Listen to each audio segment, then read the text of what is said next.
Good day, everybody. Good morning. Hope you guys are doing fantastic because it's time for the main event of CCT Season 3, Series 1. Let's get things started with a bang here, Ted. My name is Pavlos, and obviously, I've got Ted that will be the smart one in this conversation, breaking everything down alongside me. I'm looking forward to the day here, Ted. I'm looking forward to the event. I'm looking forward to the season. You know what's the first thing that I want to break down, Pablos? Obviously, it's been a really exciting rodeo that we've had in the Champions of Champions across the last couple of years. The first thing that I want to break down is the fact that this is the first main Swiss, the first tournament of Season 3 for the Champions of Champions. We've had Season 2 taking place between 2024 and 2025. Obviously, we closed it out with the CCT Global Finals. Heroic took it all, as expected. And then you're going into another year, another 1 year and a half with a lot of money on the line, a lot of tournaments coming up, and a lot of exciting Counter-Strike to be played out. The Champions of Champions of at this point just notoriously transformed into being the trampoline between the Tier 2, Tier 3 scene and the Tier 1.5 circuit, right? This is where you get the VRS points, you get the invites to the massive events where everyone wants to be and eventually make it into the major as well. So at this point, we're going into another season of the Champions of Champions. That means that we're going into another season where dreams could potentially be created, forged, transformed into reality, or turned to dust. Indeed. It's a little bit like Valhalla, right? You keep battling and you fight for glory. Sure. I love that. It's beautiful. It's the beauty of CCT, and we get another season of it, and I am all here for it. Now, sure, we had a bit of a playing stage come in for the first series So let's have a look and see what teams will be competing today. All across the board, we've got 9 versus TNL for the first match, followed by Passionue versus Nexus, and then Astrum versus Monte, Iberian Soul, and Favbet to close out the day as well. So this is just some teams invited to this stage alongside some others that had to fight their way in here through the play-ins. And look, I'm excited because the past few days as well, and I think in this current status of the Tier 2, Tier 3 scene, there are some new up-and-comers, some new names when it comes to players as well as teams that are starting to shake things up. And I feel like that's reflected already from that first match. You know what's the interesting part of it all? I feel like when you look at the Tier 2 scene and the Tier 3 scene as of right now, and how the VRSs and the invites for the majors, a lot of those teams they're having their transfer windows and they're making their changes and starting to accumulate points for the second major of the year from now, right? It's the beginning of May, and you're already thinking about, okay, I'm not playing at the major. How do I make it to the other one? That means I gotta go into the early stages of the CCT when everyone else, all the teams that have qualified for the major, or most of them are going to be focused on that event, start accumulating the points, start grinding, start getting results, and test things out, right? We go for some roster changes, we change organizations. Now is the time to actually, I guess, make the decisions, right? And start grinding for that second season, because we know how the lock with the points is. Even though we haven't still had the first major of the year, for a lot of those teams like 9, teams like Passionue that have gone through a massive rebuild, teams like Astrum, like Monte, all of those guys are starting to accumulate the points from now, because for them, the goal going into this year, you'd feel like, would be make at least one major, right? And you couldn't make the first one, meaning you gotta have your eyes set on the second, and that's just gonna make a lot of the games even more exciting. Indeed. It's going to make a lot of the games very exciting, and I feel like the first match, 9 versus Team Next Level, is absolutely on that wavelength. You look at, the roster of 9, who, sure, on the one hand, hasn't really met expectations the past well, have kind of been in a dry spot, and then you look at Team Next Level, which if you roll your mind like a few months ago, they were non-existent in the space when you look at this project. And now you look at their last 26 matches, they won 20 of them, right? Winning a lot of side events as well, some small events here and there. It's put their name on the map, and definitely a really strong contender in this space. So I'm really looking forward to this one. So let's start breaking down this first match, shall we? At 9, let's start talking about that. What are your thoughts on that roster? You know what? Going into this matchup, there should be a pretty clear picture to be painted, right? 9 on your screens right now, they should be the big favorites. The one thing that it doesn't tell me on this lineup is the fact that we haven't really seen any consistency, right? It doesn't feel like people are stepping up as much as they should be. You've got such well-renowned names like Rouse, obviously being the captain, has worked with the coach of Barry before on Sprout, Mantu as the oper, Kragan and Favin bringing in the experience, especially Favin bringing in so much of that tier 1 experience from his days on Big and after that on Bleed. And then you've got Kragan and Bob XD that should be bringing in a lot of extra firepower. the only good thing that I could say, and with a really solid coach to back it, the one problem that I've got with his team, I think BobXD is the only one that's given me everything that I wanted to see out of him. I feel like when you're looking at guys like Kragan, guys like Mantu, guys like Faven, you're probably anticipating a little bit higher level of input to be brought in, especially from someone like Kragan, who's been giving those pack positions on the T side and star positions on the CT side. We're not seeing a lot of initiative being taken from Manto on the AVP. And I'm saying that with a lot of pain, Pavlos, because I do really love those players and I do really like the mix. But Nine, so far, has not really been getting the results that they are probably expected to. And going into this season, they will really need to step up their game.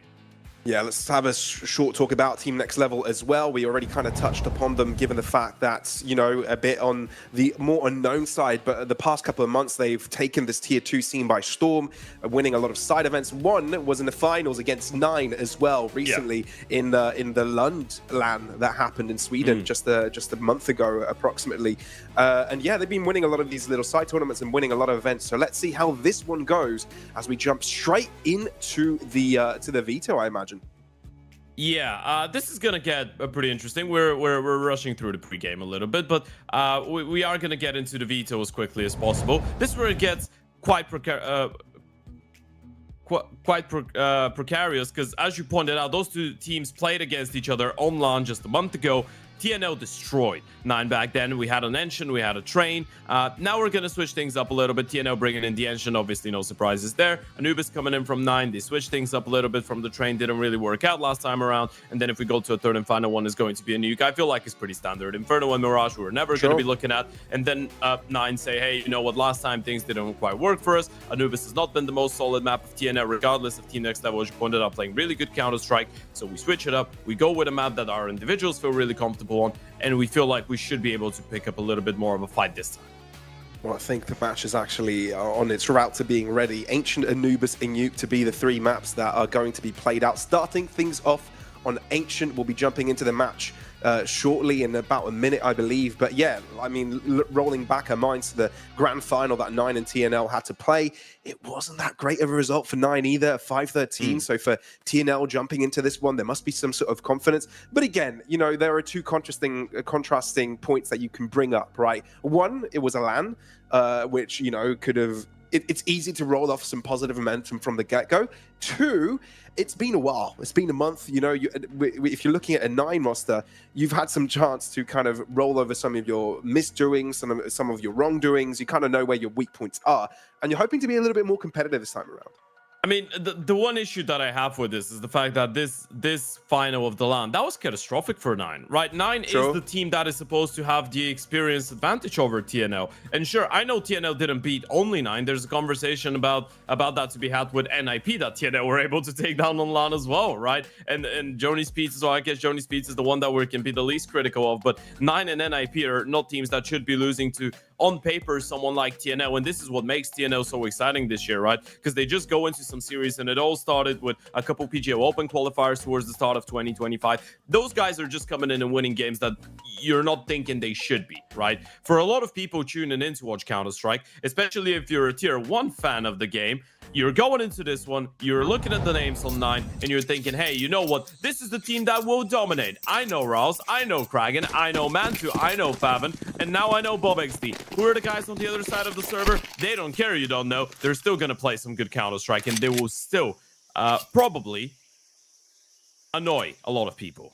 Well, absolutely. That is definitely on the agenda for Team Next Level for this one, as they start things off as the aggressors, the tempo creators on this T side. Nine have to start things off on the CT side. Early excursion in mid for a couple of players, spread out approach from them, but there seems to be an inkling of a close down onto this A site area. Kragan up close. This could be a dangerous punch.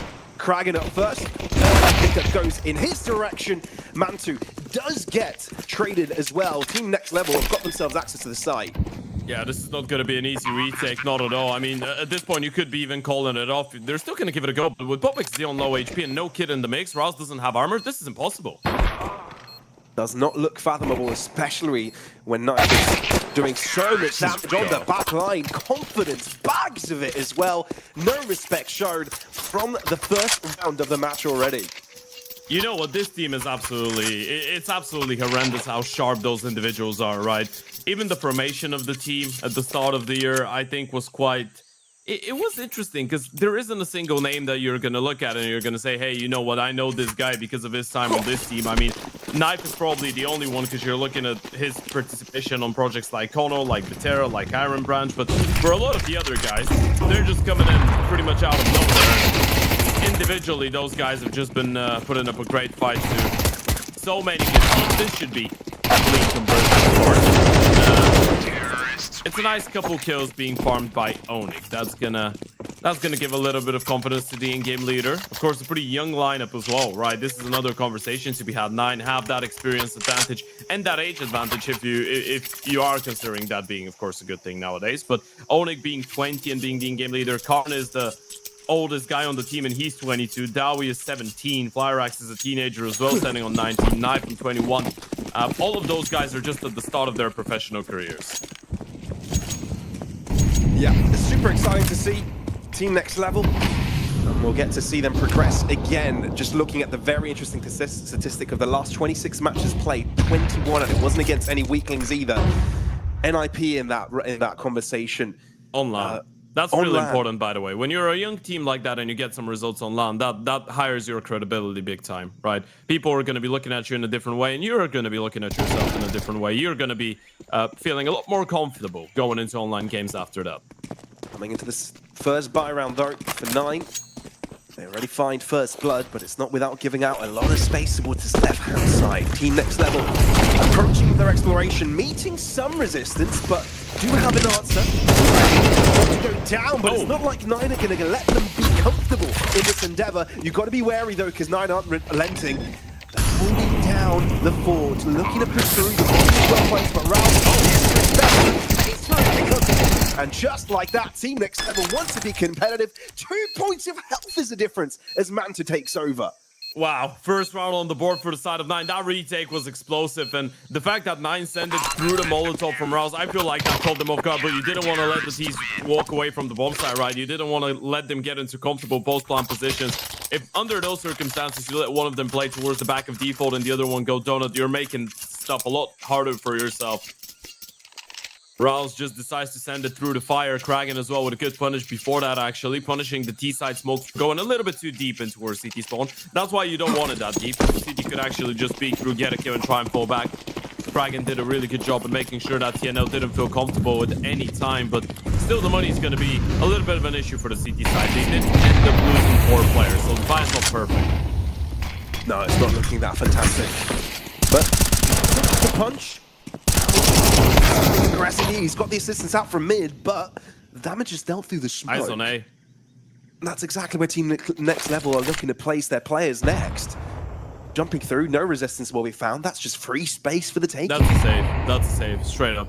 If you don't get a free kill, if BobXD doesn't rotate back, and he's not going to do so, he's not even going donut, he's going all the way back to red. 9 need to call this off. They can't win this round. There's no way. And BobXD's just going to find out. At least that's the SMG that you're losing, but those rifles are not even moving away from the V-bomb side. I don't know about you, Ted, but I feel like I'm seeing a very composed Team Next Level here. Very clean with their executes, very clean with the ideas, what they want to do, and how they achieve it has been pretty solid so far. I know it's just the first few rounds, but initial impressions are positive. I'm not gonna lie to you. In my eyes, and this is gonna sound like a crazy statement because as I told you, I do love most of the pieces on that 9 team. In my eyes, TNO is the favorite in this game. I honestly believe it. 9 has the better individuals, or the more proven individuals is probably the right way to frame it. We don't even know if they're better at this point, but 9's form recently has been not giving you a lot of reasons to believe that the team is going to go into this and play the best Counter-Strike ever. Sometimes mentally it could be difficult. They did get 2 wins out of their participation in the Tip Sport Conquest of Prague, right? They're playing a qualifier to try and make it to LAN, which could be good for them, but they still need to win another best of 3 against Gun5 and then 1 more against the team in the playoffs. So it has been difficult. I mean, you're looking at the best of 3s that they've won. The last 4 teams that 9 has been able to take down in best of 3s are Maestro, which is a team that they should be beating without losing a map probably, Imperial Valkyries, Portuguese Family, Wild Lotus, Iberian Soul. You're looking at names that are not really that serious, right? And then you're like, well, not that serious, but not on the highest echelons of the tier 2 space. And then you're looking at the BO3s that they actually do face against some decent opposition. They lose against ENS, they lose against Ecstatic, they lose against Passion UA, and sure, every now and then you're picking up a map, you're showing some promise. But consistency is just not there. You're not able to close out games against higher level teams. It's been a steady decline of performance here from 9. I guess that's the level of consistency we're seeing, and not the consistency they would like to have. And I'll be at the previous round where you thought it was going to be a 3-player saber rifles. Only one is allowed to keep it to the next round, so not much competitiveness to be shown from 9 on the CT side in this particular round. Should be level, but they do approach Mantu's position. The solo rifler of 9. The rest of them deal with already. Sight to be given to themselves. AK far out of reach from the remaining 9 players. This round is already booked in. You know what? I think actually failing the long smoke works out better for them, right? Especially when you're up against the pistols, when you execute onto the B bomb side with just the short smoke, you molly pillar cave, you molly blue, you molly long. It just doesn't give any angles to work with.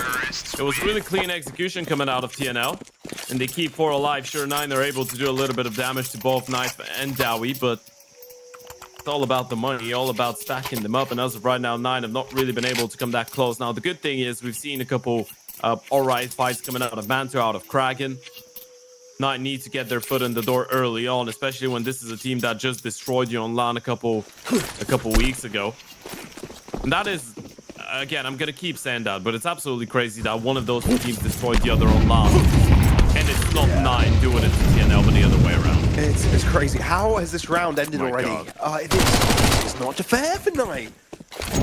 Team Next Level completely take over. And you know what's cool about this as well? They don't just double down on the position they just took over. They are a little bit cautious, right? They know they've got the advantage. They know if they just stick together, get the info necessary, they can close this out with relative ease. No reason to overcomplicate.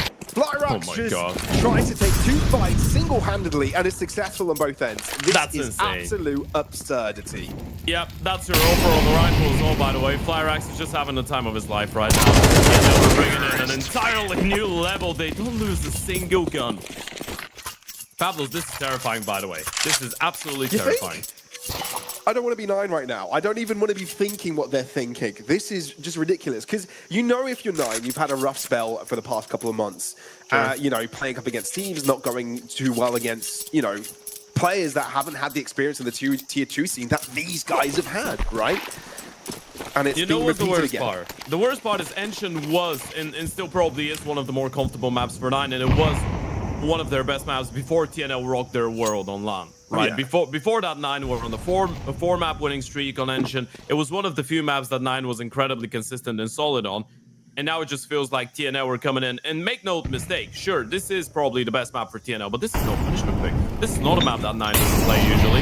This is a map where they should be competitive. And I know it's quite early, but TNL, again, are putting up a good start. And sure, on paper, we haven't seen too many buy rounds out of 9. Sure. So we can't be too judgy. Yeah, the timing. Unlucky, obviously. But you're right, Ted. It's the fashion in which Team Next Level are winning, right? It's not just the number of rounds we've seen. That's not what we're taking into account here. This is just it's the balance of the game on LAN as well. Knowing how one-sided that was, you're just terrified that this could happen again. It's going to happen again. Yeah, exactly. It's surely going to be at the back of your head. But it's also the level of no respect for Team Next Level. It's look, it's also interesting as well from. You could call it a rookie team, but I feel like they've got more. They've got so many reps already, so many officials playing. They are a rookie team. I mean, no matter how you look at it, right? They've played 87 maps since the start of the year. That's fine, right? This is a respectful amount of Counter-Strike, but again, as we said, most of those guys weren't even professional players before the start of 2024, right? That's true. 1 year and a couple months ago. A lot of those guys were not even on the mini-map, as we like saying sometimes, but they were not on the map, and now they're just running people over. You're looking at some of the recent results. Obviously, it was one of those teams that actually had to make their way through the CCT close qualifier to make it here to the main event. able to take down Delta Saber and Rush B in a 2-0 fashion. All of them. They did drop one series against Fafet, but I think when you're playing against another team with, you know, majority Ukrainian players, and they are a lot more experienced. Obviously, it was a close game, but it's going to be a little bit different knowing each other. They did finish second in the Galaxy Battle Phase 1 as well, beating Ecstatic, Metasport, Partisan, Nexus, Sango, GTZ, dropped the final in a best-of-5 against Fashion UA, which I guess you can't really fault them about. Fashion UA have been playing some great Counter-Strike, and we will be taking a look at the War Odemia and the boys later on today as well.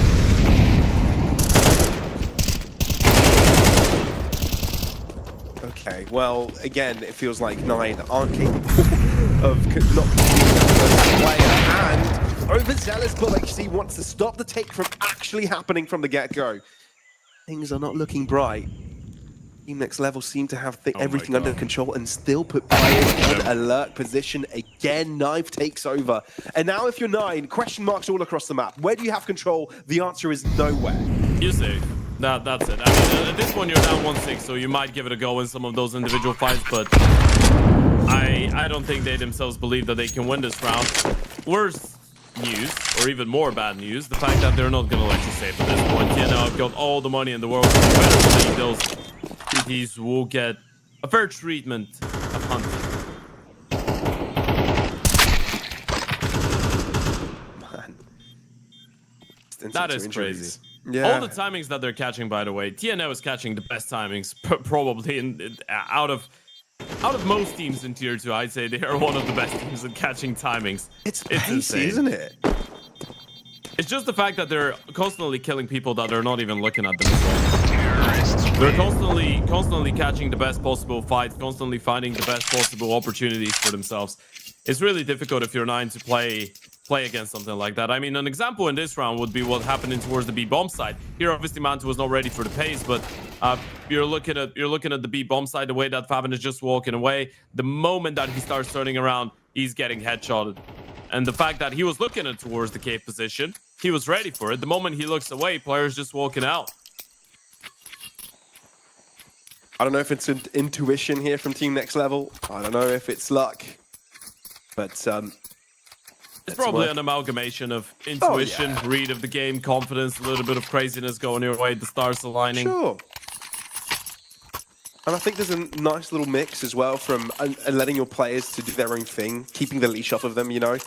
We've seen quite a bit of that already, you know. You've got kind of an organized plan, and then you see Flyrax or, you know, anyone really going to take solo explorations, which is constantly catching Nine off guard.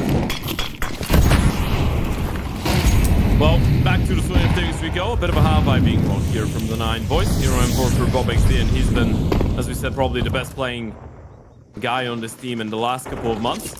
Unfortunately, they do lose Monte, but Ross is able to fight back, and that's an AK to be picked up. So this is a little bit more weaponry, but look at the response. TNO have already made their way out the A-bomb side. It's just perfect.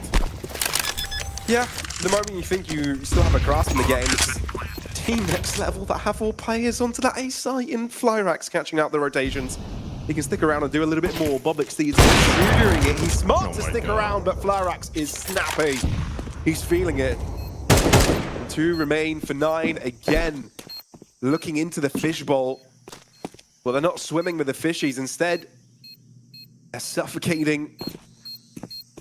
And it's not looking nice. Team Next Level seem to have the right idea every single time. And these fights just keep going their way. This Ukrainian roster looking dangerous. About to be 8-1 already on their own map pick. It's just so quick, by the way. They're just running them down. I mean, sure, it's a good call because it's a half buy from the side of Nine, so you're keeping it simple. You're prioritizing the A-bomb side. You have one player in towards B, and he gets dealt with. You just walk out there knowing you're going to have the long range, I guess, advantage over the pistols and the SMGs, and maybe the couple saved rifles, sure, but they were on the other side of the map. You have the Opera standing in towards Elbow. He's able to shut down two of the players rotating in. TNO are just making everything look incredibly flawless. Cool. Smooth. Yeah. And they're not even close, by the way. Rouse is top bracket. He's got 6 kills, 9 rounds in. Bit of an answer here from Nine as they go for a deep mid-exploration. This time not overzealous. Wanted to see if they can support each other, but Team Next Level have got the answer for it. Smokes out as well. Not getting too pushy with their position. Whoa. Fantastical. Fabin's all alone. You get the 1-for-1 refrag, but they don't know it yet. They decide to slow it down. Kraken might not be ready for this. They realize he's in towards the cave. He gets into Jag on time. He's not going to be facing that pressure already. But Bobexy's left isolated in mid. He could easily get caught if he doesn't get the timing. Downey on the cross. Kraken gets the reposition on time. Not without the trade, though. You've got a minute on the clock. Bomb down with Bobexy. Yet to be discovered. Rouse gets the timing. Finally 9. How the stars align. Yeah, they just didn't think that Fabin would be all alone jiggling in towards the ramp, right? If they had known, by the way. And I'm surprised they don't scale up that B-bomb side. The moment that you lose middle, you have no presence there. You know the CTs have probably put a little bit more emphasis to get that Q in towards B. Probably was worth the shot to try and go for something quicker. Scale up. Find that space. That's what 9 thought TNL would do, but they slow it down a little bit more, hold for some of the fights, and they don't win them. This is a good one to pick up for 9 on the board, but you need consecutive ones. You need all 4 until the end of the half if you want to stay competitive, even relative. Oh yeah, absolutely. That's definitely the goal. You can see Bobexy upping up the pressure. He's just walked past the 1. He doesn't have a clue. Never mind, he does. Never mind. I mean, he's sort of runs, right? You do get blinded near the steps. You know Bob has gone for something aggressive. It was just such a weird one for BobXD, though. And that honestly feels like you're trying to force the issue a little bit. Rouse just gets absolutely deleted. They can't catch a break, Ted. They can't catch a break.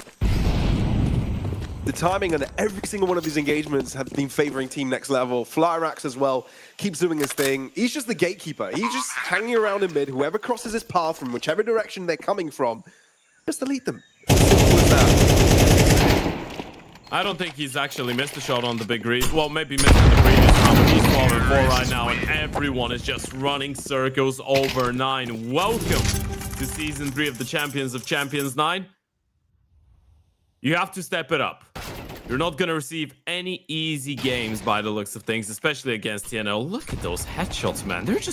They're not giving them a chance. No, absolutely not. And look, for Monte, it's not like he's had a major chance to use the big green yet, right? He's just allowing his opponent, who is, by the way, 8 years younger than him, to steal the show. Right. Just called man too old, did you? I'm just calling Flyrax young. Okay, yeah. Oh my and God. 9 deleted. Oh my goodness. That's not even funny anymore. It's a bloodbath.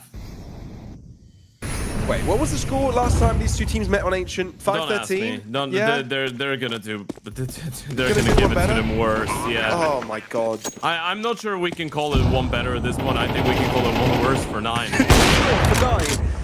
For Team Next Level, though, it's just establishing dominance, establishing that they need to be respected, and it's that bravado you have at a young age. No fear. Team Next Level have got buckets of that. Still, there might be an opportunity here. Last round of the half. Good old college try, Onek.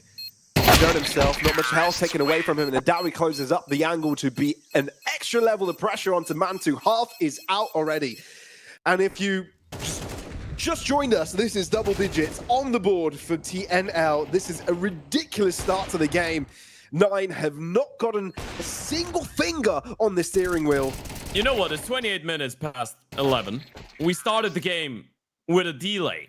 We started late. 7 or 8 past? Yeah, maybe 10 past? I think let's round it out on 10 minutes, right? Sure. We had, let's say we had a 10-minute delay. Especially when you count in, you know, some of the freeze times and whatnot. They've needed around 15, 16, 17, 18 minutes to get 10 rounds, finish off the first half. The map in general might be over in below 25 minutes of playtime, and this is crazy. It's just so quick as well. It's not even close rounds. It's not going down to the wire. It's not like, you know, we're just winning crazy clutches. Sure, there might have been a couple closer situations, but if anything, 9 has been the team to actually win some clutches. TNL were just running them down, just running them over. Insult to injury would be a pistol round win here for Team Next Level. Get this, and you can already call the map over. 9. It's safe to say they need this. I think what they need is to just try and forget about this round. If you can get a couple rounds until the end of this, just refocus, regather your thoughts for your map picking series, that would be good. It's not confidence, mate. That's what you need in this situation. It's got buckets rocket loads of it my and God. wants to show what he's got with the coolies. Eventually, Raoul's causes some damage of his own, but the fact that Onyx is on the case already doesn't give me the confidence that 9 can set the count at ease. Although he does get dinged. There's Oh, no wait way. a minute, this is hard. There's no way. He's 1 bullet away from dying. And Bob XT finds the right moment to be the saving grace for 9. Finally, things go in the right direction. A pistol round win that could potentially give them some breathing space before the round ends, before the game ends. God, I want to have a Henry G moment so badly and say, finally 9 win a round. Finally, they do something good. Rouse with a big triple kill, by the way. Bless him. That was a lot of effort coming out of the captain, and Bob is able to hold his own in the 1v1. Just needed 1 body shot. Played it fantastically. Of course, the force buy is coming in from TNL, though. You have enough money to put fly racks on a rifle, everyone else on pistols, and an MP9 for Tarnan. Look at how aggressive they are at the start of this. I don't think there's anyone equipped for this at all. And even though Bob on the other side of the map, somehow Onyx keeps things competitive on B. It's been enough as of a detergent for 9 to keep up the B site for now. That's terrifying, by the way. You lose those 2 players to get the refract. Look at him slow down. We're so nervous. Rouse is alone. He needed to wait for both of his teammates to rotate in. That's going to give Dowie a chance. Oh, check this corner. Dowie is able to find the trade, but Card is left in a 1v2 position. But he's got to take care of Card as well. He's able to find the first isolated player, drops down to a Galil, and finds a safety, and even upgrades into an AK. He's low. So if Bob XT can find the right timing on this, he's got the right position for it. Headshot connects first for Bob XT. And therefore wins a back-to-back clutch. But goodness me, did that get way more competitive than it should have been. I have no idea how they're able to make it that close, by the way. I mean, I do, right? It's the double kill coming out of the 5-7. And you were thinking, okay, TNL, they go for a forest buy. They double push in towards that A main position. They have a couple more players in towards middle. Onyx was alone. He was solo on B and he gets a double. His teammates aggressing were shut down. He was the one to keep them in the round. He was the one to give them an opportunity. And they're nearly able to pull it off. 9 finally get the comfort of playing against the pistols in this one, Pavlos, and I can't believe I'm saying it should be a clean conversion for 9. They need it. They've been losing players left, right, and center. Oh, God.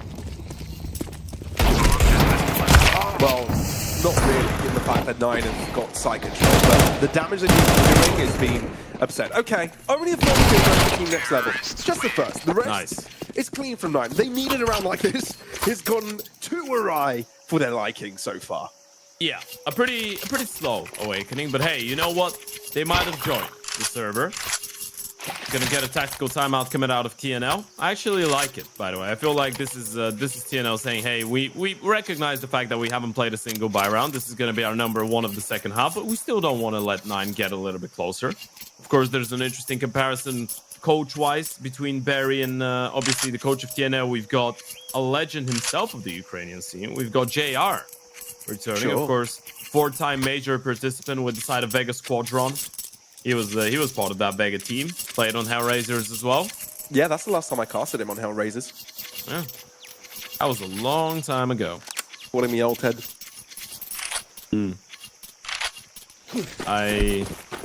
We are almost the same age, so yes, I am. Fair enough, fair enough. Okay, buy round for TNL.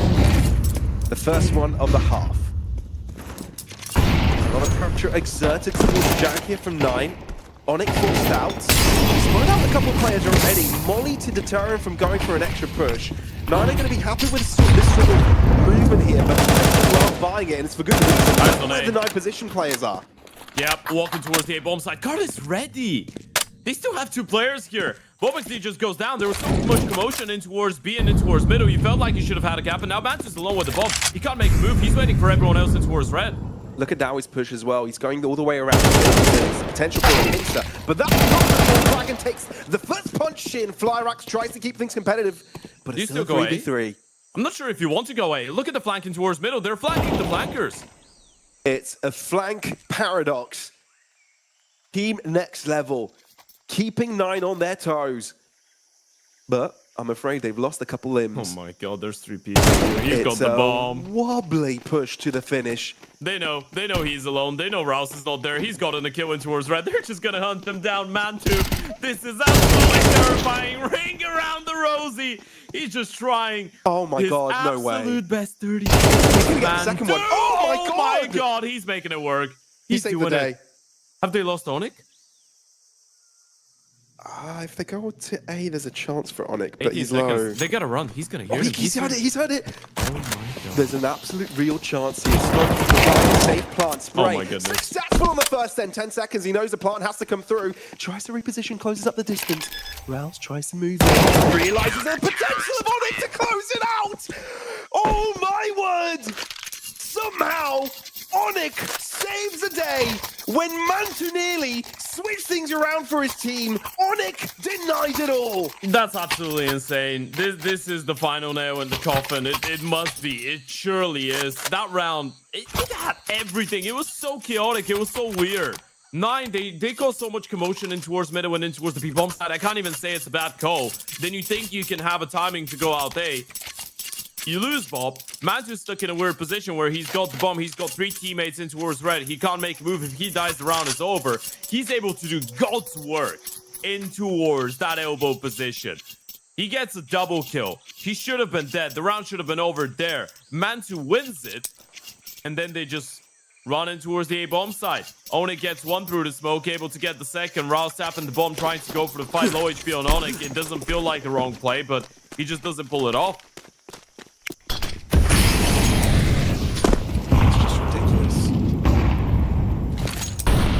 Could be the final nail in the coffin. We'll have a look and see. Cooked up here, brilliant flash, but somehow Onyx on the trade, on the ramp as well. Oh, it's explosive. The P250 doing work for 9. Rouse has been having so much impact, by the way. So many important multi-kills. Got a triple in the pistol, now a double with the pistol in a buy round. That could win it for them. Karn and Dowie, a lot of questions to be asked. Do you really want to give this one a go? I don't think so. You look at the money. Yeah, you might be better by calling this one off. 9 have done it. They're back into this. Rouse keeps them in with a double pit 250. Fitties, man. I'm telling you. The answer to everyone's prayers. Including 9s. Hey, at least they've gotten 6 here, Ted. Yeah. That's better than the last time. You know what? Against the next level on Ancient. They have done That's one already better. a dub. And I wanna big up Rouse a little bit, right? Credit where credit's due. For someone with the amount of experience and the amount of playtime, let's not forget, Rouse has been playing professional Counter-Strike for more than 12 years, right? Yep. He was part of that M faculty lineup with Pim, Carrigan, Cajun being Glaive in 2013. He's been around Counter-Strike for as long as Counter-Strike, CSGO at least, has existed. He played DreamHack Winter 2013. The only 2 majors Rouse has played are DreamHack Winter 2013 and EMS1 Cattle 2014. He's been around for such a long time, and he's still able to hold his own individually with a lot of those youngsters. Yeah. He was the youngster back then. Has been. But here, we look at 9. I am getting nervous. No one's holding the... Oh, okay, Rouse is holding for it. Is he? Holding? He is. Nice. No absurdity. Apart from that, that was beautifully done there from 9. Although, 9 playing the buddy system, the trade is gathered. Pressure still. For the back line, 5-7 on that distance. Not going to be Low that HP. accurate. That's tricky. Yeah. You gotta go back. I mean, it's not a bad call. Favin's already secured a B-bomb side, but both of those CTs have rifles, and when you draw the comparison between this round and the previous, now they know it's confirmed damage on some of those T-side players, and they will have money in the next. I actually wouldn't mind seeing TNL stick around, look for a fight, and then potentially, maybe even giving this one a go. Yeah, You should be thinking about a save, but hey, you know what? Maybe they give you an early kill. I think that's the main thing, right? If 9 kind of hand up a freebie, Dowie knows there's a potential Bob XD never rotating away with the rest of the roster. Exactly what's happened. It was always going to be a save. 9, they're playing this one save. I just, at this point, I've been brainwashed to just love looking at TNL run full W into the abyss, go for fights. You draw the line though. This is a good half buy. The M4 obviously that you brought in will be saved up. Dowie's got an AK upgrade for himself, so it's not too bad right now. Money's going to be looking good. You're going to have Flyer Axe on an AVP in the next one, and 9 have given us a bit of a resurgence. A lot of credit has to go over to Mirage. He's been getting a lot of impactful kills and able to keep the team above water. Kragan as well starting to wake up a little bit. T-side wise, I guess you're going to be looking at guys like BobXD as well to activate. We were talking about individuals on the side of 9, and sure, it hasn't been too pretty for guys like Mantu or Kragan or Faven, but BobXD in the last couple of weeks has actually been the one most solid element, and it's a really interesting conversation to be had, considering a couple years ago BobXD was the definition of a support element, right? He would be your typical gun dropping, running in first sometimes, CT side playing B on Mirage, sure. Anchor. He'd be the definition of a support player, and now he's turned into a bit more of a star here on 9. He gets a lot more space, a lot more freedom to go for aggressive plays, and obviously for him to have success on the T side, he needs everyone behind him to be doing their job perfectly, right? He needs the comms to be clean, he needs the utility to be good, but we know the ceiling is quite high with this guy mechanically. Well, Team Next Level post their own tack timeout. They've got something special. Khan taking up some early tunnel pressure outside of A. Onic debating that extra step forwards. 9 spread out thin, but not much damage taken early. Yeah, look at that aggression from the CT side. Double pushing towards the B ramp as well, coming up. TNL, they want to stay active. They do. It's a slow one until it isn't. Both take the fight. Faven denied anything. Looking to drop back and Khan in his own engagement. Gotta go B now. Suddenly, Team Next Level have got full control across all areas of the map apart from mid. They might think the Oper's not there. They're not ready. Thinking with the aggressive rifle in towards A main, there would have been a gap, but Flyrax is just one step ahead. Another one. Team Next Level, complete composure on every single front. Mantle, solo journey. Desperate to find some info, but Khan up close and personal gives the final punch. Team Next Level, post their own timeout, have got the right plan and execute it to perfection. That feels so claustrophobic in this round if you're 9, by the way. You go in towards the B bomb side, you get crunched with one player spamming the cave position, then leaving a double push coming in from the ramp. You try in BobXD to look for some spacing towards A main, you get shut down, and then you're like, well, they push B, they have an aggressive player in A, definitely there's going to be a little bit of space for us in towards Donut. Hell no, the Oper was waiting. Oh, look at the Util damage. It's a lot. The round just started, man. It does get used early though, so it might be a defenders, and the trades are looking ugly. Team Next Level, how do you keep good competitive? Dowie cannot die. So low. Knife as well on 10 points of health. It's looking dire from both sides. And look how much Team Next Level has closed up the distance. All players trying to hold down the B site 4, but 9 already completing a lot of steps. A lot of steps forward. Khan is ready for it. Khan keeps it going. God damn. TNL have got their opponent's number on Ancient. Yeah, they really have. This is back-to-back complete annihilations from the side of TNL on this map. And sure, 9, they did try and come back towards the end. They did try to bring it a little bit closer on the T side, but with a 10-2 first half and with TNL hitting the shots that they have been, Pavlos, I think it's quite difficult to stay hopeful for the side of 9. And now we're going back to the same conversation. If you're 9, you go into this matchup. It is the first round of a main Swiss game or a main Swiss stage. You shouldn't be feeling any pressure, right? You should be playing Creed Counter-Strike. So in that sense, I guess it could be a little bit easier to reset, but that's exactly what you have to do before Anubis. You got to forget about that first half on Edge. The second half wasn't as bad. First half, complete annihilation. Yeah, no, the damage was already done, right? I mean, even if you take the pistol out of the conversation, there's not much that can be done there overall for 9. And look, another map available for them, a potential BO3. It's not the pressure that they had last time, given you're on LAN. It's a grand final. I know the conversation can also be taken to the length of you're the most experienced team, you're the team that has most reps on LAN and shouldn't be pressured about all that. But put that aside. This is just a Swiss stage, right? You've got a couple of losses available to you if you need them. And 9 are kind of on that rebuild stature where, look, yes, it's the same roster since the start of the year, but they've got a lot more to offer. It's not exactly what they're seeing, and this is as low pressure as it can be for them. But honestly, Team Next Level have been bringing everything that we expected from them from the past couple of months. That pressure, that high-intensity gameplay, but also the streak of form. It's just unending. Yeah, that's what it feels like. It feels like TNL are riding a high wave of momentum right now, and 9, if they're not careful, they might drown. This is what happened on Ancient. This could happen on Anubis, but as you said, a lot more to be expected out of 9, and that awakening towards the second half keeps us hopeful for that Anubis to be a little bit better. Folks, we're going to take a quick break, and then we're going to be right back with the second map of the series to see if Rouse and Co can wake up and actually return the challenge to the side of TNL, return the favor, come back into this one, and take us to a third. We'll catch you in a bit.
Time to get going with the second map of the series between Team Next Level and 9. If you've missed the action, Team Next Level were pretty damn decisive on Ancient, but it's time for Anubis. 9, can they bring the show back on their camp?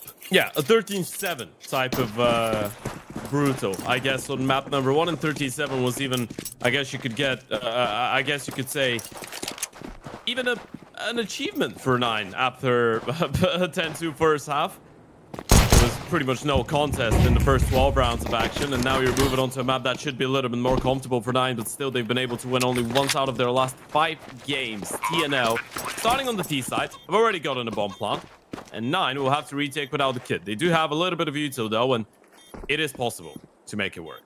We know situations like this can be brutal though. A lot of positions, a lot of close corners you have to explore and cover. And Team Next Level are pretty damn accurate with their first shots. And really well timed with shooting out of their positions, shutting down any sort of effort or attempt from this 9 side. Brown, the most experienced on the server, but the last one standing for his team as Team Next Level carry on to the next round with 4 players alive. I'm not gonna lie to you, this is absolutely terrifying. Pistol rounds, by the way, this is something I wanted to bring up on Ancient, but actually the pistol round that 9 was able to win on Ancient, that was the first one that they've won against TNO, right? Even when you talk about the game that they played on Lunt, the grand final of Lunt, 9 did get destroyed, but they didn't pick up a single pistol. And I was hoping we would see a little bit of a change, especially going into Anubis now starting on the CT side, but hey, that looked pretty clean coming out of TNL, so you do get to start off with a bang. And potentially a 2-0 as well. Go out to the bang. Rouse has got a flash for the push, but there really isn't a lot of players to get blinded by it. Yeah, that's not going to look great for 9. Even though they managed to make Onyx very, very low, the Pistols are struggling to clean up what they've started. Sure, rounds again. Able to double up his tally. But this looks like smooth sailing from Team Next Level. Look, if you look at the Veto all across the board, with the last times that these two teams competed, 9 found strength elsewhere. That's where they wanted to put their efforts onto. It was Train, right, where they tried to keep things going last time around. What do you think is like the thought process around going for Anubis here? A bit more of a target on Team Next Level's lack of performance, do you reckon? I think Train has just been spectacular for the side of TNO ever since they played 9, right? Back then, when you picked into it, TNO had only 1 Train, so it was a lot easier for 9 to say, hey, you know what, we've got a clear punish, and we're not really aware of the fact that they've practiced it, apparently. It could have been just a one-off, because they had a 13-2 win against Leo, but that was the only game TNO had played. Ever since, TNL have 7 trains in total, and they've lost only 1 against Passion UA. They've been able to take down everyone else. So I think it was quite obvious if you're 9, you don't want to go against TNL and let them start on the CT side of a map that they've just been destroying pretty much everyone on bar Passion. So yeah, the next one in the line of comfortable maps is Anubis. On paper, that should be a really good map for 9, and I still feel like it probably is. A lot of the games that they've lost were quite close. Kragen's always been a good individual on this map. Favin's always liked the map as well. Even from his time on Bleed, he was one of the best players of that team when it came down to Anubis, and they were playing it quite a lot. Man to Rouse, Bob. I mean, they just have the pieces of a team that should be a good Anubis team. Close to play here from 9. Was nearly there on time, but Kragen doubles up. 2 kills to nothing. Bomb in the CT's hands. This should be a highly to success for this roster. Finally, things go right in terms of timing for 9 as they get through the finish line on this round as well. Yeah, really proactive. Really good stuff coming out of Kragen. The angle just makes the difference in towards B main, right? The fact that the T on the other side was crouched and Kragen is peeking into this one crouched as well makes it a little bit more difficult for the T to actually find a headshot, and he's able to isolate both those fights and get the headshots. Good stuff coming out of Kragen. He's one of the people that you're probably expecting a little bit more of on this project, right? The moment that they bring him over from a pretty unsuccessful couple months on the Gaming Gladiators, but that wasn't only for him, it was just for the team in general. I was especially looking at this project for him and saying, well, this is his first time on an international team, so he's probably going to need a couple months to acclimatize himself, right?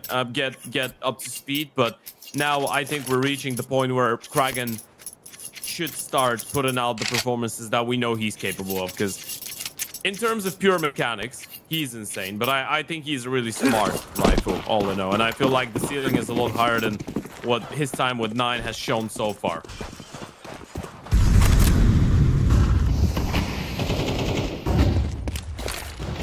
Next level now. A little bit of a slower approach for them. Never mind. Never mind. Onyx with an early Tech 9 kill. Because that's how TNL roll. Very up close to this double door. Mantu wants to make sure he's no longer a thought. He's able to find a splinter and get himself out of Dodge Valley though. On that A extremity, gets 1 kill. Kragan doubles down again, 2 times consecutive, where he's the saving grace for the roster. That's fantastic out of Kragan. This is the pillar that you want him to be for the team, but the problem is now they've seen Kragan in towards that A bomb side. They know that Mantu's there as well. They know Favin's going to be solo on B. If you do unlock Favin's position, all of a sudden a 2v2 is very much doable, especially with a bomb plant. But the smart thing that Favin does is drop back, not risk being deleted here. Yeah, let them have the bomb side. They can plant the bomb. They're going to spend a lot of time actually clearing out those angles because they probably won't believe that you just left for no reason. Lovely name tag on the bomb, by the way. And now they're on for the retake. Kit for Favin. You've got the Veto, you've got the smokes, the mollies. They should make this work. Nice knows if he gets the isolated pick here, makes things doable, but also risks losing his life. That's what happens. The Kragan's low. Throwing himself as a sacrificial lamb, and that's exactly what he does. Simple doings from 9. This looks a lot more confident. Nice. And the bomb being defused. Yeah, it's pretty damn cool from Kragan. Oh no, I was talking about following the name tag of the bomb. He was, yeah. Nice. Yeah, Kragan with a great triple kill, honestly. Especially the last one. Gets tagged down, still able to confirm the kill. This is the level of security that you want out of 9, right? For a lot of international teams over the last couple of years that have been formed in Tier 2, the main question oftentimes is who's the #1 star of the team, right? Can you really rely on Bob XD to be the #1 star of the team? I don't think you should. He's a really impactful player, and this is no offense to him. He's just not that type of a guy.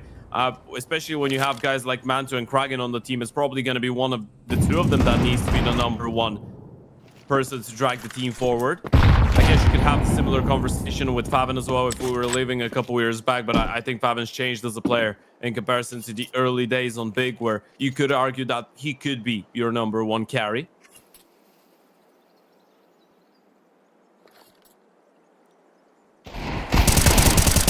Should be simple here for 9.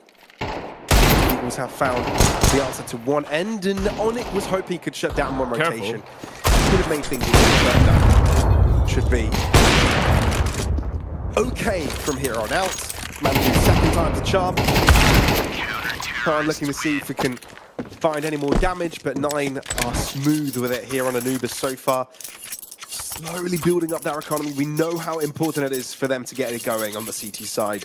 Yeah, especially with how difficult some of the previous games have been on Anubis for the side of 9, right? You're looking at a win over Maestro in a 13-8 fashion, but before that, back-to-back losses to Ens, Passion UA, Gen 1, and Incilio. And in a lot of these games, T side was great. CT side-wise, things were not really clicking as much. So it was nice to see that early on they've got the individuals to step up and they're looking clean, proactive, making some aggressive moves, being able to hold on, being a little bit ahead of the play coming out of TNL. It's a level of security that you want to be seeing out of a team like 9. Cohesiveness.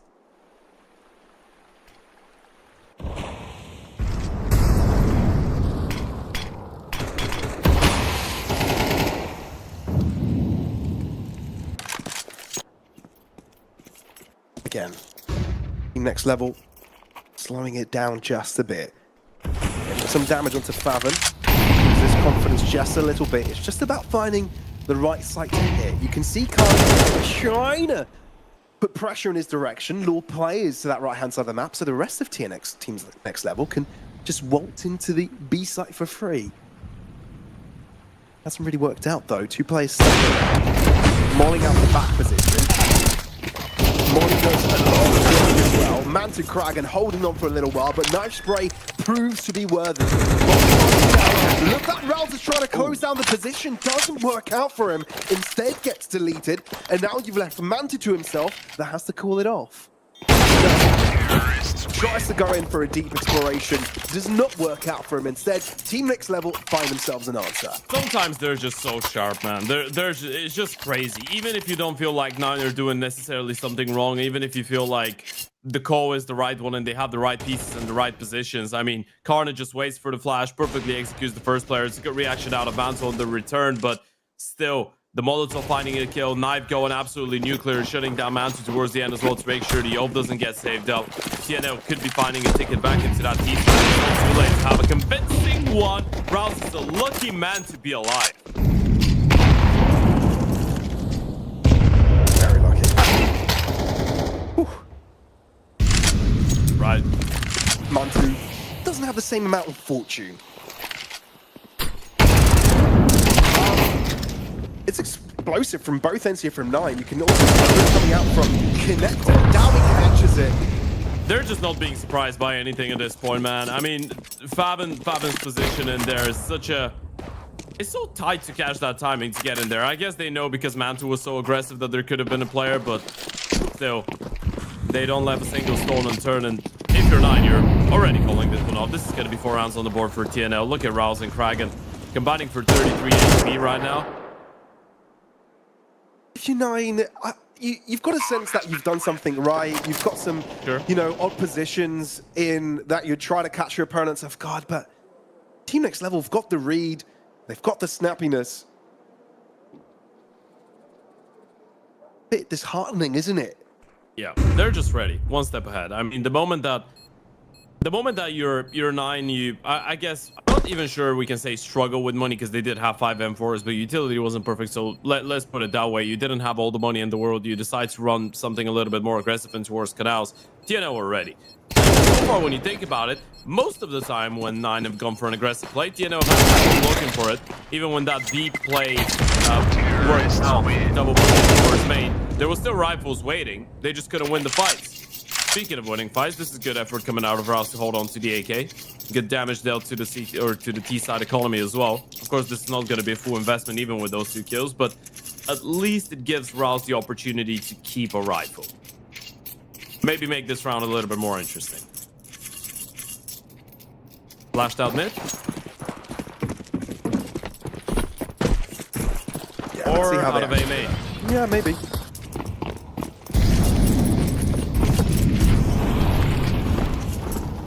Next Level, a lot of early mollies towards that B site, and 9 decide that their gamble will be towards mid. Those calls are just perfect, by the way. That is crazy.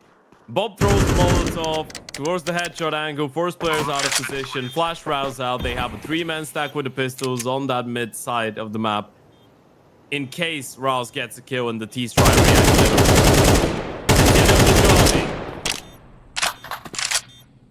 They're just 5 steps ahead right now.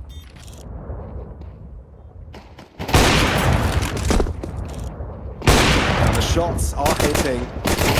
Mirage has been online since the very beginning of the series. That's ancient. Sure, but for how long? Mantu living on a thread. I think he's good. He should be. But then again... Terrorists win. No, they're not pacey enough. They're not quick enough. Or are they? Yeah, Mantle will be holding on to that rifle. Thankfully for him, they do get a positive out of that round. Yeah, it's a good upgrade. You came into the round with an AK, you leave with a big green. Sure, ideally you would have held on to both rifles, but it's still all right. PlayerX will be regretting this one a little bit. He still gets a double, but giving away a big green to Mount is definitely not on the bucket list, even though he would have had the money to bring one forward regardless. Now, 9 did do a really good job, Apples, at the start of this to get early 3 rounds on the CT side. This is where you want to keep it a little bit more competitive as well. Even if TNL ends up winning the first half, the one thing you want to make sure about is to get bottom line 4 rounds. You have 3 to begin with. You need more.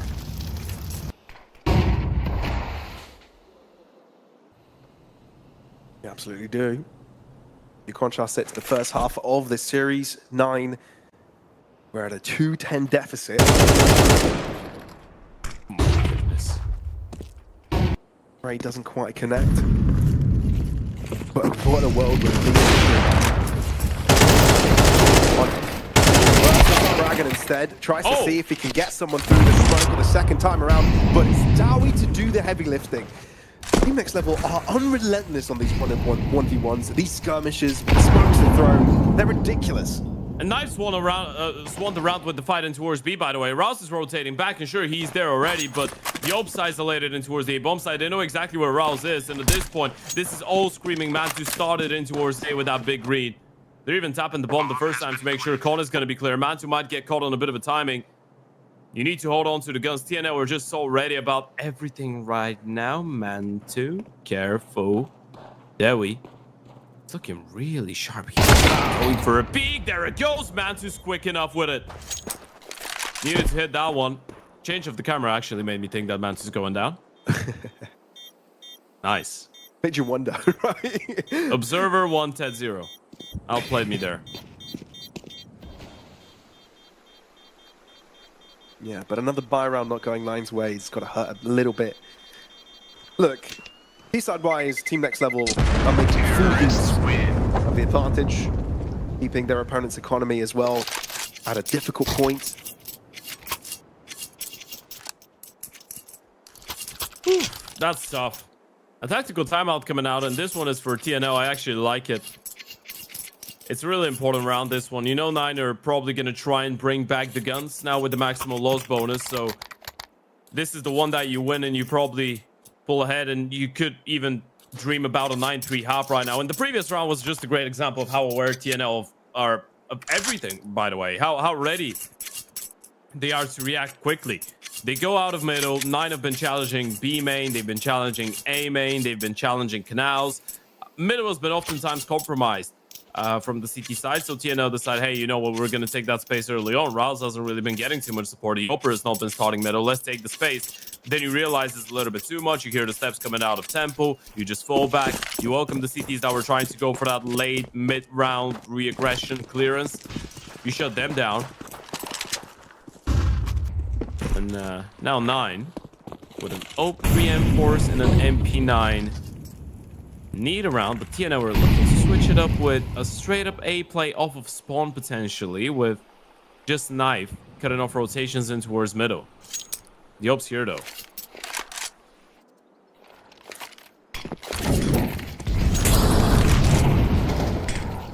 Doesn't take much to realize what TNL are going to go for here. Nate does a lot, but Bullet does the most. Initial double back on the decision. Yeah, it's a good chance. So you realize there's one too many players, right? The Oper, the rifle focus, that means that there's going to be one more player in towards that middle position as well. The moment that you see Mantic here, you know there's a big chance Rouse and Bob are above here as well. So you pause a bit. You're going back A still. Pressure run. But then you've got to wonder, it's only one player throwing out utility. Is this a bit of a fake? Do you keep more players towards the B site? Is that the sell that they're trying to pull off? And I think they're doing it's sort of working. It is. If Knife wins the fight on this round, it could be over. Mantu's going to be all alone. Middle is really important right now. Rouse can't go down. If he does, Mantu's going to be all isolated. They picked it perfectly. More than playing on-site workout. Knife shutting down rotations. Mantu can't hold on to his position as well. Team Next Level. Play 9 like a fiddle. Selling the one-player utility throw. Selling the double fake. And just like that, 9 fall to the wayside. Yet another force buy, yet another full expenditure with rifles having to be dropped into the gutter.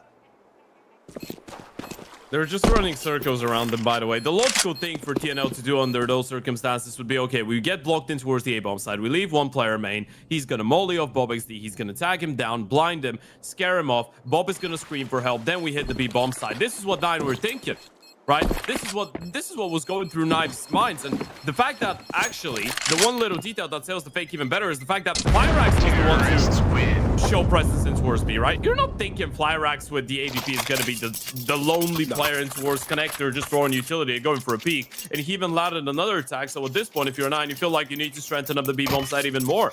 You've got a couple players that are low on HP. Mantu has been solid enough. You leave him alone in towards A. You've got Rouse jiggling middle. They've already burned through a lot of their utility, the T side, so you're like, well, we've got the Oper. They probably don't have too many flashes and mollies to deal with him on A. We feel secure. But But then TNL, it was just the ruse. They go middle, they kill Rouse, and then Mantu just crumbles under the pressure. Pressure showing here though from TNL, and even though Bobbix seems able to find the push from happening early, the push does not stop from TNL at all. Nothing will stop them trampling over everyone they find. It's ridiculously clean, and sure, Kraken might be able to find some damage. A 3v3 could put them in the conversation, but they're locked out of smokes, and by the time those deplete, the chances will be minimalized. You can hear the bomb slowly ticking to its final vestiges. Onyx taking a very aggressive stance, does get traded because of it, but Dowie up close, Flyrax holding the correct position. It's going from bad to worse. The Mandu has got to respect it, sees to contest, and allow Team Next Level to guarantee 8 by the end of this half. Still one round to spare as well. And this is a solid play from TNL. And look unstoppable on those trades. It's such a perfect cold switch of the pace as well, right? This is the first time we've seen a straight up rush out of them, and you can see Bobbix was getting lined up for an aggressive, I guess, control play towards A main. He gets run down. Rouse is unable to find anything, and regardless of Mantu getting 1 kill on the wallbang, they were just really good with the whole. Pyrax getting an incredible headshot on that AVP. He's not having the same type of map like he did on Engine, but he's still bringing in a lot of impact in different ways. And look at TNL, they're going for another off spawn execution, this time on B. They are. Wait a minute. Pulling out the assistance of a flash. Can he double down? The flash is overwhelming. You cannot see for any moment. You don't get a single glimpse of your opponents. And TNL can just put the bomb down. No issue at all. 2 numbers down for 9.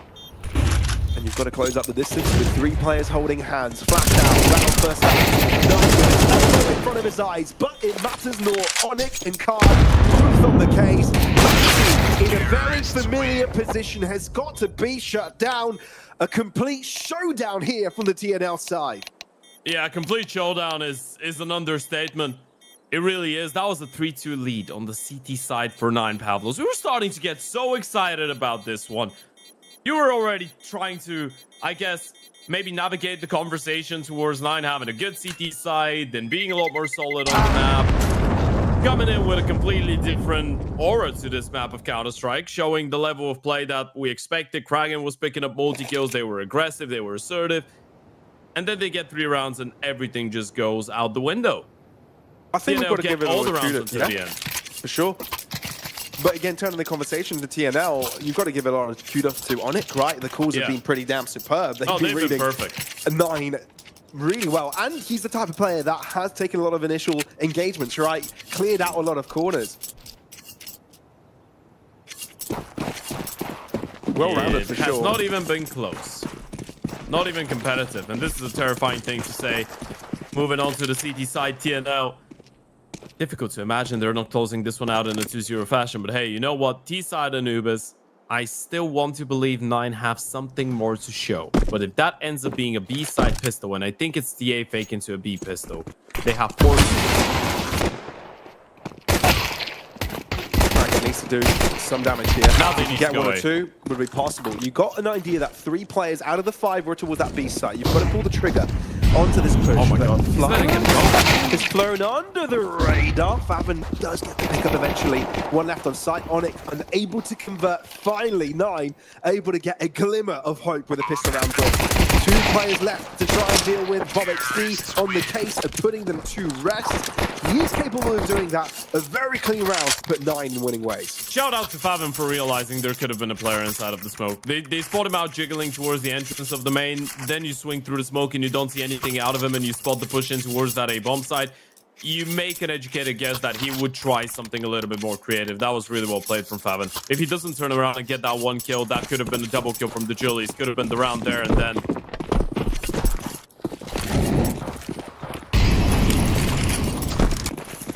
Bit of a lifeline. Bit of a way back in. Campbell stack for TNL towards this A site. No one home, no one there. It's 9. bunched up together. All the way onto the B site, now making their move in. Bob XD as well, checking to see if he can shut down anything from happening. With that bomb being planted though, yeah, the revelation. Better than the elongated spray, but gets the job done. One later, okay, Bob XD, sure, let's tally the numbers. One left for the ace. Is he going to go for the chase? Probably not wise to, you know, you're there on pistols, so not really a reason to. No, you're all right. Yeah, just hold on. 50 HP, you get a 4-piece. Onik will die to the bomb. No, he's fine. He's all right. Terrorists win. Won't find anything though, but he is safe. At least he's not giving them any bonus money. This is the politically correct way of saying I didn't want to ruin my KD. And now he's bought an XM. I love it. I absolutely love it. He's brought out the allocator. Where does he take this? Connector? Yeah. Love that. Bit of crocodilo action. Oh, main. All right. Molly in hand. I mean, it's a nice play for the 9 explosion. Potential quick crunch into the B side, but it's not like 9 are considering that from the get-go.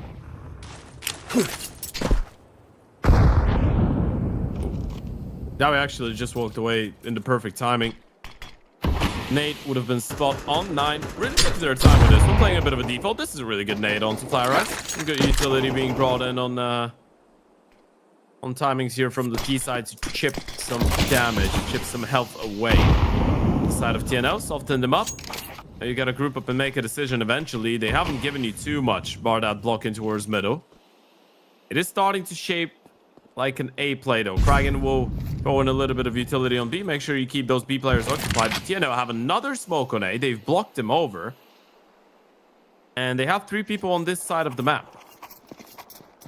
With 1 more smoke on Flyrax. This is terrifying. He can re-smoke them again. How much damage can Flyrax realistically do here? I think that's the question. Trying to block the smoke. They have to be in the right position, but 9 have got heads up to the left-hand side covered. 2 players versus 1. In favour of the numbers. Having a solid entry. Bob XD doing stellar work. And Team Next Level barely have had an answer back. Barely have had a word in. Downward the only one to get a syllable out. But this should be a clean round for the taking. You've got Mantu as well on the lurk, shutting down any of the players trying to rotate back out from mid. And that's one way to keep things rolling. Yeah, it's really well played coming out of 9, right? Good utility. This is one of the first time that I guess you could say TNL misread the situation a little bit. There was a little bit of commotion going on towards CT spawn. A couple players just jiggling between the bomb sides, not sure where to commit to. And regardless of deploying the smoke in towards main, no one was able to actually make their way into the bomb side itself. That allowed Bob XD to take all the space and get the openings. Flashes were perfect. Bob clean on the entries. TNL using their final tactical timeout. Now you're starting to feel a little bit of that CT side Anubis pressure. And honestly, man, 9 are making me believe. Oh yeah, I'm actually sensing the same thing here, Ted. It feels like 9 are the team to beat now on this map. They've been pretty damn solid. Obviously, we haven't gotten to see, you know, multiple buy rounds here from TNL. It's just been the couple. So it falls down to an eco here. Just a couple more rounds potentially for 9 to collect. When you think about it, they played 1 buy round. Yep. TNL, 1. And you could have won it. You were quite close. The execution from 9 was good, but it's not like TNL had the complete wrong read. So there's always a lot of time before we have that conversation that TNL is in a lot of trouble, but at least 9 are making this one competitive.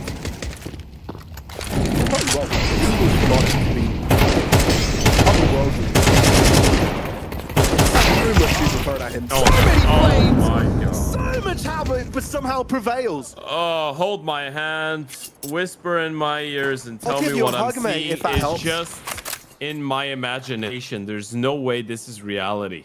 It's scary. So damn scary. Not this round. I don't think a pinch will allow you to wake up. This They is picked up AKs.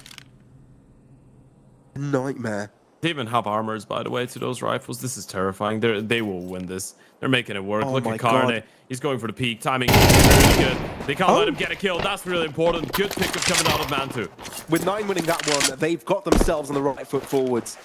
They can get the bomb down at 2v2. Now they're the ones in control. It's their opponents that need to do the heavy lifting, that need to uncover a position. They've been smoked off. A stellar smoke, that is. And look as well, all the way around from Kragan.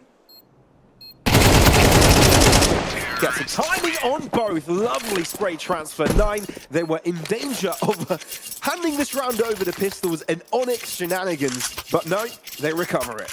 That is terrifying, by the way. It's just the pure psychological fact of knowing that you need to work so hard, even in those rounds. Everything is intense right now. Against USBs, against P250s, it doesn't really matter what they're playing with. At this point, they might as well just be throwing stones and sticks at you.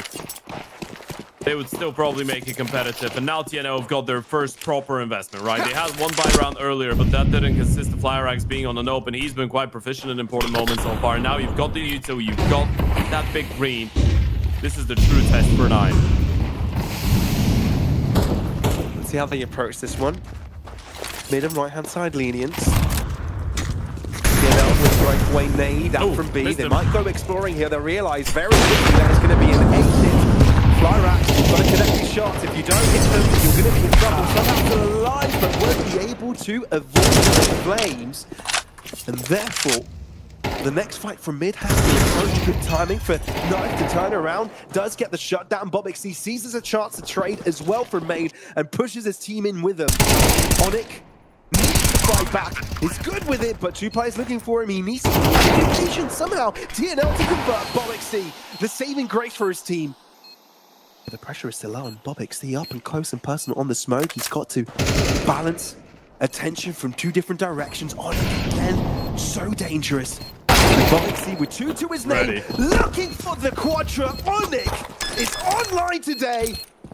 Allows nothing from his opponents. Wants to be the star of the show. A triple kill collected. Allows his teammate to get the defuse. And team next level get themselves to double digits. We were talking about frag and IGLs and the impact that Rouse is bringing to the table. Let's give a shout out to Onyx as well. He's been insane. The only player of this team that is coming in without being part of that Dash project previously as well.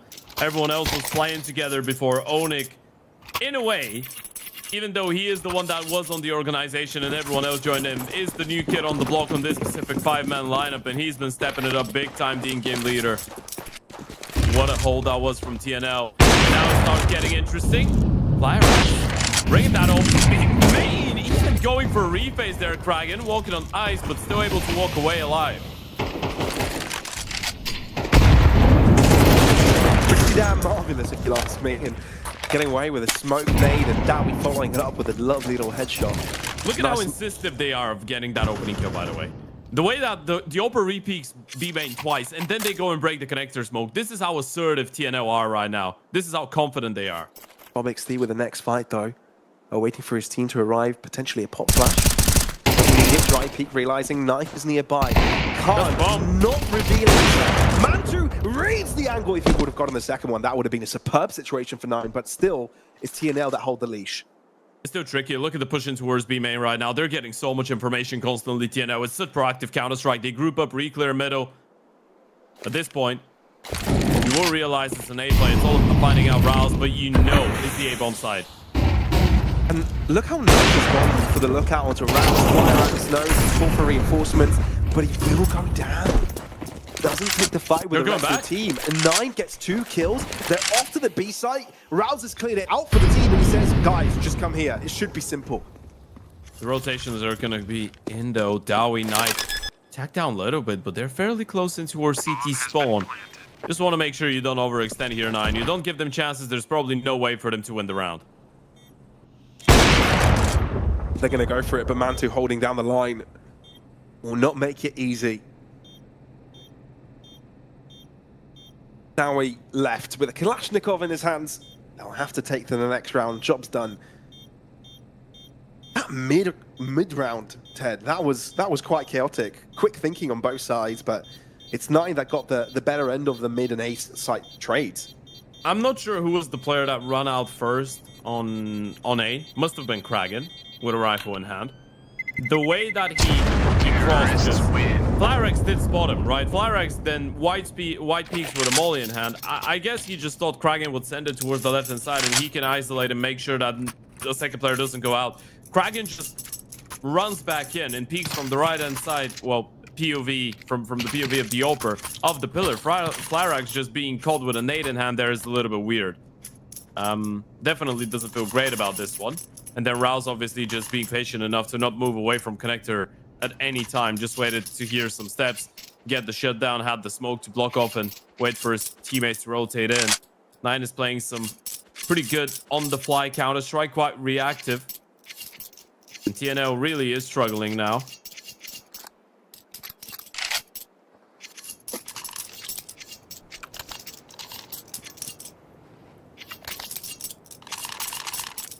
You just wonder when the pace is going to come back. Nine have had very much the pace in their grasp on this T side, haven't really let go, apart from a single round.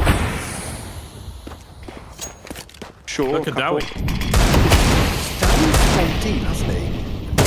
It's not like he needs to go so deep. Something needs to happen for his team, but it's just the one, an AK lost. Yeah, it's the fact that he's all alone there, right? Maybe if he does get a little bit of support, it would have been fine, and you understand why he wants to take the initiative with the only rifle in the mix. Good for 1 kill, still could be considered a minor success story. But it won't be an easy one to pick up. Now you've got 2 MP9s, a couple pistols. TNO have been able to do some damage with those buys previously. Pretty dangerous.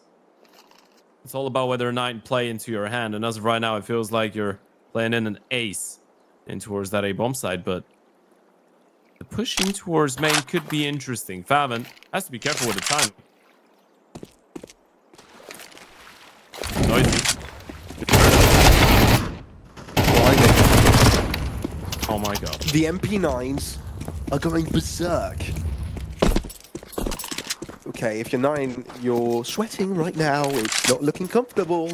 They didn't even overextend, right? They get a 4v2. They don't care about the rifles. All they care about is just staying alive, holding on. And now you've heard the steps in towards you. Now you spotted them. Now you'll push. Panic. Call for reinforcements, but we'll have to go down with a ship. If you can get the pickup of the night, your round is very much alive. Bomb to go down. You know, Hardicon's a distance. No, his engagement. Mantu holds on. AWP in hand. 2 players left to deal with. You know where both are. Tries to take composure and an extra angle to work off of. They have to cover. Goes in deep to realize where they've repositioned. Grouped up together. They're not dropping the smoke though. Now Knife throws it onto the wall. Mantu can't quite catch the play on the cross. Reveals his angle down to very low. Gets a first pickup on the bomb diffusing. Mantu connects on both ends. 9 are still alive in the game. There's no way. He was even letting go of the bomb. He wanted to go for the kill. There was enough time. Mantu just gets the kill through the smoke. He was on 13 HP as well. That was his opportunity. He doesn't even pull out the pistol. He just sent it through the smoke with the big green. 9 are getting away with so much right now. They should have lost that round probably 9 out of 10 times. But it is the number 10. Mantu even misses the first one. Look at that Flyrax sticking it in the smoke. But Mantu's able to clutch up. What a moment from him. What a time to step up. You wanted some of those heroics, right? Sure, 9 have been winning in terms of macro, being really good on the decision making on this T side, getting control in that way, but when it comes to the clutches, it's kind of been TNL's show all day long. Mantu flips a script and wants to be a big part of today's conversation. TNL, Dragon able to deal with the first one. Down. His feet must be shaking. Great follow-up flash from Mantu. And that's an early 2-piece to put 9 in pole. Yeah, Ober spotted in towards the B-bomb side as well. Not sure if you want to accelerate there, but you can slow things down a little bit. You've got a lot of time. And the mid-walk in towards A is happening. Look at TNL. They've all grouped up in towards that B-bomb side. And I think that's safe. There's no way they're gonna be able to arrive back in time to stop the T's from making their way out A. Unless 9 overcomplicated and go B, but there's no way, yeah. This round is over. TNO have to save. This is a leveled game.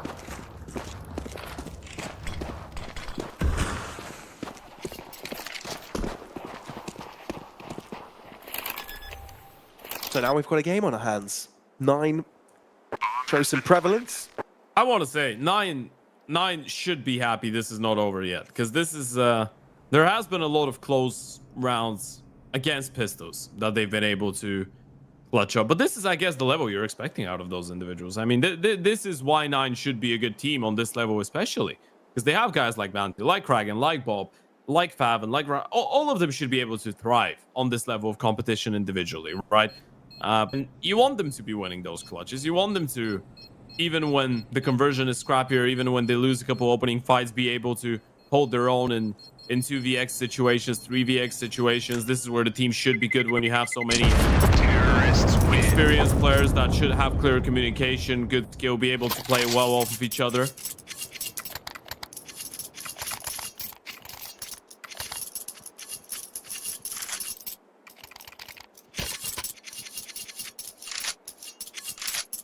Nine seem to have a strong grasp of the helm. The thing is, the moment they lose your round, does that pressure come back? Does the hurt you've been inflicted the past 3 matches you've played against TNL come rolling back to your minds? Early aggression from the Ukrainian side. Look at the push. They know the Opera was there. This is risky. Down, able to get a kill. It's still crazy that he gets away with 1, by the way. How does he get away with that, man? Sure, there was a flash thrown. Sure, there were 3 players looking. It's crazy. You spot the Opera, you hear so much commotion, and you still decide to go forward. Surely they're ready for the Opera. Surely they know he didn't go for that play all alone.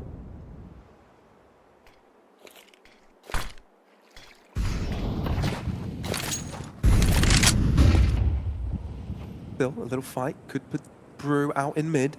There's so much aggression going on. Onyx pushing in towards B lobby. The Opera holding the mid line. They have 2 players on A. Kragan needs to be careful. Oh man! Onyx ends up losing that fight. He's been so snappy the entire day, but has to fall victim to probably looking at the minimap at that moment. 9. That's another save. It has to be. Just like that, yeah. Too many rounds have gone down this way. It's gotta hurt if you're TNL right now. Going toe-to-toe in trades, but missing out on the wrong site calls has allowed 9 a plethora of rounds that now puts them in the lead of the game. That's weird. I mean, if you're Onyx, you probably feel really frustrated about this one. Oh, you feel even more frustrated now. Mirage didn't need that. And now you need your teammates to fight to recover your rope. This is tricky. 9 don't care. 9 don't really mind losing those players. I mean, it's good damage if you're TNO, sure, but if you lose your guns, you're losing way too much. You need to hold on to the big green. You need to hold on. Dowie's missed the shot. Got set for the hills. You see Rouse now. And this is a good save from Dowie. Needed to survive. Okay. Not that much damage to the economy eventually. It is, but not destructive. Okay. How does this one go? How will things roll? Does TNL have an answer on the CT side? It's been pretty bleak. 9 have had full control. Quite daunting losing a 9. But Kragan has got his opponents, but Onyx has got a trade in. Brings him back into his CT camp. But look how quick 9 are to convert to this right-hand side. Yeah, they're rotating him back in, but they have the information. Again, they break the smoke. Do 9 react to this? This is the question right now. Do 9 just want to walk through, go in towards A? There's still 2 rifles here, and they're going to be playing up close and personal. And I don't think they've been too quiet about it either. There must be an idea. An double kill for Knife and Khan, but it's not without the trades. 9 has got 2 players split across all of the map. You've got to make a decision here. How do you bunch up your players together? What's the play?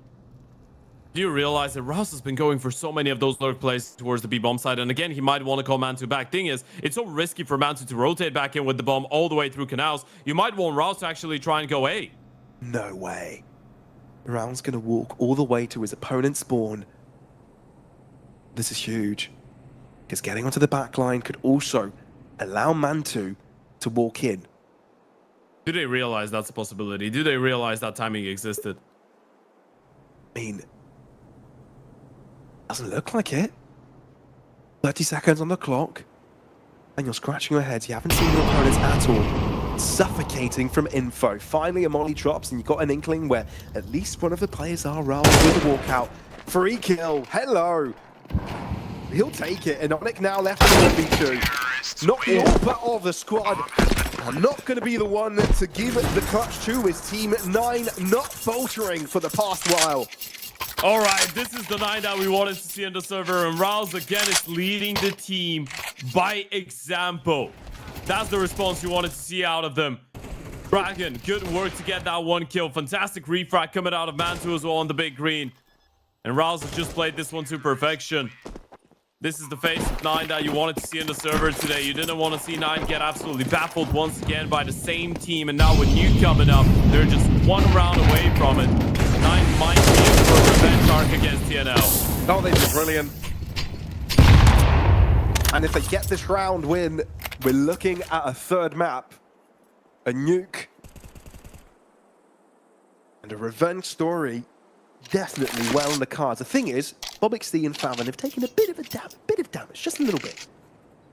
Not that Favin is on 1 HP. Yeah, it can still get tricky, right? Only 2 rounds away from overtime, but 9 have been playing hearts out Counter-Strike so far. 9 out of the 10 rounds picked up here in the second half. Surely they close it.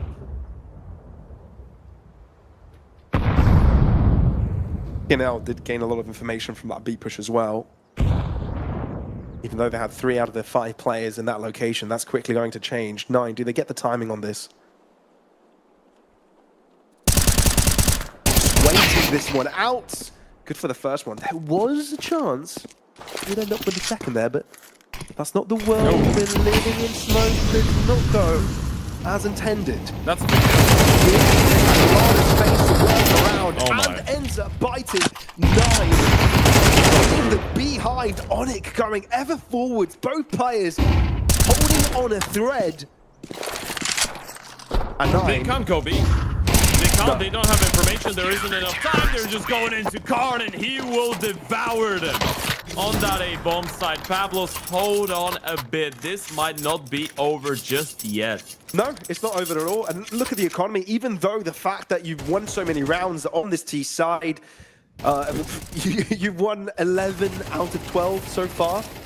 Sorry, 10 out of 12. Am I doing the maths right? Don't do maths on broadcast. That's why we say that line. No, That's you're not doing it right. 9 out of 11. 9 out of 11. Yeah, we haven't got it to 12 yet. Yeah, there we go. Got something right from that. But this is still looking tricky. Still 1 round from overtime, and 9 still not out of the doldrums just yet. And it's a bit of a tricky one as well financially. Kraken's on a pistol. He's been doing a really good job holding on for those aggressive B plays mid-round from Onyx.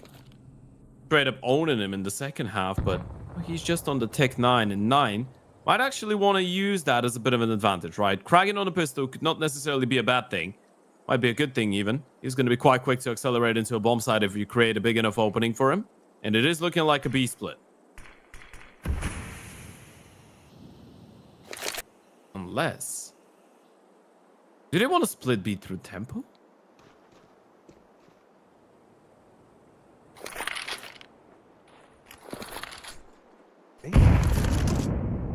A lot of presence here. Not quite sure to what extent that is. A lot of damage done early. Nade lobbed into the floor. A lot of damage, but it's Bobixty to be shut down first. 9, though, have an answer. Straight onto that A site. You don't really have the information on B that you would have liked, though.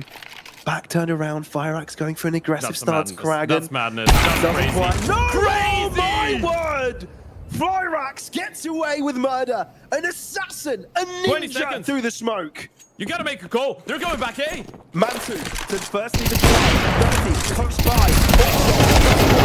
Deep angle taken. TNL getting the better of those trades. Fallen down to 44 points of health, but gets the bomb planted. A 1v1. He's picked up an AK. He's just gonna run through his fire with confidence right now, and he gets the kill. There's no way. TNL bring it back, and we go into overtime. 9, you have not done enough to deserve and secure a third. And it's not just that final kill from Flyrax. What saved the day was an exploration through a smoke, solo journey through that B-site main position. Like this, how does he have the intuition to do that? That's insane. That play is crazy. The fact that Onyx doesn't go down in tempo with a molly in hand and he gets a kill. The fact that the Oper pushes through the smoke and gets the kill. It's just so many things in this one round of Counter-Strike make no sense, but TNL make them work. That is insane.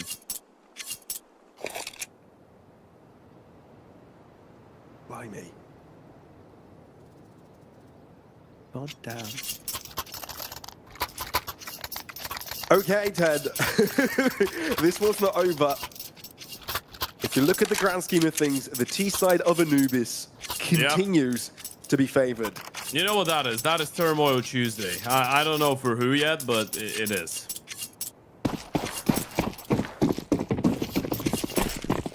It could be Tragedy Tuesday. Side of 9. Yeah, my stomach is thinking it just started grumbling. That's fine. I mean, it could be Taco Tuesday for both of them, no matter who wins. Depends on the celebrations, right? Who's going to take out after No way! Stop it! That is complete absurdity! Creating a gap to the smoke, following up with a spray down, 3 kills to nothing. 9 could not stand a chance through that fight. Now you're just mowing them down. You've taken them into overtime, and now you're just bullying them.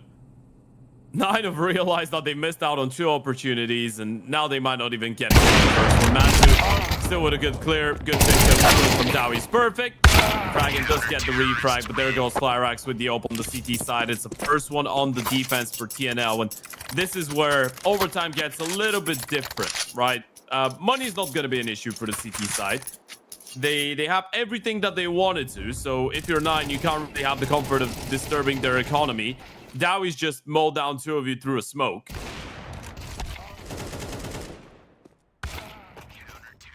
Tough day. Oh my word. It could be. You know what? It's the truth is in the simple and small things in life. It could just be tough Tuesday. Okay, I'll let you have that one. That was decent. And there's a lot of other ones that we can look for. Tough, tragedy. I don't know why I'm struggling that much with that word. Oh my word! I stumbled on that one. Tragedy Tuesday. Yeah.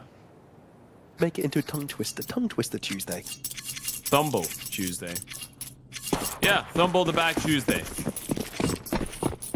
That's got a nice ring to it. Thumble Family Tuesday. Right. No, that's just me. I think we stop it. Yeah. I think that's it. All right, let's see how the rest of these rounds go. That was just the first one, right? That was just the first round of 6. Overtime, early trade. TNL go for an early push. It's something they'd been great at in the first half. Those pokes and prods, the push and pulls. It's like they're playing like a new team right now, TNL. They forced it into overtime, and suddenly 9, they're not getting a chance. Proactive. Flash middle. You know there's nothing behind it. You're just going to rotate one player back in towards that A-bomb side, actually. They are still leaving Dowie all alone on B. It's a great call for 9. This is the weakest of the 2 sides. Only Dowie to deal with. An early molly. Preventing movement. And you can see a quick rotation on Onyx as well. He is going to be relevant for this take. Good nade. A bit of damage. Creating a colourful red area in connection. TNL. They're here on time. It's not just Onyx. It's not just Dowie. Counter-terrorist. Flyrax Firax has also joined the show. TNL perfect to read what their opponent were going for. And that's 2-0 already on the first round of OT. I can't believe it, by the way. We just got into overtime and 9 are getting obliterated. They can't get around on the T side. You need one. Boys, you need one. Surely you get one. This could be another one in a long line of tough games for 9. They did drop a map against the European mix of Maestro a couple days ago. Still able to win the series. That could have been 2 wins in a row. But it won't be. Consecutive back-to-back best-of-3 victories have been really difficult to get for 9. And look at how this round starts as well. Sure, low HP on Flyrax, but you still have a 3v4 early on.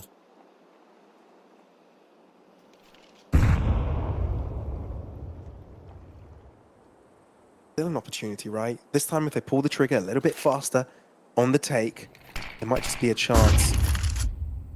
Flash a delay just a little bit, but I think 9 will be a bit more pacey about this time around. That's exactly what they do.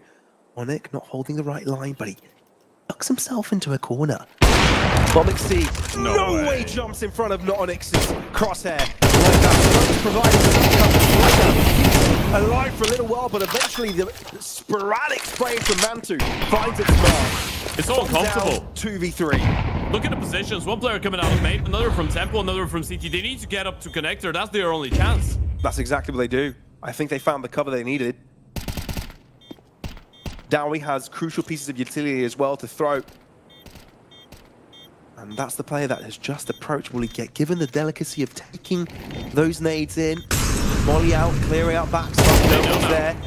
Spray down, Mantu down to 8 points of power. Limit trying to make it. Nades the deal. Down to Fabus. 1v3. Spray taken on the defuse, and it cannot be interrupted. 3 pretty damn flawless rounds from the TNL side. The CT dominance ensues. Of course they win a clean CT side first half of overtime, man. That is phenomenal. That is crazy. If you're not, you don't know what you need to do in order to win a map, by the way. This is... Dowie's 24 and 15. The way that One gets the kill onto the Ope, BobXD just jumping right in front of him. This is the definition of a dire situation that 9 find themselves in. They've lost 5 rounds in a row against the CT side, and now they're going back on their defense, and this is where they struggled so much. This is where they were not even struggling because of money. They just couldn't pick up buy rounds. They just couldn't. Got 3 rounds to start it off and then didn't get a single one. The last time 9 picked up a round on the CT side was round number 5 of this game. Now we're going into 28. And they need 3 in a row just to force another overtime. How hopeful are you? TNL are not even bringing an open to the mix, by the way. This could be pacey. Yeah, this could be real quick. 1 round required in the next 3. 9 start things off on a deficit in HP. As Fathom receives a nade to his chest. They've made up their mind. They're going for a B-side crunch. Double-sided attack. Haven't really done much to explore their plan. Onyx bumps head with his opponent through the smoke. Favon doubles down. Finally Khan is able to put it to rest, but that's not without damage taken from him. Flyrax is able to trade right back on site. Play clear, but BobXD wants to interrupt any pressure coming in. Khan gets across. Should be allowed a safe plant. Bomb has been planted. But a nade, 1 pull in, do the job onto Khan, but he still is relevant, still able to shoot his rifle. A bit rough on the spray, leaving things to an all-important duel. Firax, he's been pretty damn nasty today. Both maps. And AWP, this time gets it done with a trustworthy Kalashnikov. TNL, flawless on overtime, end the series 2-0. The first team to get a win into the main switch of the CCT Season 3 Series 1. TNL close it out in style. And just to emphasize on it, by the way, the reason you're not ready, Flyrax gets a kill from main. He repositions. He's going around the world in towards connector. He's a genius. He knew Mantu wouldn't be ready. He knew Mantu would not have a clue what is going on. And 9, I guess the TNL curse is still standing. They destroy online. You go into online. They kick your asses on map 1. Then Anubis comes in. You get a 3-9 deficit in the first half. You come back into it. You were 3-9 down. You get a 12-10 lead. You get 2 map points. And then you're thinking, well, it's D-side Anubis. We just got so many rounds. Surely we're going to be able to get it over the finishing line. TNL say no. They don't let you pick up a single one until the end of it from a 12-10 lead for you. It must feel really bad for them right now. Yeah, when it comes to like decision making and you know, having control of the tempo in Anubis, that was a story for both sides. But it's TNL that were able to do it a little bit more consistently, and you know, on overtime, them being first on that T side, you know, on that comfort zone, it just made things a lot easier for them. And oh, man, it's crazy to think about how dominating these halves have been. Hasn't really been close, but it's TNL that have just taking over the show all across the board. Look, we knew we'd be impressed from TNL. Like the past while, they have been unstoppable. And look, but prior to this, 20 out of the 26 last matches have been W's, and now they've added the 21st into the mix. It's looking impressive, and I feel like for this new season of CCT is probably one of the contenders we really need to have our eyes on. How consistent can they bring this? And when it comes to competing against players and teams of that higher level, you know, does that performance stop, or does it just keep on going? That is the question. That is the one question that Nine could not answer today. Well, they did, but it wasn't the answer that they were hoping for sure. It was still better than last time on LAN. And I honestly feel like the good things that we see from Nine are always really good, right? They know how to play logical Counter-Strike. They know how to play textbook CS. But in the end of the day, you did get to play 3 out of your 4 best maps in this series. And you couldn't pick up one. Well, you didn't get to play 3 out of the 4 because you didn't even get to the 3rd, right? But you probably had to. You probably are going to be feeling a little bit hard done for. The good news is this is just the start, right? It's just 1 loss in the main Swiss for Nine. They will get plenty of chances to bounce back. And hopefully we do get to see a different face of the team, because I still keep on looking at the list of players and the coach of this lineup and think they can play better. I know they can. It's just I don't know where the better play is. I don't know where the level is, but I know it's somewhere in there. Yeah, well, that's just the first match of the day, folks. Passion UA versus Nexus Gaming up next. Don't miss it. We'll be back in a bit.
Eventually,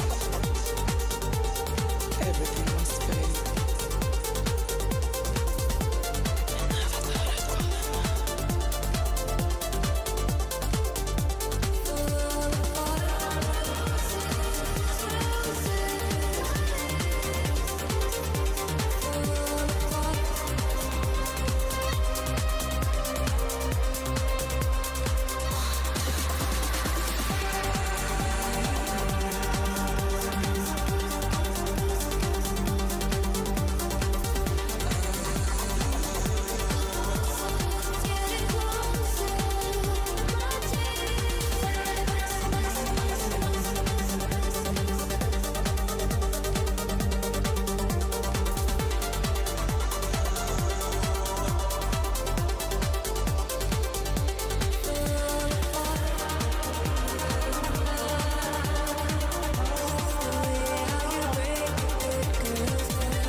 Blindsided, I trusted, fell for you. What a stupid thing to do. Blindsided, high hopes, but they fell away the moment you lied to me.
Blindsided, misguided, led astray, trusted too easy.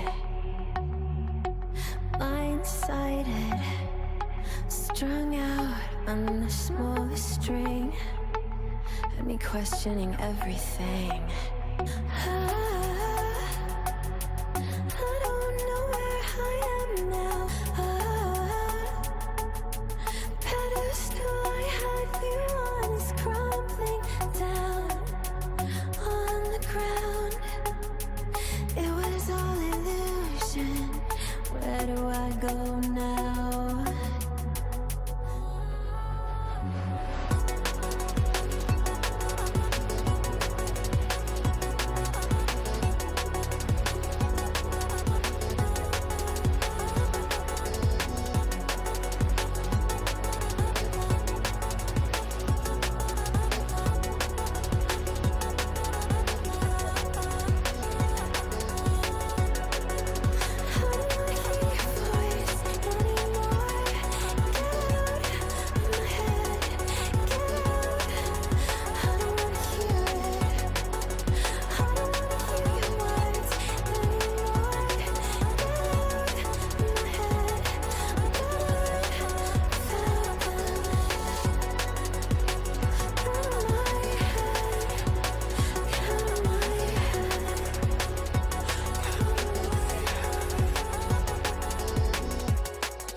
Hello, folks. Welcome back here to the Champion of Champions Tour. And look, we've already started off a day earlier on with a match, an introduction to the Swiss stage, an introduction to Season 3.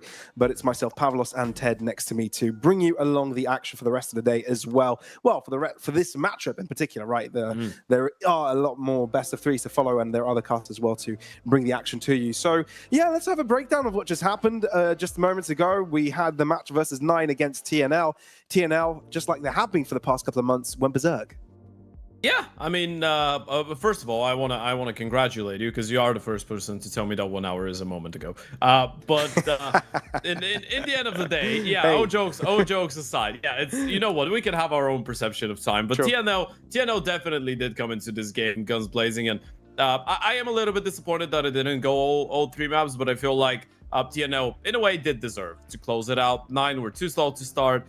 They had a spectacular as well first half on Anubis, but just couldn't close, or a spectacular comeback on Sure. Anubis, but just couldn't close towards the end. Now going into the second game of the day, though, Pavlos, I feel like this is going to be the matchup of the day, so to speak. Okay. I feel like now we're getting into the nitty-gritty of things. We have a revamped, the rebuilt lineup of Passion UA taking on a Nexus that did change something around a month ago by bringing in Low and X and getting rid of a Drone. It will be a really interesting game. I do feel like we do have a big favorite in the face of Passion UA, but if I've learned anything over the course of the last couple of years, that is that Nexus could be quite unpredictable. Yeah, okay, let's break this down a little bit, shall we? Let's talk about those teams one by one, and let's start things off with Passion UA, right? You said there were a couple of changes that came through as of April, as of about a month ago now, were Sure. brought in alongside Demia, to try and pad up a little bit this team in regards to firepower. And look, I'm looking at the performances they had ever since those additions, and I'm positive about them. Sure, apart from the 2 losses they've had against Fnatic, they've been pretty much flawless, right? 2 matches that they did lose were against Fnatic, and they've won every single one other than that. Yeah, absolutely. Winning the Galaxy Battle 2025 Phase 1, taking down 9, taking down Navi Jr., taking down TNL in the grand final. And as you pointed out, Fnatic has been the only team to take best of threes away from those guys, but they haven't been convincing best of threes for Fnatic. All of them really close games. Even that most recent 0-2 that Passion UA ended up losing. One of the maps was an 11-13. The other one was an overtime. So Passion could have easily won that one as well. And it is quite key that we're talking about a team that's just added a new AWPer, a new rifle that is incredibly impactful and experienced, obviously, but you're changing 2 key players, and you're adding a new coach as well. Kane is out, TC's in, being removed from complexity after 3 years, after single-handedly, I feel like building the team up from the ground. So now you've got a coach who obviously it could be a little bit difficult to find the right energy with everyone else and find the work tempo, because TC will have to get accustomed to the fact that he doesn't speak the same language as the players are going to be speaking inside of the server, and obviously they gotta get used to working with a coach that is English speaking as well. But in the same time, I really rate him high as a coach, and I feel like when you're looking at Passion UA as an organization, they've just made all the right decisions to capitalize on all the finances that came in because of Jambo and Fear going over to Fnatic, and now with Waro, Demia, and TC arriving, I feel like this could be the most dangerous iteration of Passion UA we've ever seen.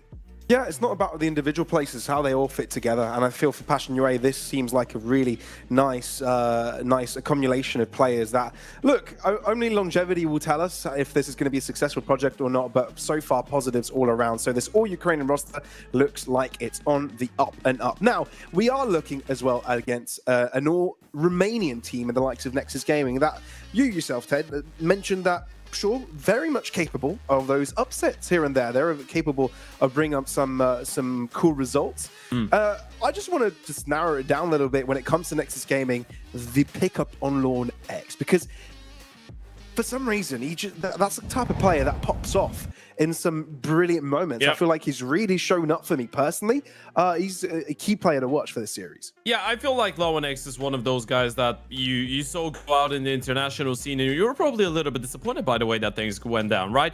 He was last part of Nexus back in 2022, of course, spent around a year there, left, went over to Sprout, went over to Falcons, played on Bleed, played on Revenant, played a major in Rio with Sprout. Low and X has had his taste of international Counter-Strike, and the thing is, he's still incredibly young. He's 19 years of age. The individual skill on this man is no question, and when you're looking at the firepower of this Nexus lineup, firepower-wise, and this is the one thing that I wanna emphasize a little bit on.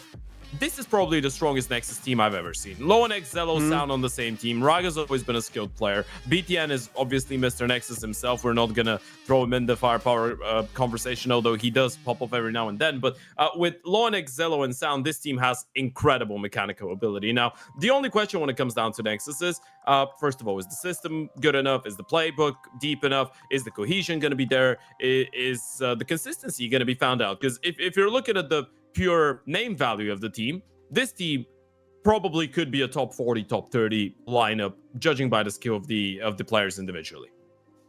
Yeah, definitely could be. That's a matter of time for them to actually show that they can, get consistent results. Because I think that's kind of the bane for Nexus currently, the fact that they can't really get those consecutive wins, kind of get into the top playoff spots in the competitions that they're playing in.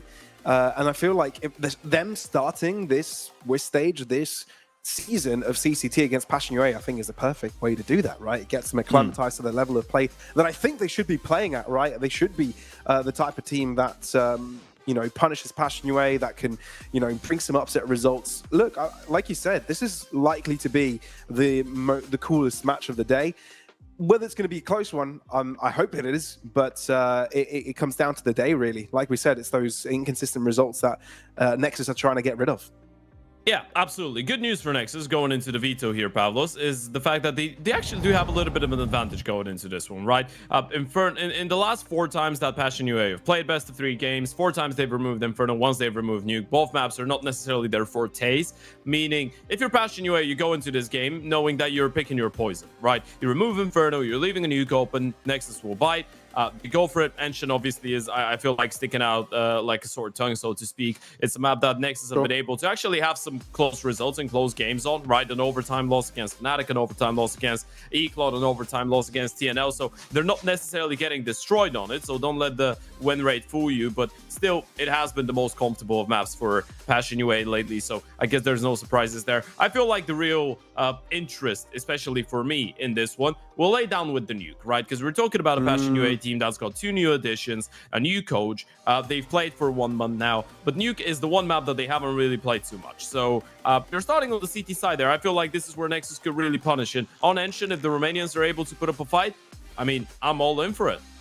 Yeah, they've only had a chance to play it twice if you're looking at Passion UA and Nuke. And look, even though both of the matches were losses, there were still close ones, right? Against 9, against Zero Tenacity, respectable teams in the Tier 2 scene. Of course, both with their ups and downs, but, being able to be competitive there, not like a complete topsy-turvy, I still feel like there's a chance. And there's, having close games like that points out a lot of your shortcomings, a lot of your weaknesses. So yeah, I'm still hopeful on that end, and I still feel like there's a slight favoring towards that Passion UA side. And my interest comes in a little bit later on into that Anubis side of things, right? I feel like Anubis is where things get a little bit more interesting, especially considering the fact that it's on that 50-50 wavelength of both of these teams. It's often that kind of decider that if it's a carried out series, if it's a long one, when I'm not kind of sold onto the fatigue becoming a thing, but when things get a little bit more scrappy, it is the type of map that relies on tempo and momentum. And given Nexus have that second pick, have got Nuke in their favor, if they're able to get a good result there, I could very much see a potential reverse sweep there. Was the one thing, if we follow the logical path, this Nexus lineup is really stacked. The one issue that could arise is the fact that you have a lot of people that are used to being pretty aggressive, right?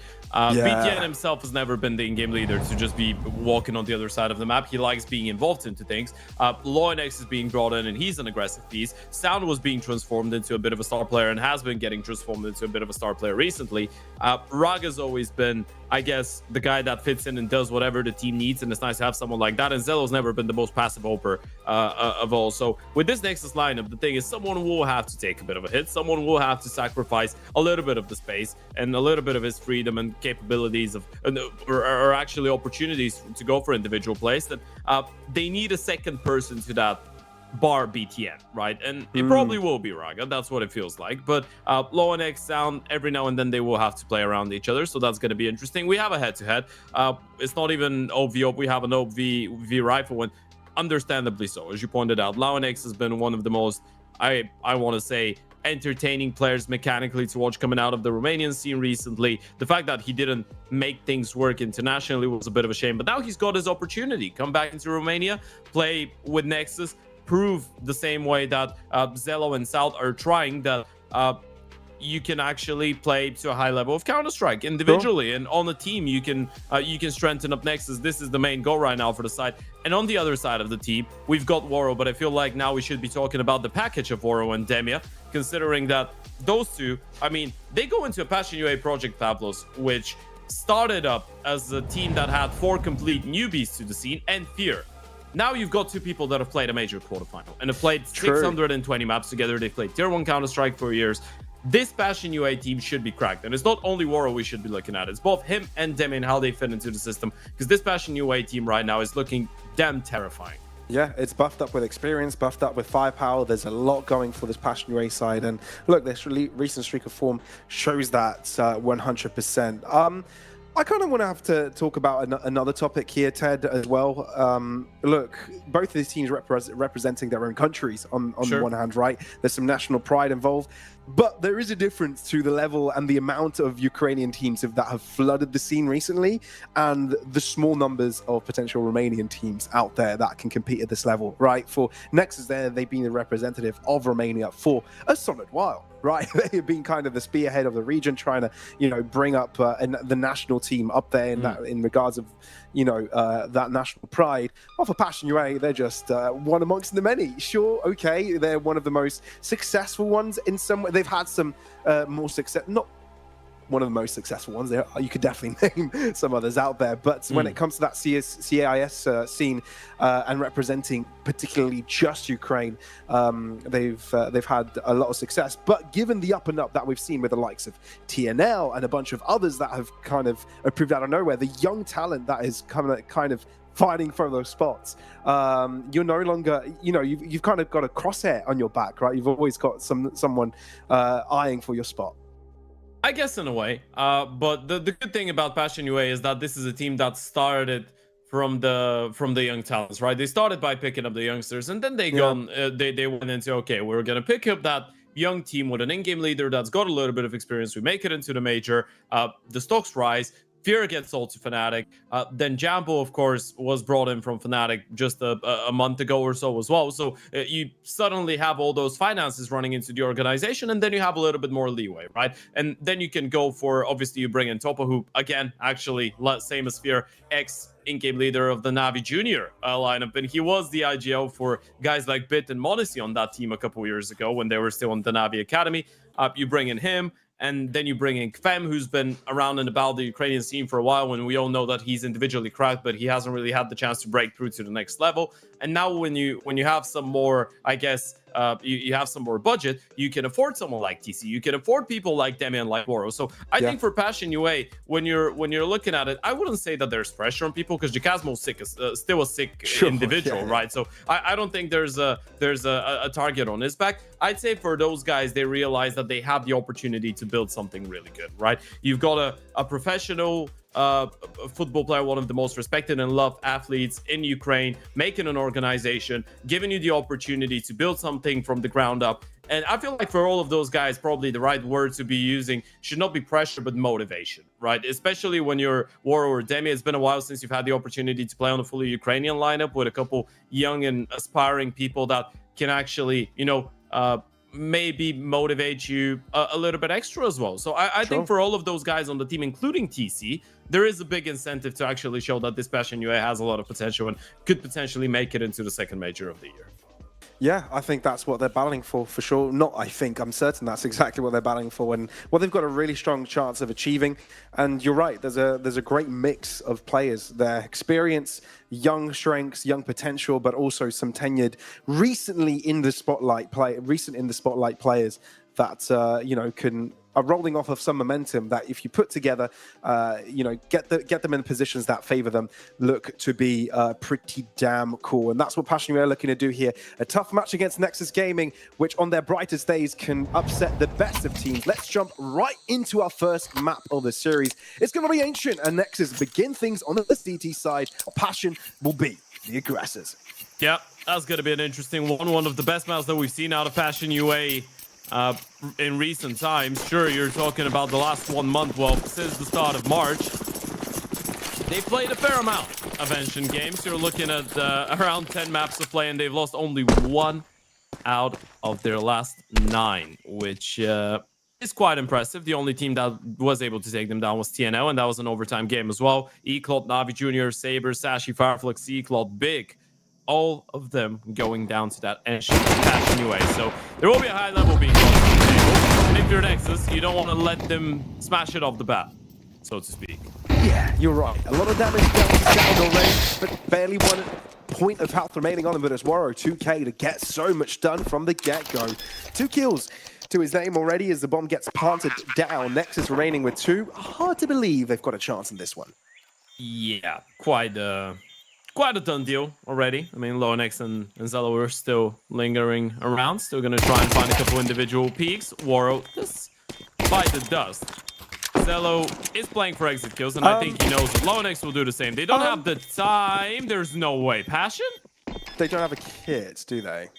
There is enough time. Topa. Okay, Kills up the user, and that should be that. It got scary, got very scary. Topa to save the day, though. Very, very confident with holding that position, holding that little corner, and knowing the right time to push in. Passion UA get first blood. Yeah, this is, I mean, it's not the perfect sign for Passion UA, but I guess this is a testament to, you think they're going to save, you think it's the logical thing, well, Nexus are still going to go for some of those wilder rounds. Good work coming out of Topa in the post plan. That one gets a little bit shivery there for the Ukrainian side of things towards the end. Felt like it should have been much easier. Now, because of all that damage, Nexus were actually, I guess, justify going for a bit of a force buy.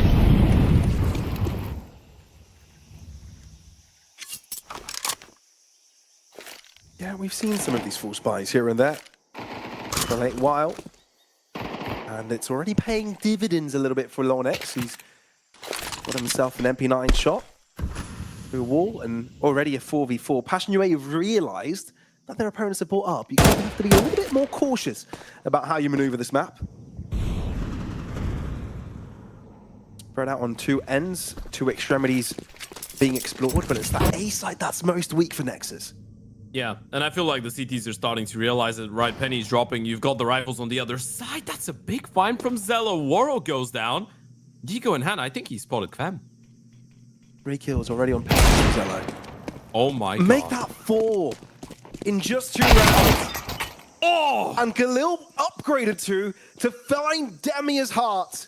Jacasmo. Gotta say. He's going to have to walk in front of his teammates' bodies to make any sense of this round, but Flames will find his feet. And this round is basically done. Sure, he's got the bomb in front of him, teasing him. What could have been? Laon X is there as well to help Nexus. What a brilliant force. What a round from Zello, man. I mean, it's not even the force entirely. Just give Zello a Digo, and he wins that round all alone. I'm not sure what the first shot was looking like onto Waro 2K, but Zello's just rotating back in. 1 Deeks Waro, go sample 1 Deeks with a vertical flick. Bam. On a tight angle. A little bit through the wall, maybe even.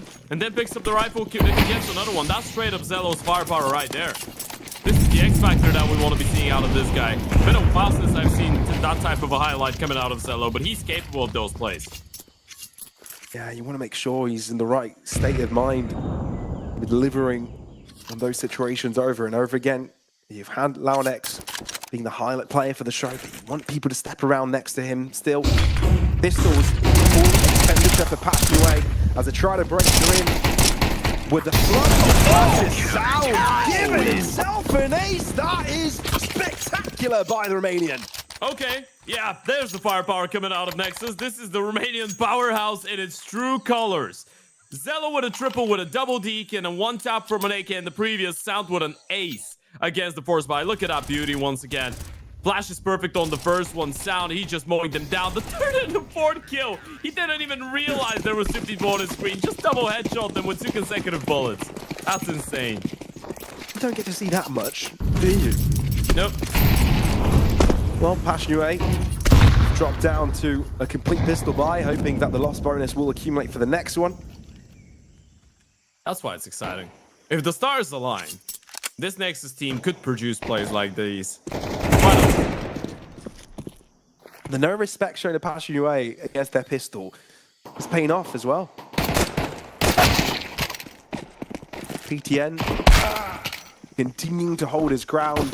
Raga decides, let's make the best of this tropical weather. Exploring the rest of Ancient as well. And yeah, a bit of a lead now garnered up before Passion UA get a chance to get a second buy-in. Yeah. And yeah. If you're Passion, not a lot of things have gone your way so far. I mean, even that one round, that was a 4v2 post plant on the B-bomb side. You did lose 3 players and you needed Topa to clutch up. Then you lose the conversion. It's not the cleanest of starts for Passion on their map pick. It's too early for a tactical timeout probably from TC, but if you lose this buy round, it might be worth it. A lot of name damage onto Kvem actually. Raga will be hindered by a flash. Admiral that moment and trying, that's a double kill. Right hand side for Sound. Running out of bullets, will not be capable of a third, but still that's a lot of damage done. You can see Waro 2K and Kvem both in low in HP. And Nexus are closing in. To give this a good call. His try does pay off, but Waro 2K is damn accurate. Now Zello looking to see if he can clutch it. But again, bomb has to go down for him to start making movement towards the site. Heard both nades, by the way. Heard the smoke and the HE. Zello opened at the same time. That indicates that both players are in towards that bomb side. Indeed, Zello doesn't have a kit, actually. I'm not sure if there's one dropped over in towards the round. It complicates the endeavor because it's a complete crossfire. You can look towards the right, but there's a player to the left. You can look towards the left, but there's always a player to the right. Passion UA able to convert a beauty of a round. And it all just started with Jacasmo's beautiful spray.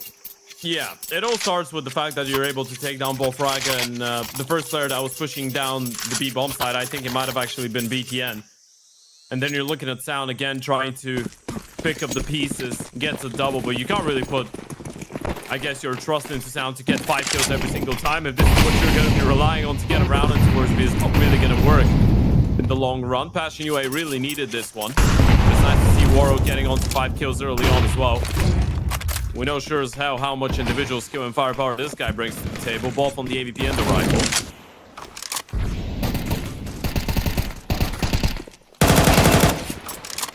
Yeah, good intuitive play there from Topa. BTN overseeing his welcome. Does pay for it with his life. Yeah, the M4 is going to have a better spray potential than the Galil. Nice But spacing again, from Oro. Use the reload to get into a good off angle. Sound was not thinking it was possible. Didn't realize on time though, and now they've lost low on X in towards middle. That's going to put even more pressure on the shoulders of the Oper, but he's dropped the bomb. And the push is coming in from mid. Rakas could be the next player contested. He's got a deep angle out on Donut, but the timing doesn't favor him. Waro 2K with a chance to cross, but Raga, what a swing. And now the round's completely converted. Demia, now left in the 1v2, Raga, giving him some noise, teasing him a little bit, but you don't really know where Demia's ending up. 35 seconds. But you're running out of space, running out of time, and you're being toyed with by Raga, and he doesn't even know it. Yeah, he's just escaped death. Raga simply avoids confrontation with Demia. You gotta run. If you want to win the round, you have to run now, or you're just calling it off. There's 18 seconds. You can't get the bomb and plant. Yeah, Demia's saving. Over. Hoping that he could have collected a kill on Raga there. If that didn't happen, he would have called it off, and that's exactly what we're seeing here. I'm not gonna lie to you. Some of those rounds are pretty crazy. The one difference maker is the fact that Zello's able to hit the shot, I guess, onto the player running up the ramp alone with the bomb. But then again, you probably would have loved to have a couple more Passion players up close and towards the B-bomb side, so they would be able to actually pick that bomb up and try and contest with the Oper. There's the replay. Good opening coming out of Topa. Waro's able to get the refrag onto the cave player. Everything's looking great up until the moment when, I guess, you just go down to the Oper. Walk in towards red. Doesn't work.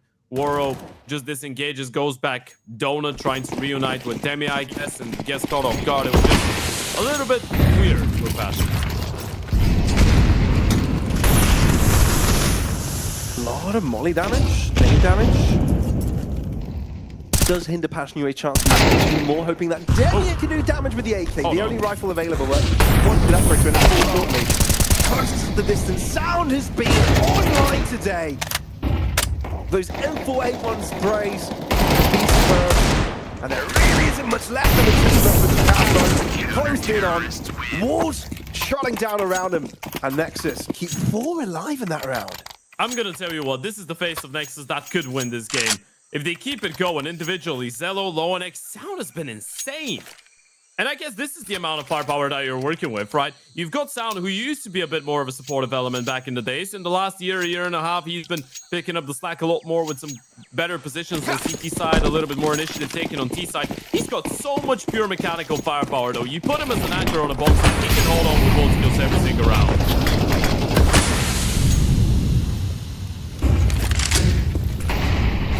The Nexus And I've got a hot keep take for you, by the way. investing a lot into that. Yes. I think Sound is probably the best Romanian rifle. Well, we're not saying Ima, obviously. That's out of the conversation. After Sure. Ima, to have come out of the Romanian scene in the last couple of years. And I know you've got guys like Blitz, guys like Lonex. Sound has been incredibly satisfying to watch, though. Such a reliable player.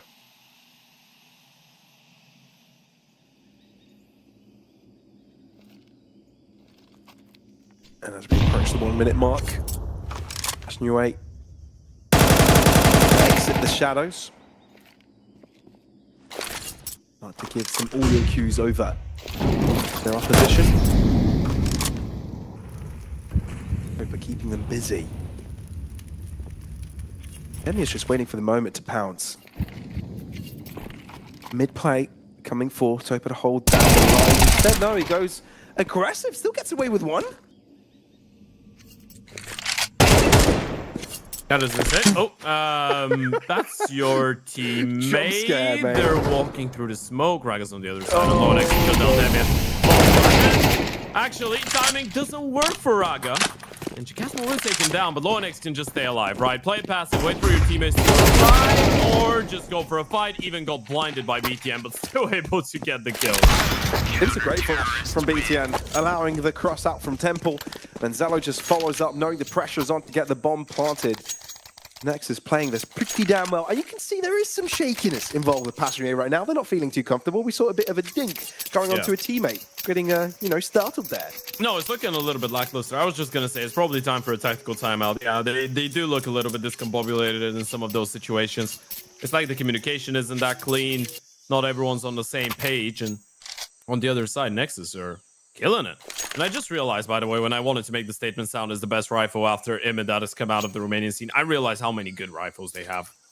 And how many good individual players they have in general, by the way. It's crazy that there's no Romanian team on a higher level. I guess it's just the story of Balkan Counter-Strike, though, right? So much firepower and not a lot of successful teams. You've got Bolt, obviously, as well. Big man Bolt. How could I forget about him? And then there's a whole lot of Opers. Regali, Slent, who's half Romanian, even though he's Hungarian. Moto. There's a lot of them. A lot of skilled players. Adam S obviously is out there on 9Z. I don't know why, I don't know how, but he is there. They're everywhere, man.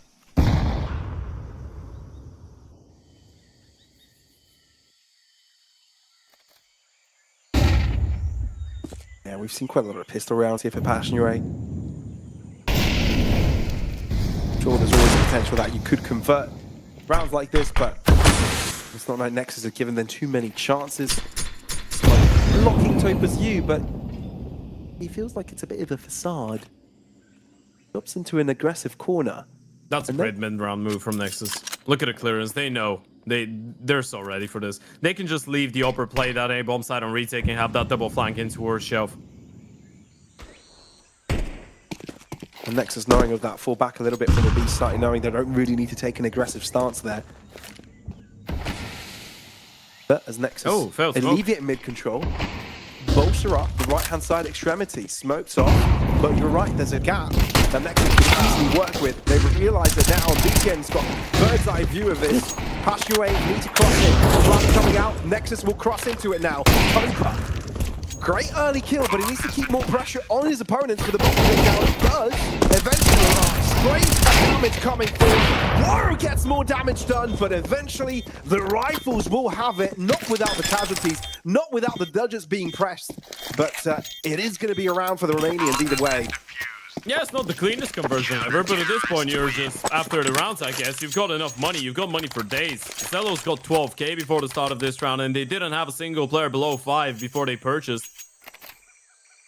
Passion UA, under different circumstances, you'd say this is a really good half-buy, right? You make Nexus reinvest into 3 guns, you get a bomb plant, you get onto the side, you do the damage, but they're after rounds right now, Pablos. This is the map pick of Passion. You want to at least give yourselves a chance for the comeback in the second half. Look, still a few more rounds remaining. Yeah. 3 to be exact. Impossible, especially when you're given a freebie from the get-go.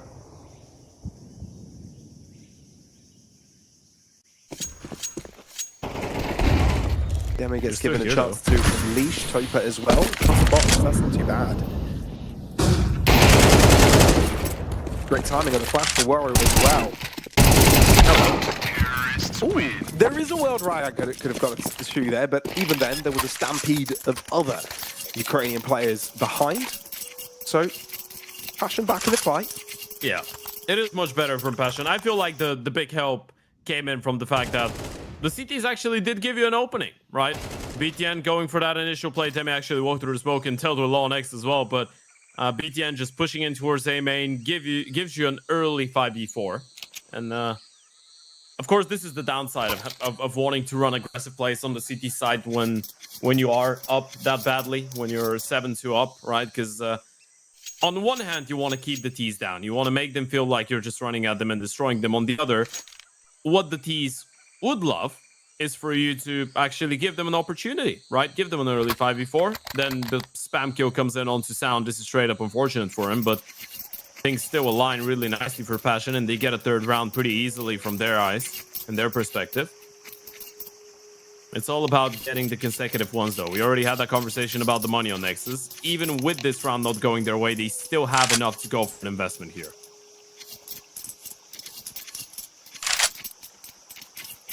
And that's the ways of the T-Sign economy.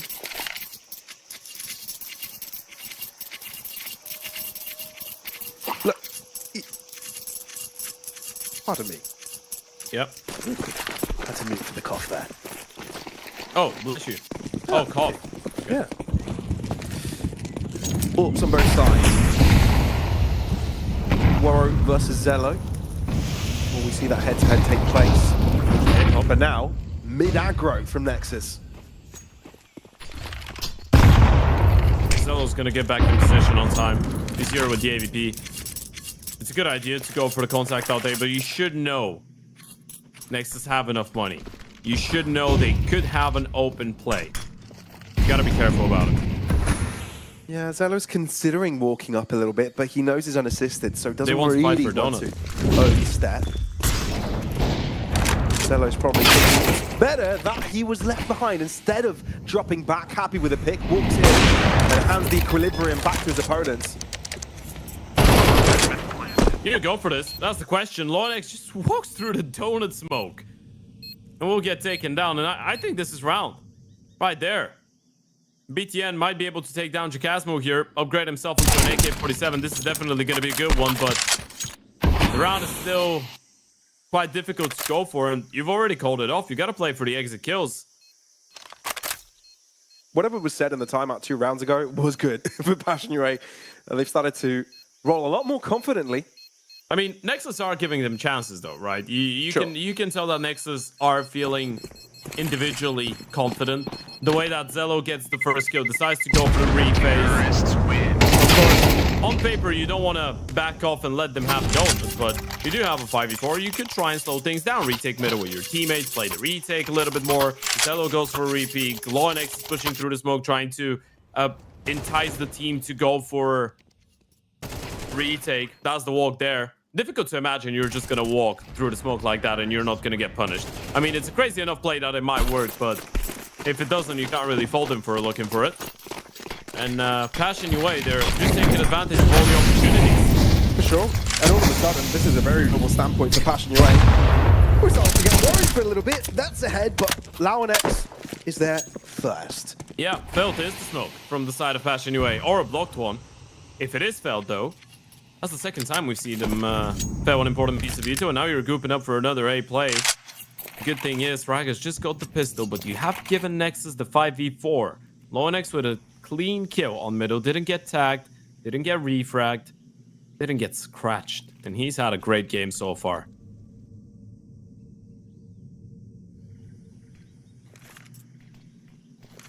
Smoke to block Raga's view. He might want to work in his own little smoke there. 5-7, so close distance favor. Hear the commotion, calling his team over to help. No one really from this Passionate side holding mid, so the rotations can come through. Can he find a separate angle? Lauernex draws on time. All of a sudden, Passionate, they're in trouble. The nade will seal the deal to Raga. Everyone from Nexus is around, overstepping their welcome though. 8 steps in front of the smokes end up being their demise. Little by little, they're being picked apart. Passionate really resilient here. Patient.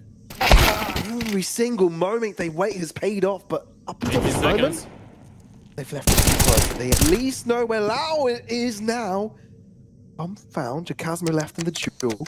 10 seconds, a chance for Lauernex to close the distance, but he sticks to his corner. Jump on the box. Jacasmo, not even playing the patient game, plays for the fight and wins it. Yeah, perfectly played to deny the ace coming out of Lonex. This was looking terrifying, but honestly, one of the rounds that we can actually commend Passionate for. You get into the 3v5, it's a little bit scrappy, but from that point on, you just realize the bomb's been dropped, the U2 is faded, we can just take it one step at a time, double nade the player towards the back of the box, and then we just chill. Just wait for the side of Nexus to get overzealous, just wait for them to walk into our crosshairs and we can punish. And Lonex did have a great round himself, a fantastic half of Counter-Strike, 16-7. And honestly, with Sound, Lonex, Zello all having their highlight moments, I do feel like Passionate could be happy with 5 rounds on the T side. This is recoverable. This is what we were talking about. You're after just putting yourselves in a position where you could close it out on the back of a good CT side, and you weren't going to be relying simply and only on the pistol in the start. It's the back of some tempo as well here for Passionate, going into the next half, feeling fresh, feeling alive, really, aligned as well. I think that was a bit of an issue at the start of the game, bit discombobulated here and there. Those issues ironed out. Maybe first map shakes, who knows? Either way, feels like things are quite even all across the board from that first half. Now let's see as Passionate enter the defensive and Nexus as the terrorists can make something work of this. What is the pistol we're looking for? 2 smokes, a molly, a flash. That could be a B execution, could be a fake in towards middle. Now Lonex spotted so many people in towards middle, you gotta go B. Yeah, that's exactly what they do. Smooth sailing up into the sights. Hoping you can get a frag out of this. Raga, put between a rock and a hard place, but there is some alleviation. The rest of Passionate looking to follow up, but carry on a minute. Nexus steamroll through them, punch every single one of them down. A brawling Jag. You just walk into a meat grinder. You thought you were, you thought you had the advantage. You're bringing in so many players. You're bringing in 4 people through cave, and then they just all walk into Sound and Raga and they get 2 apiece. It's absolutely perfect. Demi might be able to stay alive, but this is a pistol round going in favor of Nexus right now, and it's another massive moment for the individuals. And Raga even finds Demia. That's tough. Just not connecting from behind. This has to be an eco here. If you're Passionate, you can't even fortify a force by here. You can't justify going for that investment. Such a big play. How did that happen? They're not even in there already. They just swung them and got all the kills. It was Passionate caught on the retake. I thought they were going to take the fight later on in cave, and I think that's what they were setting up for. But the fact that Nexus just decided to push through into Jag itself, that was just enough to put the Ukrainians off balance. Desperate times call for desperate measures. It's round force to fall into the, I'd say, eyes of Zello. I wouldn't be surprised if he doesn't stick around after all that. Although he's got the bomb as well. Yeah, calls for the bolting of the position. Good sailing, Mach 10. Getting a couple as well. Cash in pocket. Lauernex want to be part of this. As good start as it could be for Nexus on the T side. Another multi-kill coming out of Lauernex as well. He's had a banging matchup so far. What a performance. ended the first half with 5 multi-kills. He's already at 6 multi-kill rounds. And it's a 14-round game. So almost getting 1 multi-kill every 2 rounds here, allowing X. Solid nades onto Kvem. Down to half already.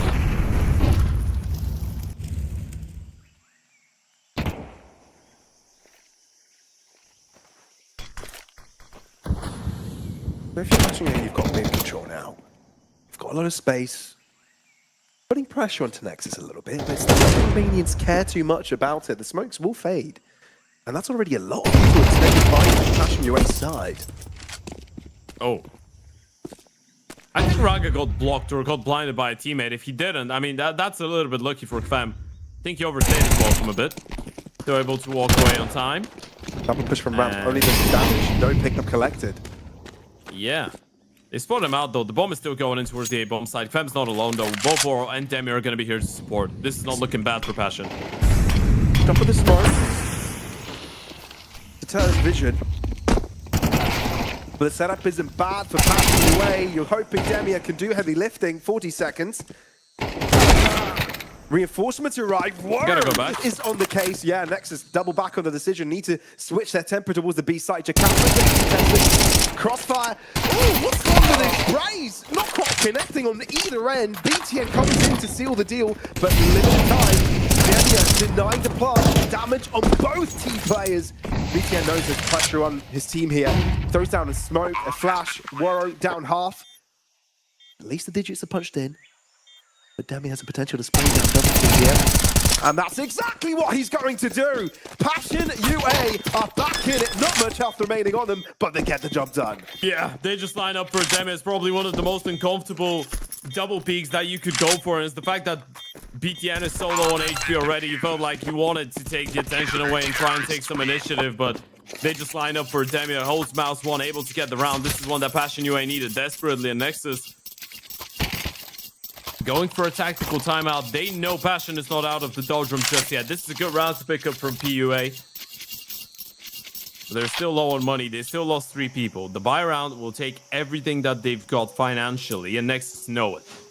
They do have enough for another investment themselves. This is the pivotal point. This is the culmination of this map. Passion win it.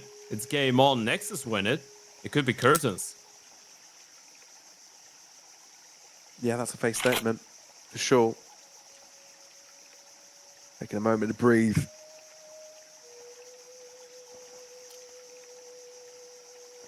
Sounds of the forest. Pretty sure it's Ease jungle. their minds. It's a jungle, you're right. Come on. Yeah. I mean, okay. tropical forest technically, right? Yeah. You're right, but it is a bit of jungle. More than forest. Here we go, though. Zello, open hand, misses the chance for the early pick. Does show there's an intention of approximate 3 players in that direction now. So Passion UA do keep 3 players also to the defenses of B.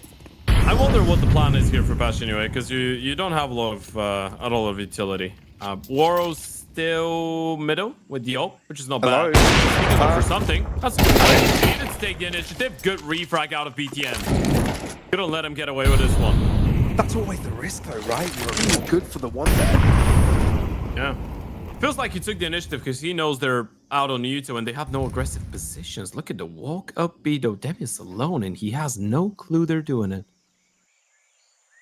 Game of timings. Oh, Demi has missed it. But he's got the round here that could be crossing onto site. Sound avoids the confrontation for a second time. Instead, creates a barrier between himself and his opponent and takes a different approach. Good turnaround from Demia. 180-degree turn twice to find the headshot. Topa. Good on BTN as well, but things are still kept in favor of the Ukrainian side, albeit Nexus having control over the B site. 2 players in smoke. Team both of Gun them. barrels revealed. Allow Nexus there.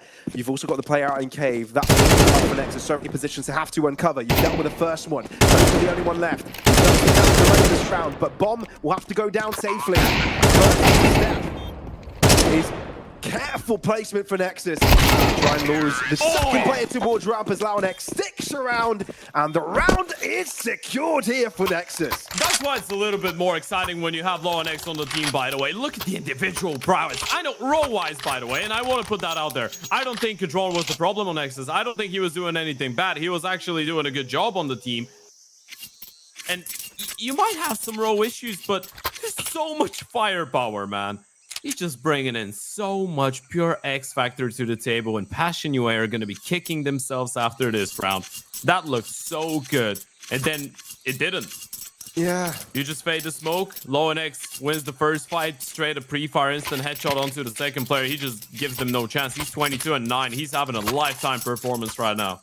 You see the thought process behind Passion UA's play, for sure. You see how they like to approach it, how they wanted to go about that post-plant, but I mean, prior to even it being a plant, to be fair, but those little minute details, little misplacements, little overstepping, gets punished by the individuals of Nexus.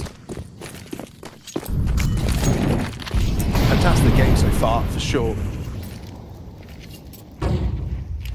Economical drought for Passion UA, opting for the full expenditure, getting their hands deep in their pockets. MP9s, Deagle. That's an all-in. A Hail Mary force. Everything you've got. And what is the call here? Deep flash in towards middle. That's a good start. You take care of Bragan. Now you need to be ready to retake the B-bomb side, though. The reaction is coming. Yeah, Nexus have quickly run into this. Head on the B side, Topa. Not a chance on that fight. Sharp. Launex cannot lose at 1v1. Still though. Smoke dropped. And only now bomb goes down. Passion UA, they've created some noise, created some havoc. A lot of smokes on the retake, though. They can make it work. Some room, some space. Ooh, realign the side in a way that they would want Monte to be paid. That is important stuff. Right past it, right through it. They don't care about mollies, they don't care about smokes, and all of a sudden it's down to Zello. And he's can't see a thing. In the fog, in the smog. Fem on the defuse. Walking. Oh, the shadows! But Warren 2K is there! If Passion UA needed a round, it would be this one! Woo. Oh, gosh. They didn't have a kit. I don't think they've got it. If he hits the shot, and Zello knows it. He hits the shot on the defuse. He played it to perfection, by the way. He didn't buy it the first time. And this is why we were pointing out the smokes on the CT side. Look at the bomb side. Look at how tight it is. Look at how claustrophobic they were. You get smoked up in towards cave, you get smoked up in towards the ramp, you need to run through, and you're giving those SMGs and pistol close range fights. It was perfectly played by Passion UA. That's why Passion UA is so dangerous on this map, having pre-planned attempts to force spies like that, knowing how they're going to suffocate their opponents with everything they've got. That's on. The game is all down. Nexus are down to pistols. This is going to be a clean conversion. You're looking at a 2-round game, and Passion will have good money, a lot of rifles, full utility, starting to get some of those individuals rocking as well. It's been more of a team effort, of course, but of course, Damian and Waro leading the charge. We already had that conversation about the two of them. Good thing is, you can't say that anyone is slacking on the side of Passion. Everyone's pulling their weight as of right now. Fem, Jacasmo top all of them. Lined up with 9 kills. Well, Fem's got 10 now. Eco Fragger.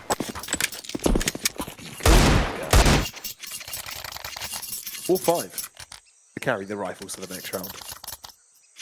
That's going to do wonders for a potential comeback. All right, let's see. The Nexus pull the brakes on this comeback before it even happens. Comes down to this, really.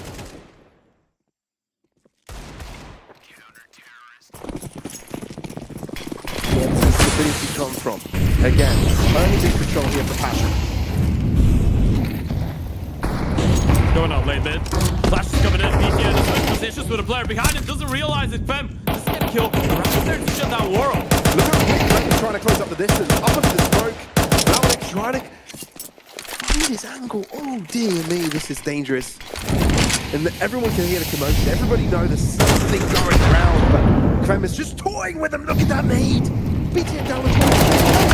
Wants to move in, and he moves in at the right time. Opa also walks out of moments like this. Spray down into the smoke. Fem eventually finds his mark. Lau and X all to himself. Fem nearly had the angle. All of a sudden, it's a 1v1. He's going to spawn. And Jacasmo can no longer hear his opponent. I mean, he's heard him back off in towards T-spawn. Thing is, you heard him going towards Shelf. Then he started going back, then towards T-spawn. You don't know if he's faking. You don't know. You don't want to overthink it. Lonex has got plenty of time to work with. 45 seconds. Does Jacasmo make a move? And if so, what type of a move is it?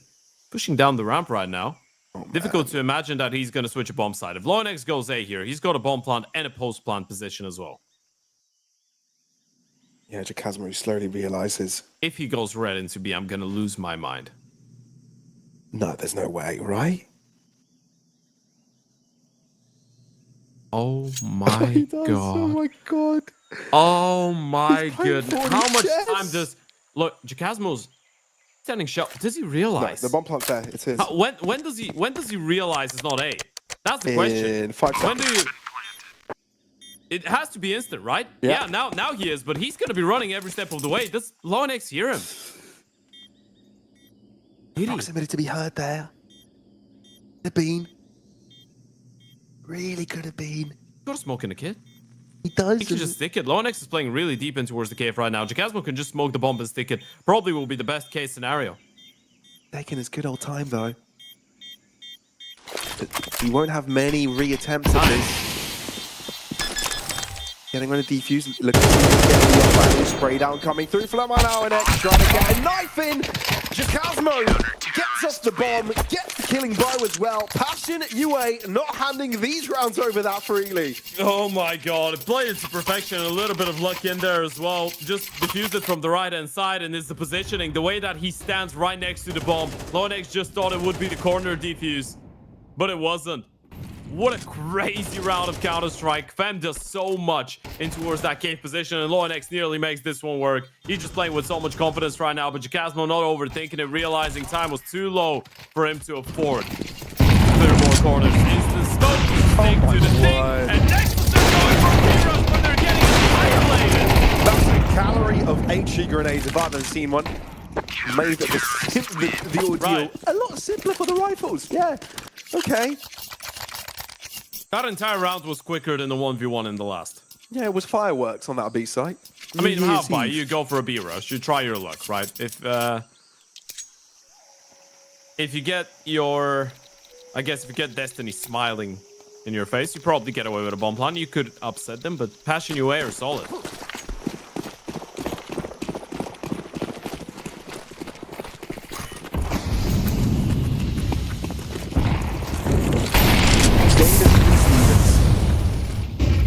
And you can't help but feel that Passion UA have got something about them right now.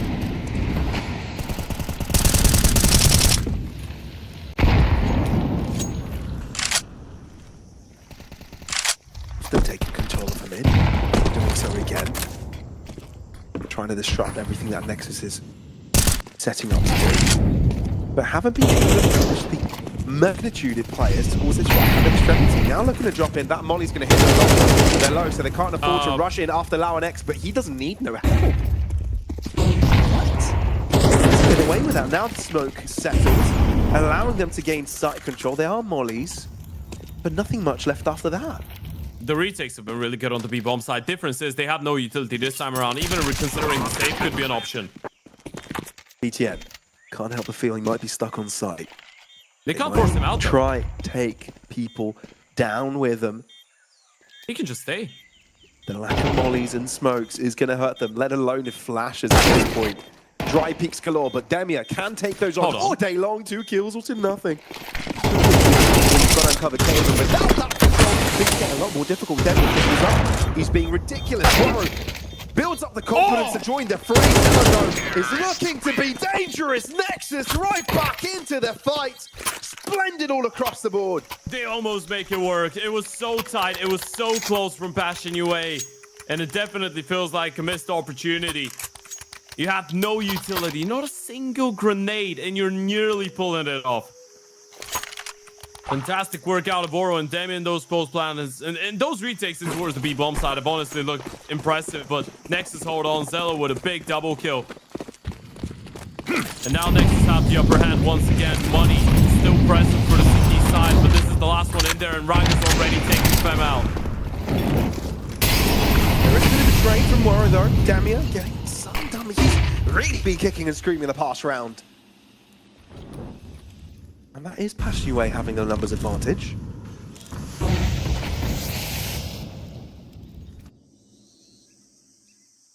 Nexus drop noise. Complete silence. But Passionue are pushing different areas to figure out what the play is. No one towards that left-hand side. You're happy to keep your majority of your players on B.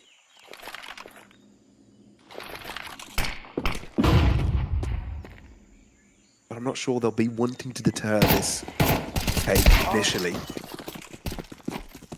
Casmo, first blood, denies one more now. Their attack has been hindered substantially. Not many players, not much health. Zello tried to hold on for a little more. Oh, that could have been a splendid kill if he could have collected it. But it's not like Passionue are going to give him a chance anymore. It's not like they're going to give him an opportunity. Instead, you're very much looking at a potential equalizer 30 seconds. And the fact that the Passionue players are split apart, there is a chance for him to try and isolate them. Tope has realized the distance has been closed. He can go away. He can go away. The pick he does. My God. 20 seconds, and he is sprinting towards the A site. There's no way. Zello, you can't do this to them. You can't win it like that.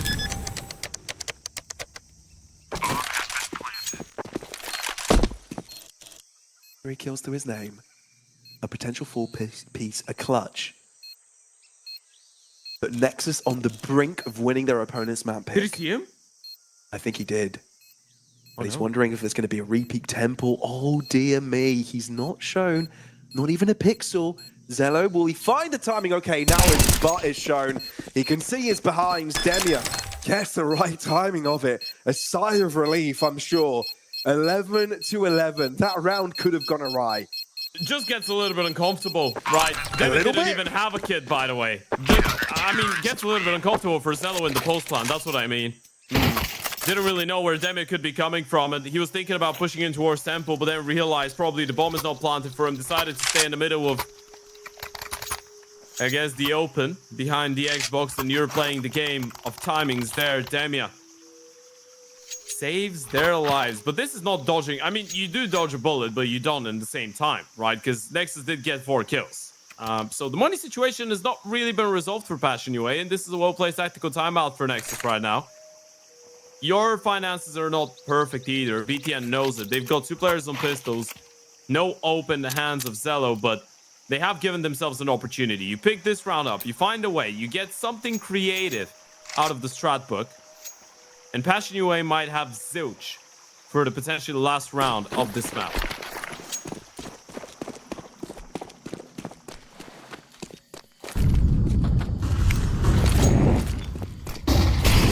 The individuals stand up. It's a solid CT side. No way going around that. This time they give their opponents nothing.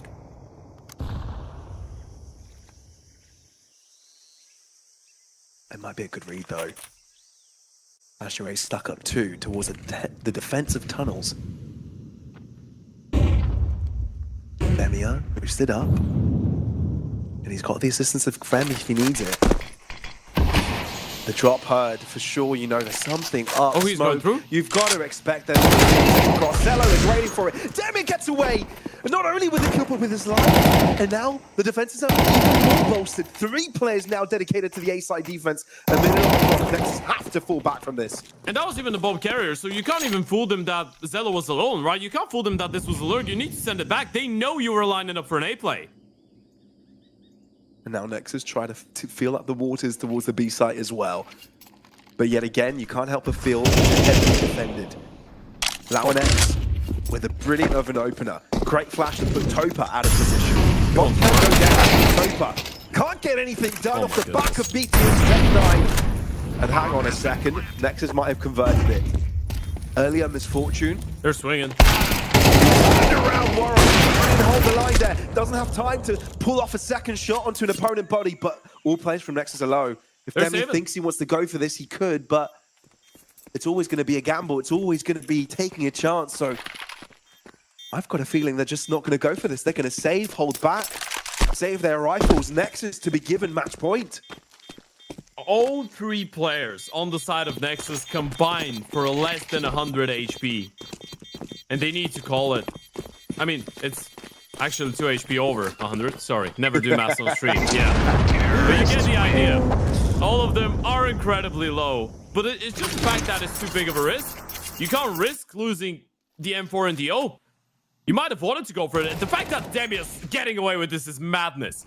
And they're still winning the round. I mean, look at that from Low and X. 1v1 fight offered. Another player isolated in the middle of nowhere. Passion UA, you're probably regretting giving away so many 1v1s right now. That was the fight before, and you were starting to realize that the A play was being cancelled. You were rotating people back. You just needed the B bomb side to hold on for a little bit longer, or the players to stay alive. And now you're in such a tough spot.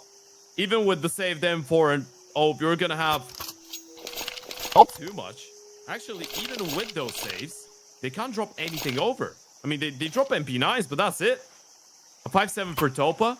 Another tactical timeout. The good news is Nexus themselves lose a lot, so there's going to be a couple Khalils in the mix. Not everyone on AKs. Indeed, it's actually going to be Zello and BTN on an M4. So it's not a perfect investment for both sides. Overtime, not off the table for Passion UA. They could make it work. They could force it.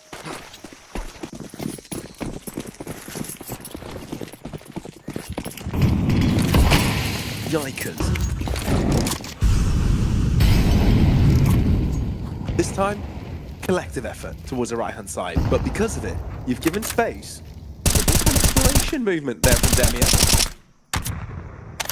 He's just single-handedly defending that A side. Yeah, they know there isn't a lot of utility on the CT side right now. Just group up, wait a little bit, see if there's going to be an aggressive play. If you don't spot anything out, you got to go, and it's going to be a fairly quick play. You don't want to risk Demi pushing A and discovering what he already has. Nexus have to go. It's as strong as a hold as it could be, though, for Passion UA. They're taking their time. They are.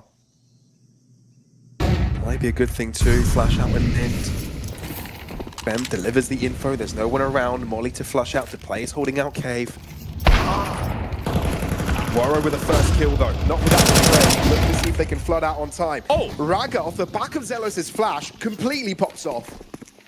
And even though Passion UA have the numbers here, have the right defense, it's not good enough. It's not going to deter the bomb run. Jacasmo's got a kit. You can take your time. Those retakes have been really good, but now it has to be a 2v4. Launex again. Every time they need something special, he brings a rabbit out of a hat. The magician. The young virtuoso. And albeit Damian's kicking and screaming, nothing changes the end result of Ancient. Nexus win it 13-11. What a showing from Low and X. What a statement from the Romanian powerhouse. 31 kills towards the end. And look at that. The kill on the spam from Low and X. Raga able to get that one as well. Nexus just closing this one out in true fashion. And Low and X, man, that was incredibly impressive. He has this one on 10 multi-kill rounds out of 24. Almost half of the rounds, Low and X is able to get a multi-kill, and he does post 31 in regulation. That is phenomenal out of Low and X. If there was a couple ifs, buts, and maybes about that Nexus lineup and how they could potentially beat Passion UA, that would have to be one of them. Someone from Nexus popping off. And the good news is there was a lot of players popping off on different occasions, but Low and X was, I mean, insistently there. He was just incredibly consistent with being insane. I agree. I think you can pat yourself on the back there, Ted. I think you predicted perfectly what to expect from Nexus. Overall, individual power, the fact that they can come out with some explosivity just really shined this game. Passion UA struggled really to keep a control over them. Sure, there were moments on that CT side where we thought they looked comfortable. They were starting to build up a streak. Things looked a lot more aligned across all their players, but that just wasn't meant to be, and their own map pick falls to enemy hands. Now they've got to do it on foreign territory. Let's see if they can make it work on map number 2. We'll be finding out right after this.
Next is able to stand out as victorious against Passion UA in their first map of the series. Their opponent's map pick, no less. But now, go onto familiar territory, their own map pick, Nuke. Can they make this into a 2-0? This is as best of a chance than they could have ever gotten.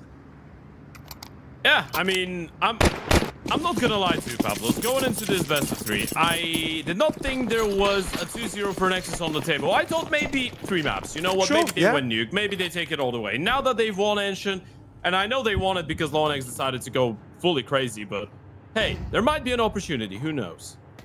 Yeah, it's just about replicating that individual skill we saw earlier on, but so far, it's Kvem to find an isolated pick outside. It's kind of giving the indication that a map push is imminent. But both Chasmo and Demia well equipped to receive it. Sound only player remaining, but being surrounded, at least picks one down to the grave with them, but that's Passion UA with a very quick first round. Yeah, you know what's the thing with Passion? I feel like this is a team that pieces-wise should be a good Nuke team, right? If you're looking at Waro and Demia, they've always been good pieces on this map. Obviously, Monte used to play it quite a lot, and they had a couple creative pieces on the team that always loved the map, like Krasno, of course. But in general, you have some individuals that fit the layout of the map. Waro loves it. He loves being mobile. He loves moving around. Loves being a vocal piece. And communication-wise, this is what you need out of your opera on a map like Nuke. The one thing that could be a concern is the fact that, as we said, they probably haven't had too much time to play, right? Obviously, we can't know how much they've practiced it. So maybe it's just the case of, you know, Passion UA have been playing 4 maps of Nuke per day at practice for the last 2 weeks, but they just haven't played it in officials as much. But the only officials that we've seen, as we already pointed out, were a 10-13 loss to 9 and an 11-13 loss to 0 Tenacity. Close results. All across the board, Kvem fails to be surprised with Ragger's superhero landing, but it was a bit of a splat instead. Sure.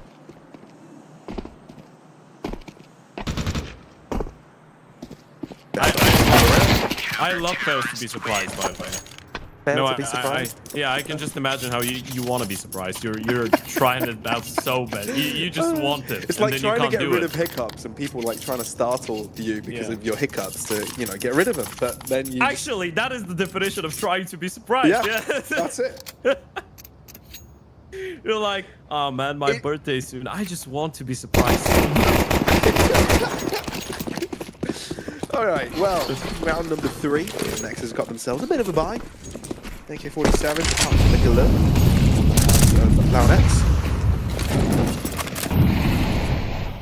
And they've already crossed that far deep into the outskirts of the map. No more nades? No more, as it seems. I mean, Waro did have one, but I think it's a little bit late. I'm not even sure if he spotted anyone. You already have that Fem rotation down. Gotta be careful, though. He's got a smoke to work with. No, you need the first kill, and he's perfect. Fem is an absolute madman. That's just ridiculous. How do you even get away with that? Honestly, you would expect like a 1-on-1 sort of trade, and then Nexus could have a clear coast. I mean, the first kill just goes with the second in the package under those circumstances, right? If you let them run out the smoke, you're not getting anything. If you kill the first, you're probably getting a second, but they still lose the round. No on health. He's the one quickly dealt with. Jacasmo, good read. Check They're low, around. though. They're really low. And you know Demi is the round player as well, so they have a pretty rough idea on what's going on. You've got to make the right choice when it comes to site execution, though. And especially with Demi having air superiority, not going to make it easy. Rips Ragger's head off his shoulders. That is dirty.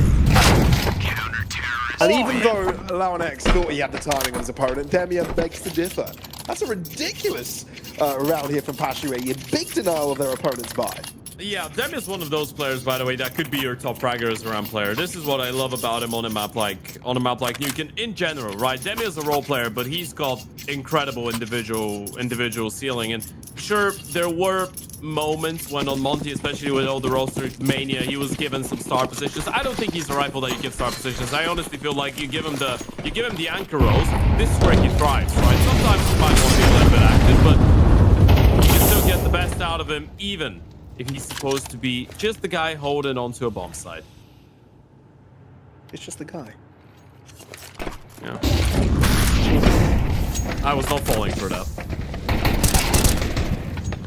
Well, BTN fell to his death in albeit an exchange, kills, and a sneaky push, a sneaky round. Oh, it's a turn off Jacasmo. Or has he? For a moment, I thought Raga was getting away with a sneaky position. I think he's still getting away with it, but the thing that, the fact that you is kind of your downfall. Wait a second. Yeah, I don't think you still have a chance because you're low, 40 points of health. He's got 55 seconds. But his opponent's got full control over the bomb. He can wait. Does Jacasmo push? Does he realize? Jacasmo's put Surely himself in a not. position where in around 20 seconds, you're going to get a little bit anxious. He needs to clear the angle. He really needs to. Jacasmo's putting himself in a really weird spot. Thing is, he's just going to hold that angle. Ryan's going to go and cross and falls directly for the trap. Ooh. I mean, the read of the timing was good from Jacasmo. It could have gotten a little bit more weird if 5-7 seconds more had passed. Then you're starting to think about the T potentially making his way through main in towards lobby and coming in from trophy.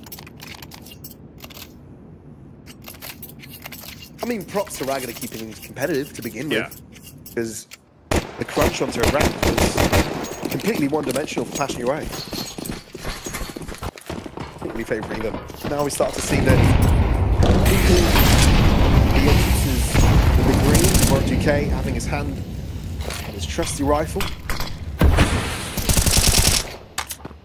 Oh. He's pushing for time as well. Montoya reloading. Wait a minute, that just caught past your way with pants down. Molly and Nate to deter the push in from heaven. Surely you call this off if you're passion. Yeah, you just lost a round right there. I mean, it's straight up popping towards the A-bomb side. A little bit unfortunate that the spam on the smoke doesn't actually connect onto the player that was already out cut playing in the lyric smoke, right? Because you get that kill, that probably saves the life of the CT vent players. Zelos executed Demia. But it still is the A-bomb side crumbling. Spam wants to make sure he stays alive. Refrag is good. This is a little bit scrappy right now. You do have money for another investment. It doesn't mean that you want to lose the Opavoro as well. He wants to make sure he stays alive here. And there's two people running at him. Oh no. Yeah, well, that's going to be his downfall. I'd be surprised if he wasn't dead. There's some karma to the fact that Low and X did go down. He headshot BPN. Sure. Yeah, sure.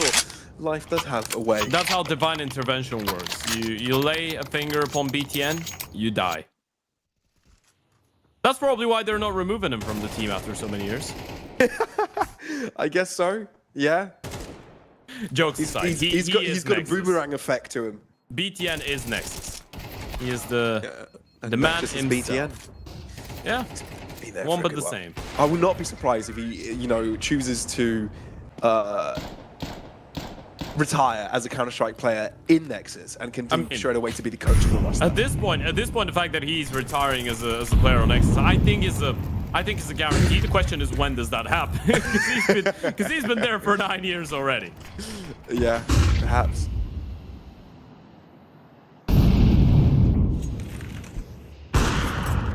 Nexus will try and chain things together here, but with a bit of a spread out approach, putting pressure in multiple angles.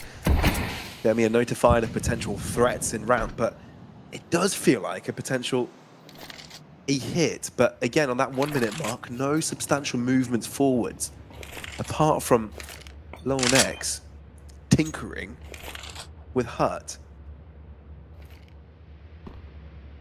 Oh, Fem didn't hit the silent drop. They know he's on the back of the bomb site. If they deal with Topper right now, Fem's position has been known, has been discovered. A deep nade, Raga down to half. Numbers knows exactly what Fem's up to. Thinks you need to worry about the second player. Ooh, Launex was hoping he could get the player rotating outwards, but instead Demia does everything in his power to keep the push from ensuing in round. But Nexus have got an answer. The thing is 20 seconds. You've got to move to this B bomb site. And you still have to deal with the player. No way. You've got to run somewhere. You've got to think quick. But I think you've pulled this off already. The defensive lines on that A site will not give you a chance. Nexus, leave it till late. You know what I thought? I thought for a second they were just throwing the A utility. And they were gonna wait for the CTs to overthink it, see that nothing is coming in with on the back of the execute, make some moves, and then go on a second wave. They actually faked it, sent the bomb over towards the ramp area, and Yeah, I mean, Demi just gets double. Raga just running in, not ready for the angle. Demi didn't move, didn't flinch. At all times, they knew nothing was going on in towards the A-bomb side, so regardless of the Util being thrown, I mean, Demi had no reason to really change his angle, and that off angle he's playing is oftentimes really difficult to actually get away with a double kill, but he does make it work. It's a great kill for the first. Demi does one better.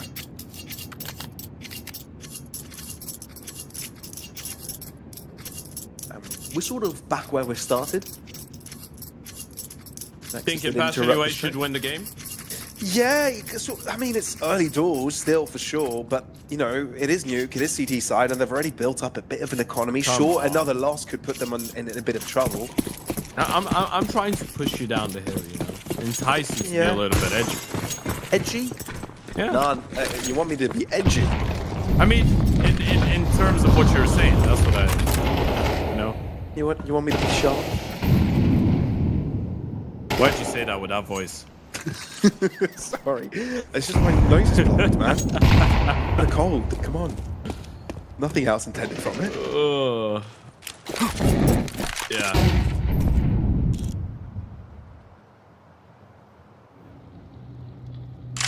Oh. You want to be edgy, Ted? Okay, we can drop that. No, I'm serious. Do you think Passion UA are winning this from here? Yeah, why not? Sure. If Nexus don't get another player to drop 30 bomb, might happen. He's crazy. Waro is out, an absolute lunatic. You know what? They're not winning it. They're Nexus 2-0. Yeah. If this is what we're getting out of him, oh my god! Look, someone make it make sense. Until Demi is dealt with, I'm not convinced. Especially with Fem getting the pickup outside. Low. He's got some cover, but again, Demia is putting so much pressure on him. It's crazy, man. These fights, they're so brawly. Demia wins it. God damn. It all started so well for the Romanian side, but as long as Demia's alive, nothing's over. You know what? No one's winning out of this one. Maybe Demia's winning, but no one else. Fem is 13-3. Hey, he's The viewers win, Ted. I don't know. I'm not sure about that. Okay. That was an interesting round of Counter-Strike. I'm not sure what the thought process was with Waro just dropping down. That was hilarious, man. I love it. I love it. Passion UA have a 6-1 lead on the CT side, though. Nexus are really being made work for those T-side rounds. Good news is it's T-side Nuke, so even if you do have a slow start, you could get back to the swing of things with a couple towards the end. You get 4 or 5, it's still doable. They do decide to run it again with a force. 2 Deagles, a couple rifles. Down secret they go. Dem is already rotating towards the back of the bomb side with Clem taking care of ramp for him. Raga and Loanex will give him a bit of a challenge. That one, Nexus, even though they've crossed with everyone, they haven't really made too much noise. And as of right now, Passion UA are not over-aggressive in towards lobby. So if Clem goes down on the ramp position, and that's actually a good move. Waro going back. Oh, they've actually taken him down. Loanex is doubled up. What's going on? He's doing his own little thing. He's had enough. Putting matters into his own hand. Georgia Casmo has found something out of this, but a 1v4 is definitely out of question. Or is it? Nothing's out of question. He's actually going for this. I wouldn't have thought he would. Money's low. Never mind. Hoping that he would have got someone out of position here. Raga has got his number. Backline covered. Yeah, it's not over for Nexus. Not yet. Hold on. I'm looking at the stream for a replay of Waro's drop. He just dropped. I was looking at the previous round. Oh, that was genius. Just for that one moment, I wanted to see it again. Look at that from Loanex, by the way. That double kill. We had that conversation after the end of the map, by the way, between the maps during the break, myself and yourself. If it wasn't for Loanex, they probably don't win the previous map. But hey, you know what? Maybe they just need him to step it up again here on the T side of Nuke. Just even more work. And this is what could lead Nexus to a good T side. Money's out of the conversation. For Passion UA. I feel like it was the individuals that pulled Nexus across the line altogether before I feel like Sound had a couple of awesome moments. I mean, yeah, the others well. had them as well. Lonex just dropped 30 bomb in regulation. So Sure, yeah. we that's gotta talk it. about it primarily. 10 multi-kill rounds is 10 multi-kill rounds, but Zello, Sound, they had their big moments as well. And Nexus. With hurt here. There are some weapons that are short distance that but Launex Look at is doing his own thing. Not a care in the world. Stroll in the park. He's pulling his team in with him. Zello left behind to see if he can stop anybody else from rotating, but I feel like damage has already been done. You've got one player on the bottom level. He's only got a deagle if Nexus pulled the trigger and pushing it to B. Should just be a simple deal, but again, walking to Topa. I feel like that was the best chance Passion UA had in this round to do any damage, but that's completely denied. That's a cool deagle, by the way. It's the only good thing for Passion UA in this round is the craft of Kfem on the deagle. I like it. Nice stickers there. It's really good. It's really nice. The AK-47 E-ring thing. Yeah. Although it is glitching through the gun itself. We called them charms. I know, man. I know, but they are key Had rings, to aren't take they? it. Look at them. Had to take it from. No. I'm not saying it to pick on you. I'm just like, for once, I'm saying this is one thing that we could have let Valorant have. If not for a team logo. If it's team logos, I agree. If it's team logos, we can act to the guns. Fine. But yeah, look at that. No, I will disagree. The sausages are.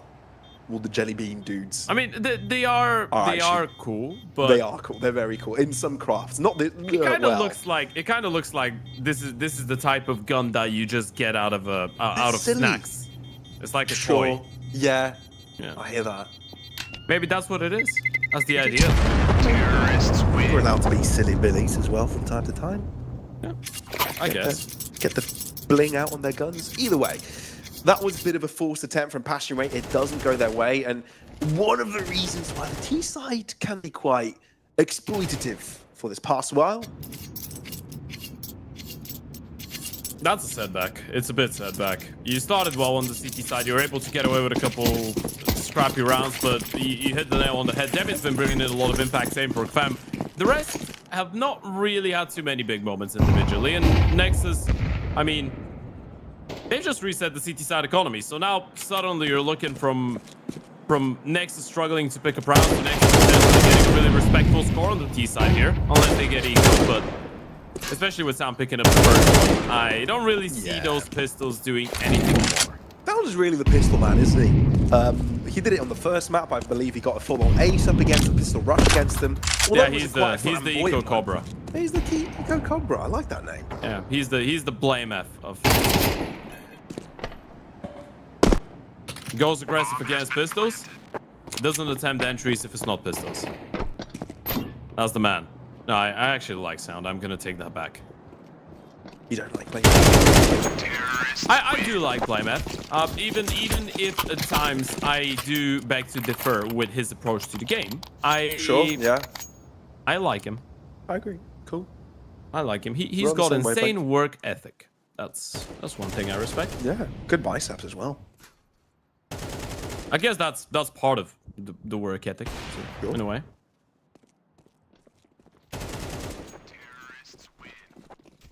Asher Biceps would be proud. He's proud, probably. 6-4 the score. The status quo has changed quickly after Passion UA seemed to have quite the stellar hold over the trajectory of the game. Attack pause is required. Thinking chambers entered. What's the approach difference now from the Ukrainian side? You're just hoping for a way to keep the rounds a little bit cleaner, not to be as chaotic, but it could be difficult. Now you don't have the money to put War on Anubis, you don't really have a lot of utility. We might see them attempt something aggressive at the start to get at least one opening pick. Then fall back into a bit more of a passive setup. You're not working with so much utility after all. Is the round push? Passion UA, that is. But next fight is their approach to Casmo. Put on! Get the kill on BTN. But somehow delivers with a double kill. That actually keeps things very competitive, especially with Waro 2K with full control from above. The push from ramp also comes to fruition. Passionue was so quick to pounce on that. That's such a weird game of Counter-Strike, by the way. Massive work coming out of the in-game leader of Topa. Your teammate in towards the bomb site just gets run down, and Topa just goes nuclear. He just gets a double out of nowhere. What a way to deal with the play. And as we said, the double trophy setup coming out of Passionue, that looked good, but if Nexus were able to capitalize, they just needed a 1-for-1 refrag onto the bomb site, they would have made it work. It was a good call out of Nexus. They just couldn't get the refrag on time, and that enabled everyone else to rotate in. Waro being able to push in, Demia as well. Everyone arriving just on time. Ashen, you get 8 rounds here on the CT side, and we can have that conversation. If Nexus get 5, I'm still looking at the Romanian camp and thinking they should be able to close on CT. I hear that. You never know. I hear that, yeah. Doable. Definitely within the realm of reason. I thought for a second we'd be seeing a tech pause, saw a couple of ticks and tags in the chat, but we are back into the game. And the final round of the half taking place. Let's see, where will this go? Both teams well equipped. Both sides, the green unleashed. Molly's thrown, no initial engagements. Yeah, this time you've got the open low, and it's actually taking down Fem through a smoke. That's one way to get things started here for Nexus. What happened on A? His barrel was certainly in vision there for Topa. I'm trying to understand what Lonex is doing right now. Something. Kermit Crab. He was just crossing Crossplay. left, right in front of the smoke. Trying his absolute best to get himself. No. Sorry, I was gasping for air there. Anything could have happened. And Sal's gotten Waro. Yeah, he's been able to use all that commotion to actually get into a good spot in towards Garage. Waro was not aware of the timing. And with Jacasmo being low on HP, this is going to be a 5th round for Nexus. There's no way they convert. Passionue have been ripped apart, limb by limb. And now it just feels like the final execution is imminent. Only one step required. Demia, all that remains, really a big part for Passionue's defense thus far. Most highlight-worthy player this entire game, I'd say, you know, aside from Launex. But he's been realized, and shut down as well, denied Heaven's superiority. And Nexus gain themselves the gap closer, 7-5. And from an instance where it was 6-1, this is a pretty damn T-side score for the Romanian squad. It really is. It's a good recovery. Had a bit of a troublesome moment at the start of this, but it felt like with time, Lonex started to get going, and the moment that you were able to, I guess, for the first time, push away the economy of Passionue, they never got it going until the very end. Nexus get 5 rounds out of the T-side. Was it the cleanest T-side ever on Nuke? Probably not. Was it efficient enough? Definitely. You've put yourselves in a good position. You're still fighting for a 2-0 win here, and let's not forget, we're talking about a map that Passionue have played only twice, and they've lost both times, even though it has been close games. On the side of Nexus, last 3 times you've played it, you've been able to take down both Cybershock and Sangao, and you had an 11-13 loss to Sashi. Even the losses of Nexus on this map have always been close. 11-13 against Sashi, 20-22 against Gun5, 10-13 TNL, 12-16 Sinners. The wins have been quite impressive though. Spirit Academy, Metasport, Eclon.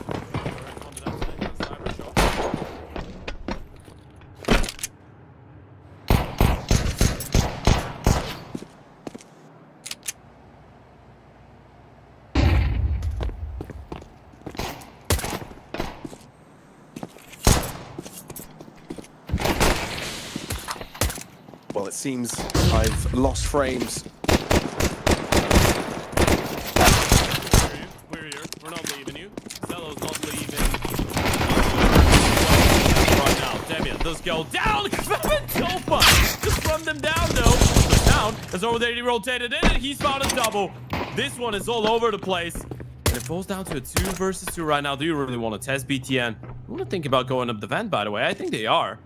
Already making their way up the A-bomb side. Zelo's going to be there on time, not to stop the bomb from going down, but at least make sure that they don't move around freely. Actually, they can't plant the bomb anymore. He's already here. No. So it's not that safe anymore. They can't go down the vent again. They need to plant. Surely not. Exactly. Because BTN is around. Oh, dear me. Good cover there from Topa. The captain keeping his teammate very much in safety. Zelo, wow, what a moment there to close the distance. Both players chime in their shots to perfection. Nexus win the pistol round. Perfect way to get things rolling. It's all about the double kill from Sound. I'm not sure even how he gets it, right? He was in towards control. I guess they don't clear him, or he was just really quick. And then Zelo just messes with them. Stops him from getting the bomb plant. BTN not rushing going up the vent. He waited for them to commit to the plant itself. Nice opening coming out of Zelo as well. There's the replay. The moment they get those 2 kills on Fem and Topa, you're thinking they've got it. And yeah, they just didn't clear him. And Zelo, that jump that he did go for was incredibly risky. Needed to hit that one as well, 50 HP, but the one tap connects. Nexus get the pistol, tactical timeout, passion, decision-making time. Do you force? Yeah, it's Probably. a big decision to make, right? You've kind of got close to 3K on every single one of the players. You got yourself the bomb plant. You left it really close. You got a lot of kills in the process. You're probably thinking about this heavily. Or, you know, losing this Yeah, would they kind of force. put you They in are. risk of losing 3 consecutive. it's more of a, what type of a force do we want, right? Do we want to go for the Galils and pick up the fight outside, or we want to go for primarily utility and Back in have tackles? Mag 10s, Tech 9s? Another one. Yeah. Is it? Huh. Yeah, it is back-to-back tack pauses from TC. This is their last one.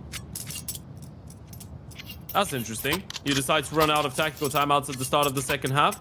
Apparently, that means that TC is really comfortable and really confident in the game plan that Passion UA have for the T side. It's all about getting them going, right? So that's why you're putting so much emphasis onto this one. Well, it's without a doubt that Nexus have superior weaponry in this, but it's not without Passion UA having guns that can pack a punch. I'm expecting something quite pacey here, but they do have the Galils as well that can fight it at a distance. You're a keep Alex. I'm a fan. I don't know. I'm a fan because I call it. Either way, though. Smoke cleared out from the HE, but Demi crosses either way. Not a care in the world. He's found himself at a lower level. They should know, though. Look at Zelo. He's one step ahead of that play. Timing. Zelo knows there's a player down the vent. It's all about finding him out. You need to get the kill. Demia, Mac 10, Zelo. It's a little bit tricky. He's got head armor, though. Should be good. How do they deal with Demia? Zelo's realized outside's open as well. He needs to back off. He has to. No reinforcements, but he's done some initial damage. He has to get away with more than just a kill. Damage across the board on 2 different players. Still, though, Passion UA have got a clear control point now into this B-bomb site. That's safe. If you're Nexus, you don't even go for this. I mean, unless Sound somehow picks up a double kill, and he does the damage. Look at the HP. BTN gets 1. They gotta go for it. They know there's so many players that are low. Lonex, not the best time for the situation. There is a rifle we can collect, though. They're They're saving. They're holding back. They're not going for this one at all. That's so weird. That's so weird. Zelo was in a good spot. Zelo was one step ahead. He just couldn't get the kill onto Demi, and that's just on Demi playing his life there really well. If he goes down, it was going to be so much easier for Zelo to just hold on to the smoke. He had secret smoked up. They just walked through. Zelo a little bit undecisive onto how he wanted to approach that situation. Do you want to give it away, let them go down secret? Do you want to pick up the fight? Do you want to risk losing your life? It was just such a difficult moment to find yourself, and you don't get the kill instantly on Demi, and that is the game changer. Demi just single-handedly winning them the round by not even getting a single kill. And we saw how difficult it was for Passion UA to regain composure economically on that CT side. Nexus aren't even given the chance to build it to begin with. Brilliant force. Nicely laid out. Couple of chances missed, sure. You've got to put that into account for Nexus. It's still a good one. You do have the Galil, the FAMAS, the M4 utility. It's respectable as well. Nexus needs to make this one work, though. The double tactical timeout from TC does pay dividends. It's all about converting now. You do so fast, you're going to be finding yourself with a 4-round lead, probably, considering the next one would be an eco coming out of the Romanian side. This is the most important round of the game so far.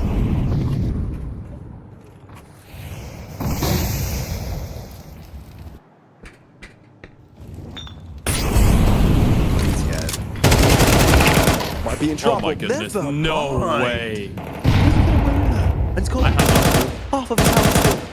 That's insane. He should have been a dead man walking. Turns around, jumps, throws a smoke, and he's still able to get the kill. And Sound's boosted. They're going back round. If they get a second player to rotate in time to bait for Sound, this could work out perfectly. They just need a rotation. And they do actually have someone. BTN, I think that's him closing in the gap. Sound undiscovered. As much as he can to be a distraction. Sound only good for the one though. 2 players, crucially low for Passion UA, but Nexus have got no one nearby to stop them from crossing. Rag is down. Rag is down here. If they commit to the bomb side, I mean, they've got low HP. They're going to go for the bomb plan. He's going to confirm the information. Rag, timing is key. Does he get the kill out of this? They might not be ready. They open the doors. Distraction is perfect. Lawrence is actually the one to get the kill. And Waro now trapped with the bomb in towards Dark. And they know there's nowhere where he could be. 25 seconds. They right on top. This one is falling apart for Passion UA right now. And Waro's got nowhere to go. Nowhere to be. No way. But he's picked up a double. What is going on? Warriors saved the day. Single-handedly brought things back. But Rag has got all of his health, and his 2 opposing teammates have none. 8 seconds. Behind him. He doesn't check it. Surely he must. He has to. Walks away. 3 seconds. He's heard the noise. There's running right after him. All he has to do is survive. And that's exactly how Nexus get the dub. What is this game of Counter-Strike? What is going on? He even kills him after time. Waro's just been finessed. And he's got jack shit to work with in the next round as well. $2,000 in the bank account. What is that game, man? What is going on? So many times. That's ridiculous. Nexus win the round. Passion win it back. Lowenex opening the door is able to get the kill. World, that double kill. It's nuclear. He should never be getting it. Jacasmo did help him for the second one. Mirage is still close.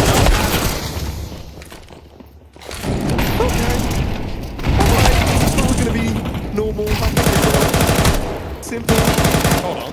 Well, this is a force buy, so it's not like it's an buy the eco. There is some damage dealt, which is within the realm of reason still. Both players low, but the nade falls short of the mark. I think we all need to breathe for a second, Ted. I'm good. I No? don't know Okay. about you. You don't need to breathe? Sure. I'm fine. That's fair enough. You're an alien after all. Well, there's other ways to tell me that I've got a big and bald head, you know? Hey, you're not green, so I don't know what you're talking about. Maybe it's a mask. Not a green one. Maybe it's makeup. Maybe that's just a ton of makeup. Yeah. Sound's got the perfect angle for this. He's got information on both remaining players. You know what they are? They're like 2 walking sausages waiting to be devoured. Feb and Topa have 24 HP combined. This is not working out. Yeah, you're not winning this round. There's no way.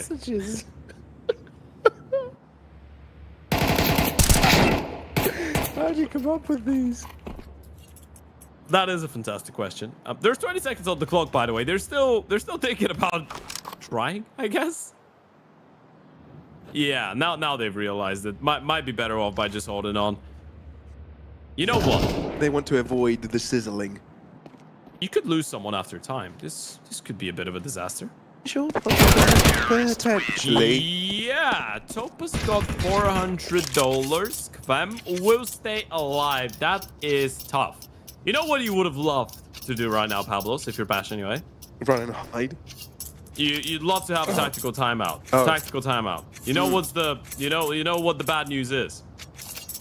You've got none left. Yeah, you don't have any sausages Yeah, either. TC. No. TC's just standing there watching the game, waiting and saying, hey, you know what? I can't really help you anymore, guys. It's all you.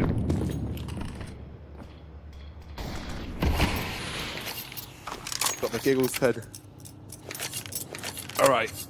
No giggle time for Passion UA, though. Getting a little bit serious, getting a bit out of control. Already down a map on their own map pick, and now they're facing, coming behind the Nexus. Look, it all started well. 6-1 was the start for the Ukrainian side, but quickly converted, and now Nexus threatening that lead.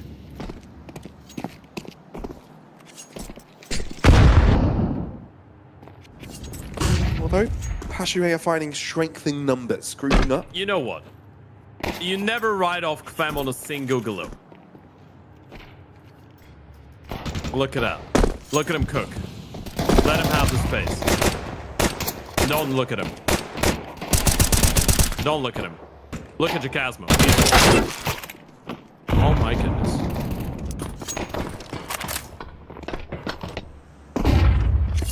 There's no way.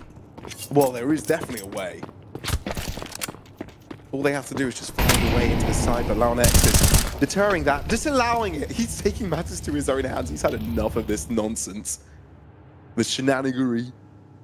Bomb dropped into his hands, 25 seconds, and South once again finds himself in an optimal angle.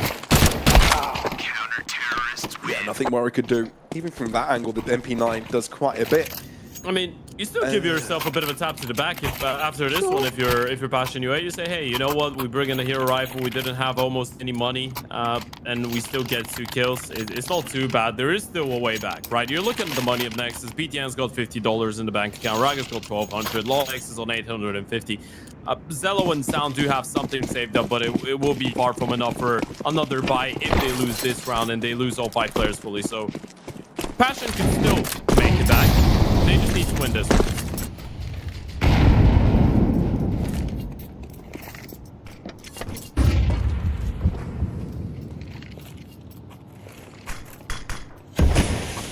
That's Zello.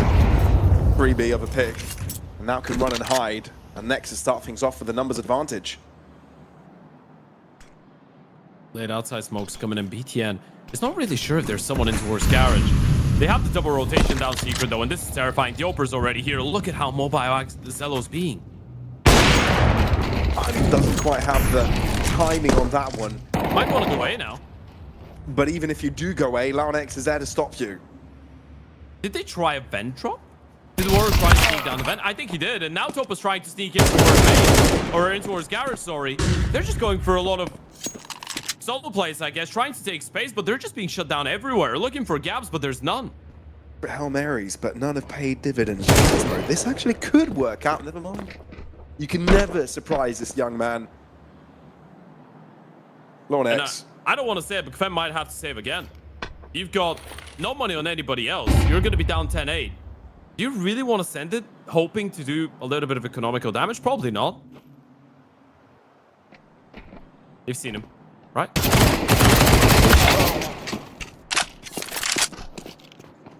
Yes. Counter-terrorists win. Raga is able to spot his opponent, and there's a bit of a buffer now. There's a bit of a lead, a bit of a difference, and again, an economical scenario where Passion UA don't see themselves fully buying those 2 players that died post-relegation completely messed up their plan. And that, I'm talking about 2 rounds ago now. Yeah, this is tough. This is really tough for Passion UA right now. You go for a half by 6-9. Eagle's utility. You're hoping for the pace surprise. Zello misses his first opportunity.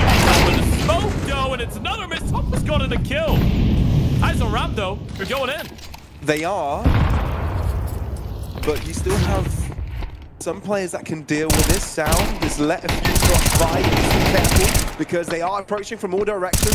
Laonex still in the conversation, but on a different front. Sound, come on! You make it look too damn easy when it's required against the pistols. You're the man to call. That is insane. What a reliable game of Counter-Strike. We had that conversation on Ancient as well, even though Laonex was the big hero, but CT side, Sound is the man to be looking at. It's similar conversations to the one we had about Demi as well. Those are high-quality anchors for you. Those are high-quality players that you can leave all alone, and they will produce a multi-kill. They will be the pillars in the defense. And I know that was just a half-fight, but it's been such a long time since we've seen a clean round out of Nexus. And it wasn't a 5-man clean round, but still a lot cleaner than the rest. Since the new additions for Passion UA, they've only lost matches to Fnatic. Other than that, they've been pretty damn clean. But Nexus is looking to add themselves to the list of dangerous opponents. This newly arranged Ukrainian team. BTN will be the next one to be countered. Two different angles, the timing is a bit off, and he gets away with not just the kill, but with his life. Running with the passion. What is going on? Oh, no way! No way you go for that push. Zelo closes up a distance, no scope, shot onto Warrow's legs. That's a complete madness. They're all trying to force the issue. And it's turned out to blow up in their face. I guess you feel like you can't let BTN get out of there with a kill, but ending with the bomb, I mean, this is the fullest commitment ever. There's something going wrong, and not having the timeout available to just put a pause on this. The Passion UA cannot be easy. If you're TC in the back line, sort of thinking about this, looking at this from a bird's eye view, third-person perspective, this is not the way you want this to go. Similar things happened on Ancient. The first few rounds of Passion UA were a little bit rough. A timeout brought everyone right back in the right line, right wavelength. We saw a bit of a comeback. A bit more competitive from that side of things. But now, we're seeing very much a lot of the same. You know what? This might be one of the best performances we've seen out of Nexus since adding Low Sure. X. You lose to Sashi in a best of 3. You beat Zango. You lose to Cybershock. You beat Cybershock, sorry. You lose to TNO. You beat Sinners, Ciano. This is the best team you've beaten in a best of 3 since adding it. Without a doubt. It's not over till it's over, right? 4 rounds consecutive required for Passion UA, and we know they still can be dangerous with guns like Galils and Mac-10s. The thing is, 4 rounds without any major mistakes for them to force it into an overtime game. Otherwise, Nexus are running away with the series. K-pop coming up. Kvep strong on the way in, and Sound goes down as well. Good work. Down Mirage is there. Taking him down. BTL with another. This one is going all the way, and Zelo thrown into another clutch. Can he do it? They know where he is. Flash falls off the mark. Very much believes his opponent. Doesn't quite go Zelo's way. A close, combative round that Passion UA will like to put in their pocket and think about how they're gonna net this comeback. You still see the path forward, right? Nexus have one more buy in the chamber, one more full investment, and then the money's gone. Passion can bring it back. They can still play for OT here. The buy is good though. Zelo's got some in the bank account, Sound as well. But Nexus are investing everything they've got on everybody else. Nothing to hold back if you're Passion UA now. Zelo starts things off with a bang, and when he does that, 9 times out of 10, Nexus win the round. He's been so mobile. Look at him. Opening kill in towards outside, instantly moving back in towards the ramp. He's trying to be one step ahead of their reactions. Warrow, though, still staying true to that idea. Get myself down secret. Hope my teammates are going to be able to do something in towards the ramp or the A bomb side. Create opportunities for each other. This is the name of the game right now for Passion UA. You're a man down. BT has been tagged down. But still, Warrow's aggressive position down secret is the only part of the map you've got that you probably should not under those circumstances. This is the only creative position right now around the map. How do you use him though? I think it's all down to patience, Ted. Waiting to see if he can distract Sound, having to turn around then punch out into ramp.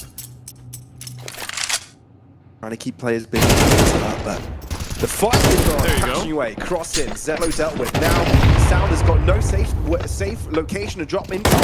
Dropping down there. Pointing onto the fight. Sound chimes in as well. All of a sudden, the attack from Passion UA has been crumbled into pieces.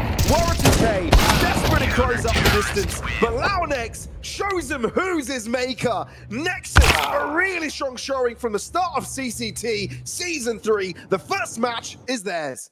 It's a Romanian masterclass, a Romanian delight at the start of the Champions of Champions Season 3. Nexus, a team that was supposed to be a lot more exciting in this season of the Champions of Champions, going up against Passion UA, and that was truthfully the matchup that we were looking at, thinking this is going to be the game of the day. But for all the different reasons, I mean, we thought it could go 3 maps because of the strong punish pick that Nexus might have into the Veto. We were even contemplating about potentially Passion UA being able to close it out in a 2-0 if they have had the time to do some work behind closed doors on Nuke. But no, Nexus just come in, and sure, it's not clean maps. they both go to distance. They both go incredibly close. First one is 24 rounds. The second one is 23 rounds. Lornex drops 55 kills in a 2-map best of 3. And Nexus close it. What a result. It's crazy. Coming into this, we thought Passionate was in a streak of form. Their new changes looked pretty damn good. But Nexus showing they've got some resilience and they can really bring out some high-level plays and some high-level performances when it's most required. Now, look, this is just the second match of the day. There's more action to follow. We've got the likes of Astrum, Monte, and then Iberian Soul versus Favbet. Is there a match from those two that you look forward to the most, Ted? I feel like Astrum Monte is going to be a banger, man. I really like what Monte is doing with that rebuild now with Afro and Haji, but I feel like the test that they're going to be up against in that ex-Aurora lineup of Patsy, Kenzie, Clarks, Norway, and Grix is definitely going to be a big challenge. And yeah, I think Grix is a phenomenal AWPer, so that's going to be a big one. Afro v Grix, I'm all in for it. Well, another 2-0 to end the deal for this series, so that means there's going to be a little bit of a wait for the next match of the day. But stay tuned, folks. We'll be there as soon as we can. And yeah, have a good one till then.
Welcome back, everyone. Hope we're doing well. Heading into the action of our third series of today. Obviously, I'm Gizola, joined by the wonderful Vincent. Why don't you give us a wave? Give us a little bit of a rundown on how your day's going so far. You feeling good? I'm feeling good. Listen, here in North America, it's still not that early. It's early 10 in the morning. Yeah. So, woke up, had a nice coffee, and ready to watch some Counter-Strike. That is sort of the dream, isn't it? Yeah, just roll out of bed, CS on your screen. It's always a nice start to the morning. Obviously, though, some information that we need to provide to the wonderful viewers at home. Our 6 p.m. game or 7 p.m. CST match of Iberian Soul has been cancelled. There's been an FF. It is gone the way of Iberian Soul. So sadly for Favbet, they are going to have to take a loss here. And for Iberian Soul, a bit of a freebie. They go 1-0, so not a bad start for them, I guess. A bit unfortunate for Favbet. I don't know whether it's scheduling or whatever. We're not too sure, but obviously I'm sure some information will come to light later on. But either way, it's a big final game for today. We've seen some 2-0s, and let's be honest, Vincent, we've seen some unexpected 2-0s, right? 9 losing 2-0 to TNL, Nexus losing 2-0 to Passion UA, and don't get me wrong, it's not to take away from the successes of a team like Nexus and like TNL, but when you look at this 9 roster, you're expecting, really good things from them. And I think the same can be said for Passion UA. So I guess it's a welcome to the CCT kind of moment for both these teams, because not the result they'd be hoping for. No, not at all. And I think, a little bit more understandable, actually, if you're looking at like TNL. TNL have had some good moments here more recently. So you can maybe sniff out an upset like that coming down the pike. Still surprising, don't get me wrong. But I feel like Passion definitely a situation where I can't believe that they've dropped down to Nexus, especially in that fashion. But I was telling you in the green room, it's so hard sometimes to kind of know what to expect from Nexus, because they can have these big upset moments, but it never feels like it's consistent. So as much as I want to like put faith in that, it's like I'm gonna hold off. I'm gonna wait. Yeah, it is always really tough with this Nexus roster, but look, they're a team that can make upsets for reasons. But obviously that's enough for the previous games for today. I'm sure you guys have heard enough about the upsets so far. So look, we'll head into this matchup being Astrum against the likes of Monte. And look, we were very fortunate to get to watch Astrum the other day, that, in that 2-0 against Metasport. I think they looked really, really promising. Obviously, we saw great things from both Grix and Patsy, not to take away from the successes of everyone else, but the roster was hitting heavy, wasn't it? Yeah, I mean, it's a very strong duo, and you go back in the doldrums of Counter-Strike history, right? You got a really explosive AWP player in Grix, and then Patsy has been very strong, especially on the T side with regard to the rifling. I've been very impressed with it, and I say impressed like I didn't expect Patsy to do well in this team. I did. We kind of knew what we were getting there. This is a very good pickup for this Astrum core. But all things considered, I think the difficulty for Astrum right now is that they can step up and find big wins, but they also sometimes struggle against, and I'm going to say, like, a team like Monte is kind of the perfect team for them to struggle a little bit against. It's where they might not have the highest expectations going in, and so sometimes I think that really hurts them. Yeah, look, I think that's definitely right. I think Monte, they've made some recent roster changes. Obviously, we've seen the introduction of both Haji and Afro, and I actually think that these are positive introductions. I think Haji kind of got to obviously he was on Monte beforehand for maybe just a month or so, or 2 months after his time on 3D Max. But I think actually this is going to add some stabilization to this roster. I think obviously you look at it and you go, okay, well, it's still the core of this Monte Gen side with Lean, Gizmi, and Ryu, with the addition of Haji and Afro. Obviously, we've seen, I want to say it was Hades and Demka, I think, who the two most recent removals. Yeah, you're right. I'm not. Yeah, D-Hut was before that. Yeah, so look, this Monte roster has undergone a lot of changes recently. Obviously, being from the UK, I'm always going to back a player like Gizmi. I think his calling's been really good. The one sad thing, I bring this up in every single Monte game, is the fact that Vertigo is no longer a part of the pool, just on the basis that his T-side entry pathing towards Gap was just something that's always a joy to watch. But look, I think it's going to be a big game. I think both these teams have something to prove, not only with Astrum wanting to kind of make a name for themselves and kind of show that they are still this team that want to get to the top of the mountain, but also on the side of Monte, they've made fairly recent changes, and I think they want to show that these changes are the right decisions. This was the right call to bring these two new guys in. But obviously we can see the head-to-head between Grix and Afro. I feel like we're going to be looking at it thinking, okay, it's favoring Grix quite heavily. I feel like in nearly every head-to-head that Grix is in, he's going to be the victor, unless if he's in a head-to-head with, I guess you could say, like the 3, 4, 5 best players in the world, because I think Grix's stats are insane. Yeah, they are, and also I just don't know that it's like a super fair comparison, like the style. Like wise, it's not really the same. But to be fair, like I mean, Afro's been very good here on this team. It's only been about a month between the time that he and Haji got picked up and now, so they've had a little bit of time to bed in, and the results have been a mixed bag. To be completely fair, they had a good position. They were able to take a win in the close qualifier for Yala, but outside of that, it's been a lot of losses, and tough.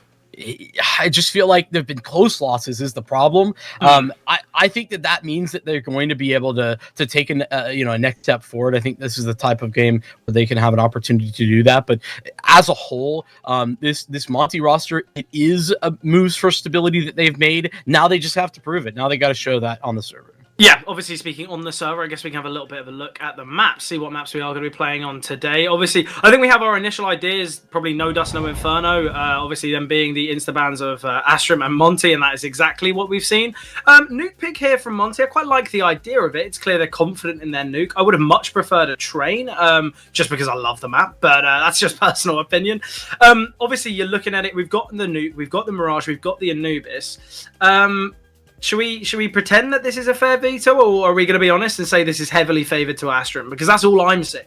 I feel like that's a fair take, but I think there's some important context here. I mean, just the end of last week, these guys played in Thunderpick. So in that series, Monte was able to win Nuke. That was overtime. It was close. That could definitely change here tonight. But like in general, that's why I back this Nuke pick. I think it makes a lot of sense. And they move away, from the Train because of the fact that they lost it in that previous series. So I think that those concerns are valid, but also I can get behind and understand the perspective that Monte are coming into this with. Now Mirage, it was close last time, but this is definitely going to be, for me, like where we're going to see Astrum kind of get their elbows out, show what they've got. Anubis is on paper more of a middle ground. I know the win rate doesn't actually look that good for Monte, but I actually think the calling's pretty good this map. This was a good Monte Gen map too. You mentioned that's the core. I think Gizmi's very good here, understands the map incredibly well. And so as much as I know it doesn't look great, I think Anubis is a lot better for Monte than that really looks. Yeah, no, I think as well, when you look at the Anubis pick, I think as you said, this was a big Monte Gen map, and Ryu towards A main is just disgusting. You'll see him I guess if we get to Anubis, you'll see him just getting these kills towards A main in nearly every single round, and a lot of the time, it's met with a lot of resistance, plenty of flashes, smokes, mollies, everything like that, and he still somehow can get these kills towards A main, so I'm excited if we do get there, but I think there could be some worry here for Monte. I think, realistically, the Mirage is going to be very tough for them. It has been a real weak point, and obviously it's such a strength for Astrum. I do have to say, though, Monte could have banned Anubis over banning Train. Ancient would have always been the ban for Astrum, and then it would have been Train instead. I don't really know why Monte have decided to not allow Train into this veto, especially because of the fact that Train isn't the best map for either of these teams, yet Astrum are a little bit more favored on Anubis. Maybe it's just recency bias, maybe it's kind of they've been working a lot on their Anubis behind the scenes, and that's something that they want to kind of show here today.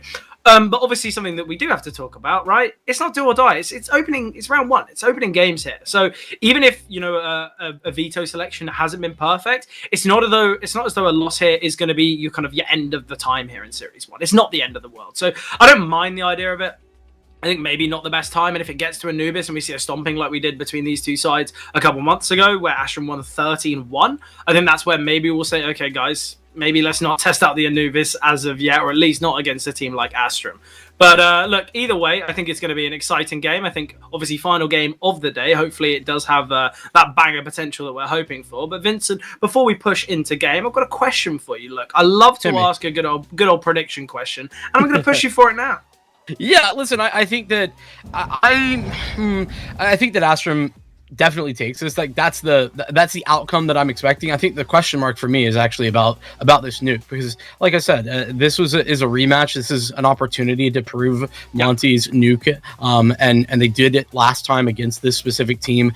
You were talking about previous results before that. That was with the other iteration of this Monte team. Yes. So I think that we have that comparison. So I'm gonna say 2-1. I think Monte probably able to pull it over the line on nuke. I think it's gonna be close though. Yeah, I think what, I'll go Astrum 2-0. I guess that we can be a little bit different. But I'm excited for this game to kick off. Obviously, there are some slight delays, as you can tell. We're not in game as of yet. I think maybe there's some connectivity issues. We're not too sure, but hopefully we'll be in the action on nuke as shortly as possible. Beforehand, we will be jumping to a quick break.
Look, Vincent, I said it was going to be a short break, and we're into the action already. Monte, it's their map selection. It's Nuke. It's a pretty competitive map statistically for both these sides, so I think the next 24 rounds are going to have excitement throughout. But you're thinking Monte are going to take Nuke.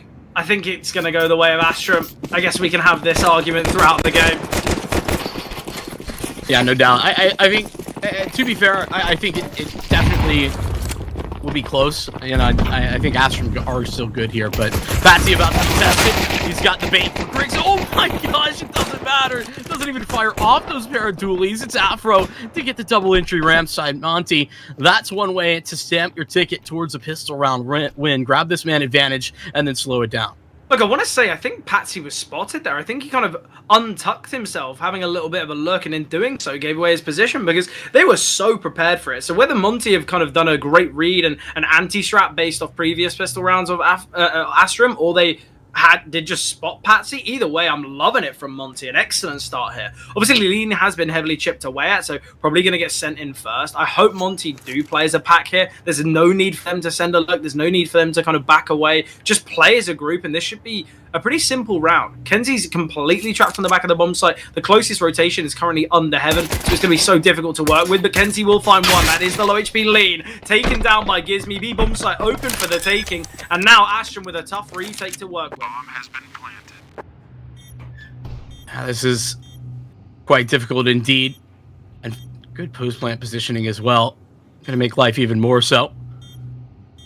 Are we clearing out, looking towards control, but doesn't see anyone. Yeah, I don't think the class is broken either. Yeah, this is going to be so tough.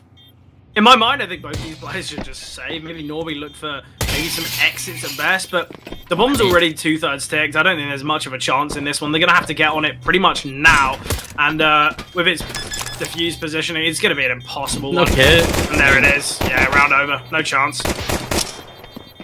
I mean, Monte just playing the timer more than anything else.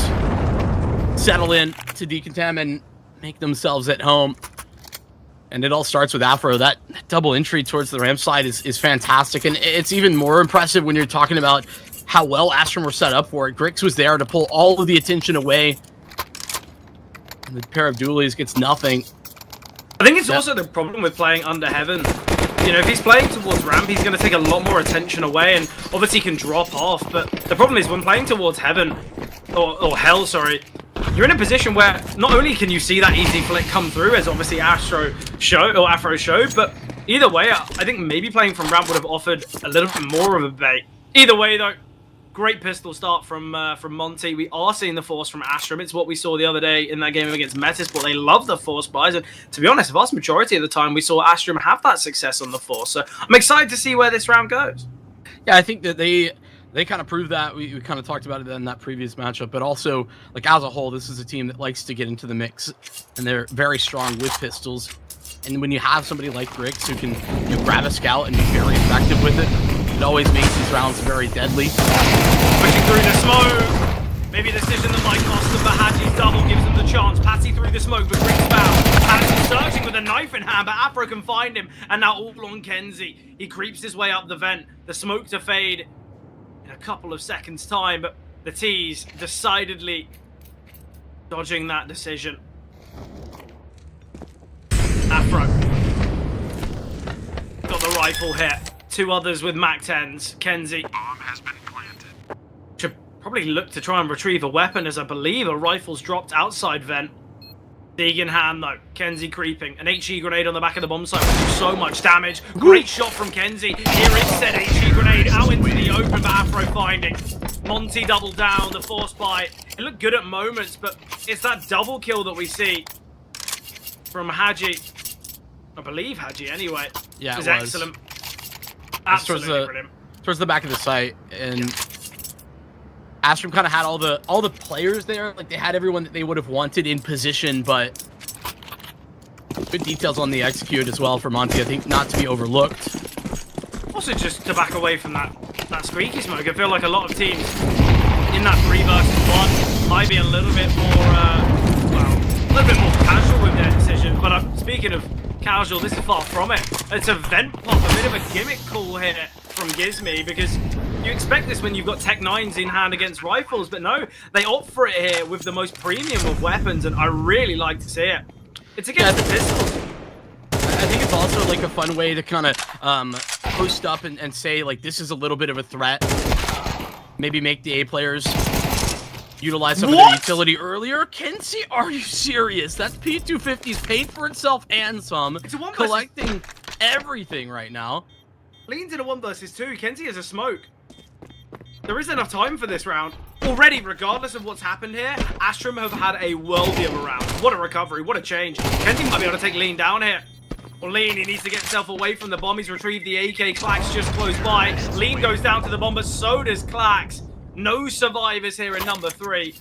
It's a round victory for Monte, and obviously a bit of a bonus with the weapon saved across from round number 2. But either way, I don't think that's the expectation at all. And with the amount of damage that Kenzie does, not only does it upset the finances of Monte, but Grix can get out and off. Everyone with decent weaponry and utility on Astrum. Yeah, that's perfect round. I mean, you wanted to have the bonus weapons this round. That's where the bonus actually comes. That's devastating. Kenzie, wonderful work. The chance to get Grix onto an early AWP, that's, for me, a potential win condition for Astrum. 100%.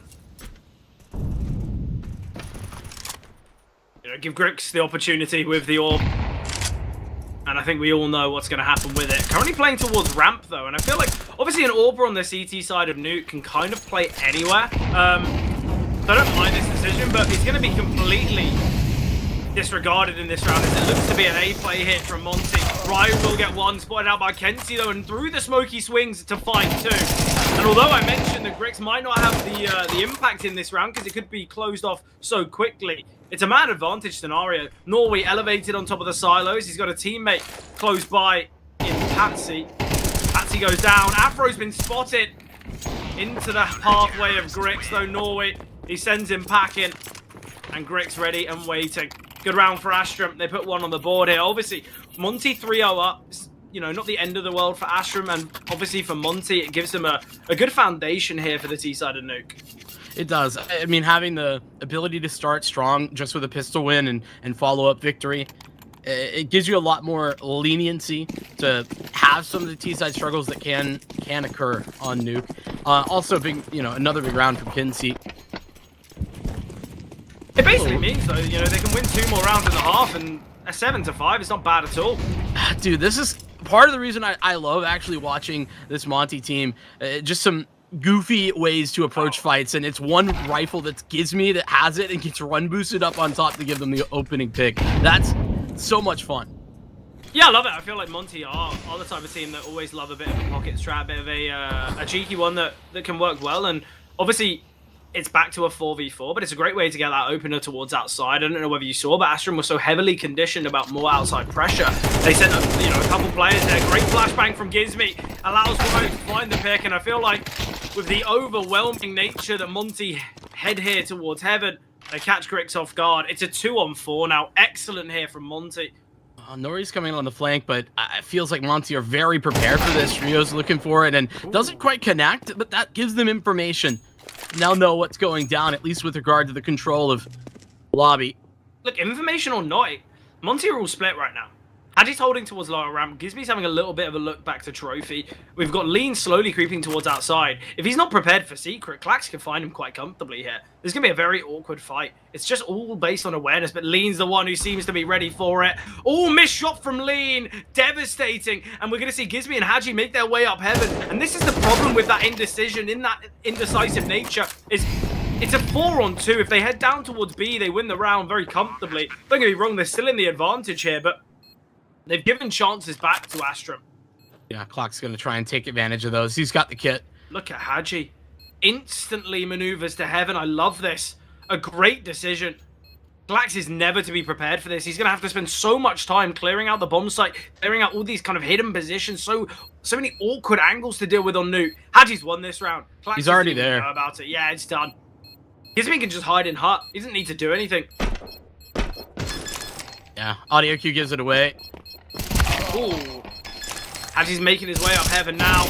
Realizes he's off the bomb. Monte win another. Haji will go down to the bomb again. Another round with no survivors. Haji's having an excellent start here. 9-3.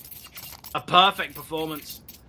Yeah, listen, I don't even think it matters like what the decision is there for Monte. They almost called themselves out of that round victory though, by just being so split up. When they get all of that control at ramp, when they have the man advantage, decide where you're going. It actually doesn't matter. Lower obviously is the right call, so to speak. That's what we can see on the map. But like in general, swing up heaven, fight yard together, whatever you want to do, but do it all at the same time. That is concerning for Monte, even as they win that round.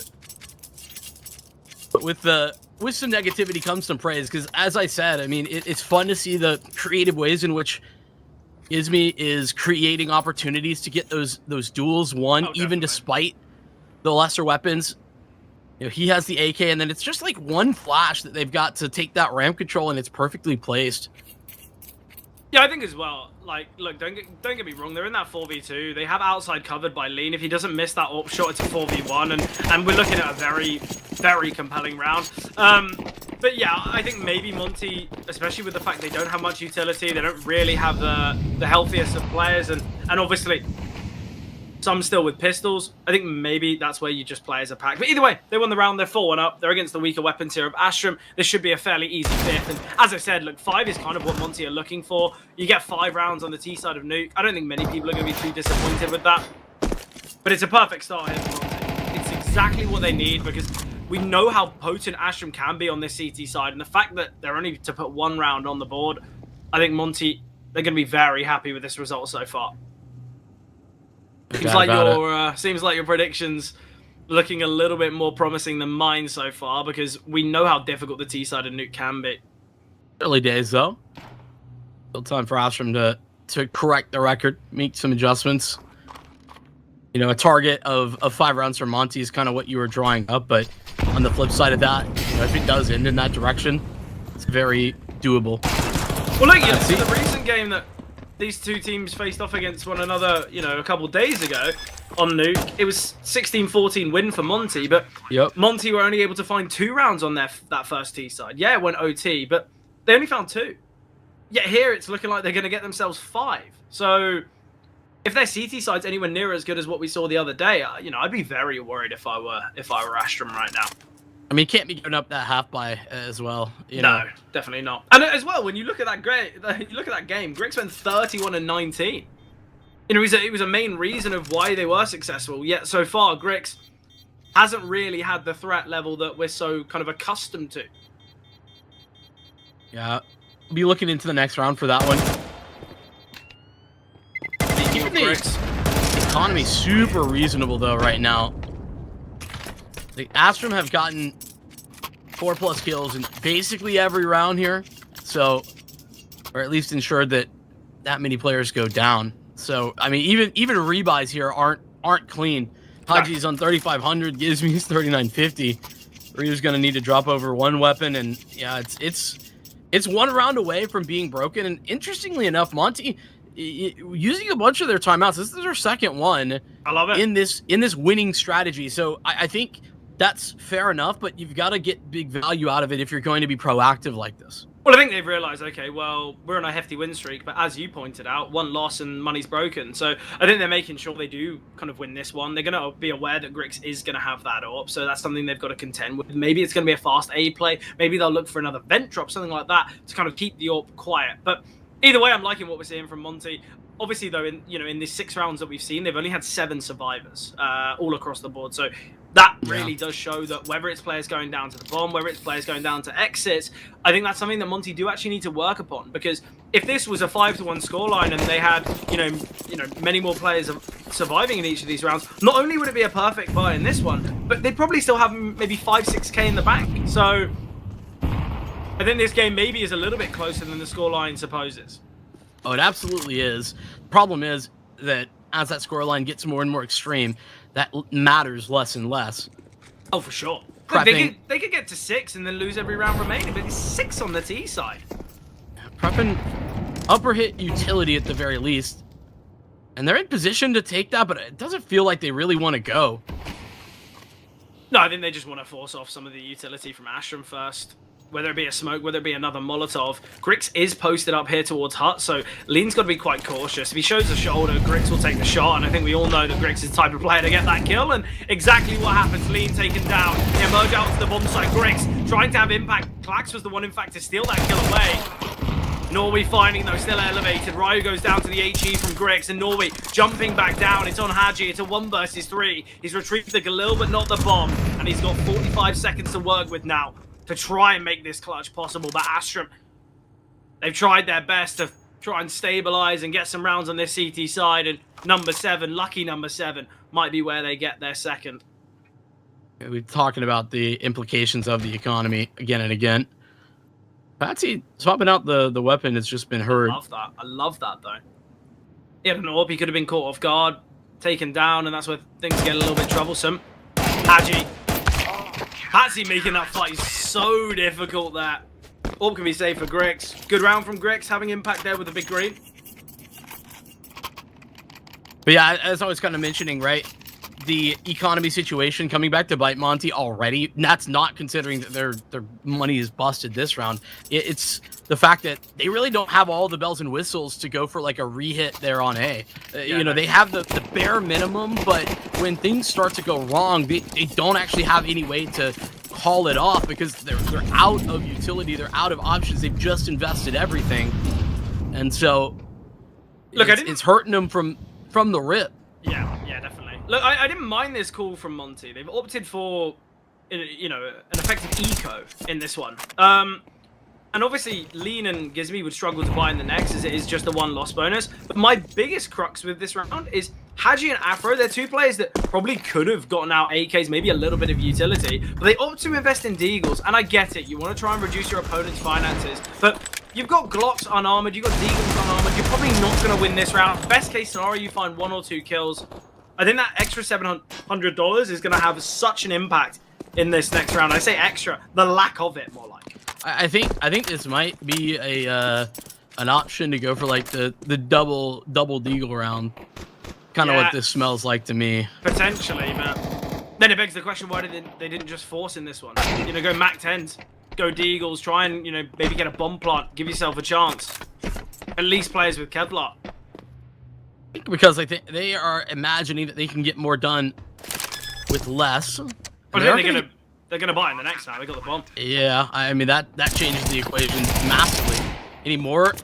Oh, absolutely. Gizmi still living, at least temporarily. This Glock, it's the perfect player to catch, but no dice on that. Grix pistol duel works in his favor. Kinsey will grab the defuse, and a recovery started here for Astrum, that's for sure. Terrorists win.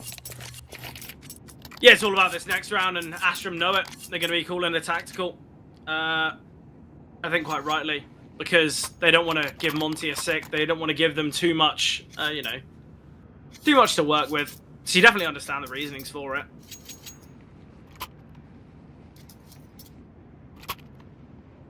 Monte really don't have op money. I mean, they could force one into it, but I don't think they need one. T-side Nuke, you want to play a bit more as a pack? I don't really see the value of it. I think you can definitely, especially when you're playing against someone like Grix, I think there's a lot of value to being able to post up on angles to force him into uncomfortable fights with it, but certainly optional, that's for sure. I think in the same way, Nuke can be a map where you just, you know, go with a bit of speed, head fast ramp, head fast towards A, and you know, you discredit Grix's impact with, you know, a bit of pace. Either way though, speaking of Grix's impact, he has shot right up the leaderboard. Joint on kills with Flax, one behind Kenzie. Sadly, no one close enough to shine Haji's shoes because he is on 11. And the slowdown rather than the speed up here for Monte, waiting, and it's paid off big time as Astrum try and walk the op into trophy. And they're in position with the op, but at this point it's just a trade frag if Ryu even attempts this fight, and Grix is eventually going to leave it for the smoke. Yeah, he drops the smoke here. I think Grix is going to take a full gamble, maybe gamble away from ramp, although it's a big risk. Is in fact playing from under heaven. Gizmy's got himself in such a deep position, and this is something that Gizmy's just able to do. You'll recognize this playstyle. He's able to sneak his way through to Garage unknown. He's just going to be this flank. It's like the CTs want to fight their way forward, which I don't mind. They go 1 for 1, but Norway's so low HP now. And the problem with these kills happening in lobby is no one's going to be aware of Gizmy at all. They're going to be even less worried about flank. I say that, Grix finds him. Timing couldn't have been worse for Gizmy. Yeah, I mean, that's brutal, but also that gap's been there for a while now. Yeah, definitely. So, with the outside player being down secret, it's always going to happen. Someone's going to have a slight kind of panic feeling. Great shot there from Haji. The elevated Norway found by Afro, and now all on Kenzie. They seem very well prepared. Finds one on the ladder. Afro drops the bomb. Kenzie kind of missed his chance there. Minimal time. He's just going to maneuver to secret. Haji, though, is having a stormer of a game. Absolutely brilliant. he's just grabbed another smoke to resmoke main, and that's pretty much the end of Kenzie's chances in this round. I mean, even with a kit, even with the flash, there's really no reason to try and go through that. But he's just going to try and save. I said how many rounds do you think is too many? Oh, he's got the op. That's nice. Yeah, definitely. I mean, I already think 5 is like enough / good. I think we're already at the Astrum. We've given away more than they would like. I back that, yeah. I think it's already getting to a point where Monte are going to feel confident, but I'll be honest, it's going to sound crazy. It's going to sound really weird. I think Astrum could do it if they get 4. It's possible, right? 8 to 4 half, they win the pistol. Monte force, they lose that. Astrum goes 7 to 8. It's possible. Whether it's going to happen or not is very difficult and different, but especially because I think we know how clinical players like Kenzie, like Patsy can be on the T side. Granted, Monte just invested their timeout as well, so none for the CT side. If things start to go wrong there, they're not going to have the time to talk it through. Exactly. And listen, I think that's actually something that the duo of Haji and Afro kind of bring to this team, because as a whole, that core is a really young squad. And as much as I think both of us kind of in agreement here that we like what Gizmy has been bringing, it's been good from a calling department. Still a very young leader. Yeah, and, 21 years old. Yeah, when the going gets tough, it can be very difficult if you don't have some of those timeouts to utilize. And I think two guys like Haji and Afro with a lot of experience is massive to have for this young core. Yeah, most certainly. But is this run boost play again? Pans out perfectly. Grix taken down. They drop the third smoke now to cross the secret, and now questions to be asked of Astrum what the game plan's going to be. Grix got run boosted as well, up onto blue. So the fact that he gets caught there is even more frustrating and annoying. Yeah, look, the only way he gets found is because a reverse run boost from Monte. Exactly, and I don't think that, even though Monte had run that previously, I don't think that Astrum really realized it. Look, why are you going to be prepared for it? Why are you going to expect a run boost type play? You know, it's not like Vertigo, you know, towards B, where you run boost across the map and it gives you such a major advantage. It's the last thing you're going to be thinking of, but Gizmy goes for a bit of a fight towards B. Ryo cleans it up, gets the trade, and man advantage still the way of Monte, and with Afro finding Clax, I think this round's just going to have to be a save for Astrum. Afro as well, yeah, controlled the vents. I think try and keep this up, try and get it for Grix. He can drop over a rifle in the next. Either way, then Monte secures 7.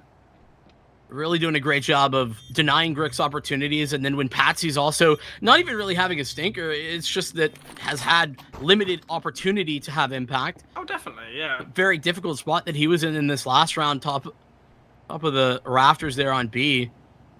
I just don't think that I don't think that you're really expected to get more than the 1-for-1. Hopefully to buy more time,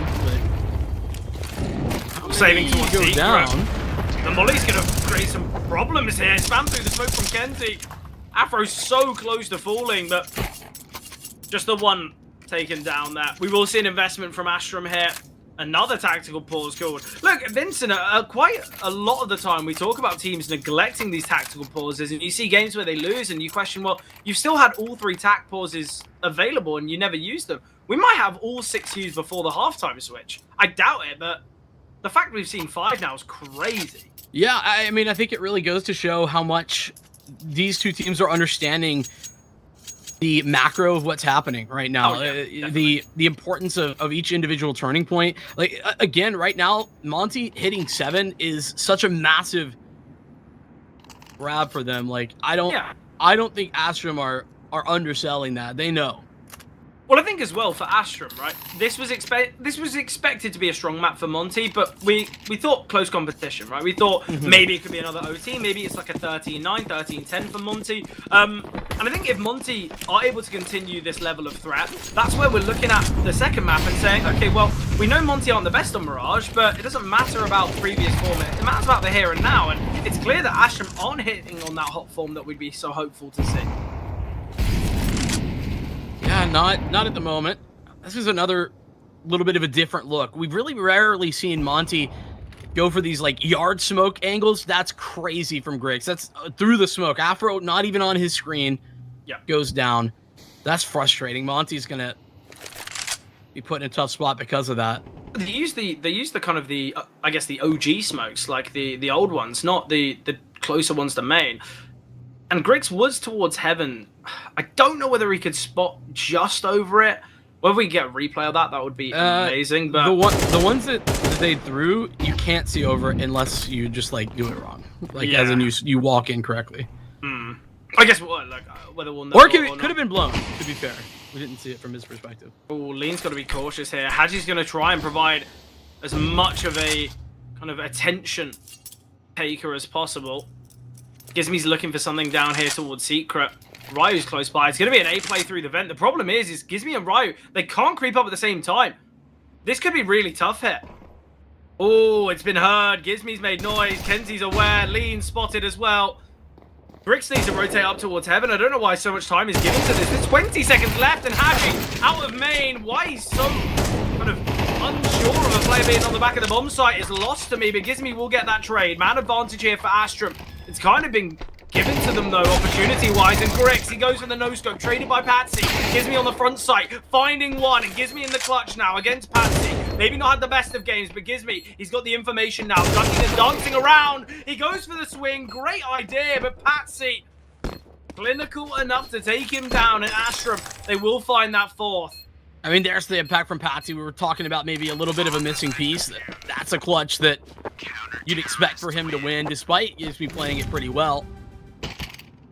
It's tough for Gizmy because the play's correct. It's just the missed shots at the end that can be so tough.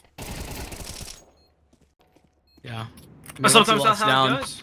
Once he locks down Patsy's location, you know, just taking the favorable fight, gets that, doesn't get the confirmation. of the round off the back of it. And I mean, as per our usual arrangement, Monte, because of these close rounds, still 1 round loss, and they're right back to a broken purchase. Yeah. This one a little stronger than some of the previous. It's just 2 pistols alongside 3 rifles. I think something we do have to say, though, I don't really know what Hadji was doing. After he got that kill on the player in CT Vent, the fact he just brings out utility, expecting no trade, no swing, no one else, it's disappointing to see, but nice from Norway. He finds Lean. Norway's having a bit of a quiet game. There's a Molotov to land at his feet, so he's got to be very careful on top of her, but still sticking around for now. The Molly now landing. Oh, it's missing, in fact. A missed Molly. That could be tough. Down the vent as an attempt. But Hadji's struggling to get through. Norway on low HP can find another. Klax gets 1 and a second from Heaven. And it's all on Afro, one of the pistols. He was towards top lobby. He was the utility player here. But Monte, it's missed movement that will cost them. 3 players scrambling to get down the vents, but just couldn't find the entrance. Yeah, Hadji got a little bit choked up on trying to find the ladder. This is the mark. This should be 5 for Astrum. Recovery-wise, this will do. Yeah, pistol round can put them level. But it's still not a good look for their CT side. At least it isn't that kind of 9-3. Something like that. I mean, okay, you're right, but also, at least it wasn't the worst case scenario. Yeah, exactly. Look, I think Monte, this is one of those games where if they can close it out with a bit of dominance, if they can kind of get themselves to maybe, what, a 13-7, 13-8, that's where they can walk out of Nuke with their heads held high, and also so much confidence about their Nuke, because I feel like a lot of teams, you see their T side be a real struggle. Obviously the CT side, we're expecting to be strong, but for Monte here, it's a real proving ground that not only have they synergized well as a kind of a unit, which obviously when you bring in new players, when you bring in kind of a change in roster, a vast majority of the time it's the T side that takes a bit of a dive, right? It takes a bit of a dip, because obviously a difference in playstyle, a difference in leadership, and kind of a change in synergies. Yet, clear for Monte, that hasn't made much of an impact whatsoever. I think it's credit to 2 things, right? We talked about the experience on both the 2 incoming individuals. I think that actually changes the gradient a lot, where more we were going to see, and probably we're seeing new ideas being added, as opposed to like getting everyone up to speed and it being a more of a learning situation because of where these guys are coming from. And second to that, I think it's just credit to Monte themselves. Like this is still the same core and able to bet in new talent pretty quickly, especially considering how this year has gone. They've had to do that a lot, so maybe a little bit of practice. Well, I do have to say, I think Hadji's a really good addition rifling-wise. And it's clear, you know, he's showing it today. I think Afro, how many rounds does he have with the AWP? What, 1? Maybe, if that. Yeah, like... But it's clear that Monte have got a lot of positives out of these changes. But Hadji, been praising him, and he takes such an unnecessary fight to Squeaky. Norway finds him. Gizmy gets 1 here. Patsy crunching in from the back lines, and I like the call here from Astrum. Ryu, he's got Julies. He's in an excellent position, but that positioning's kind of taken away from them. Already they're running up the left side. Lean, swinging out wide. Norway finding Gizmy and Afro now to try and best this pistol. Disadvantaged by 2.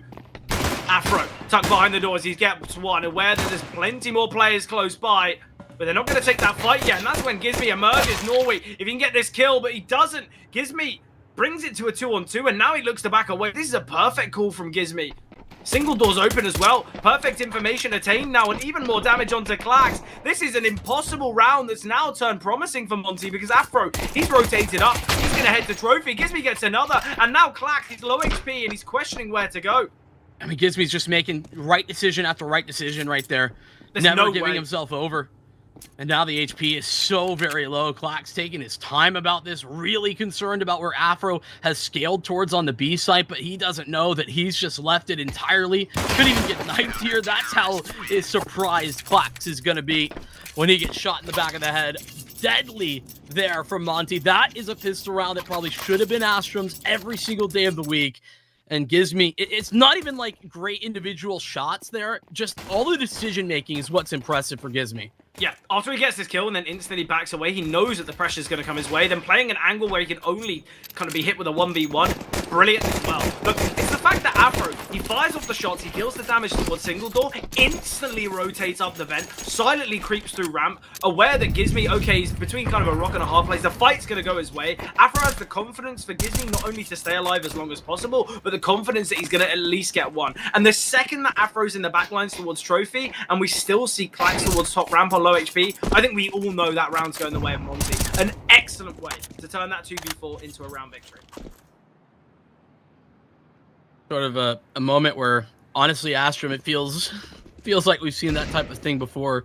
They do all the right things to get into a good position and then can't quite convert it. This one, not really their mistake more than Monte doing a great job, but...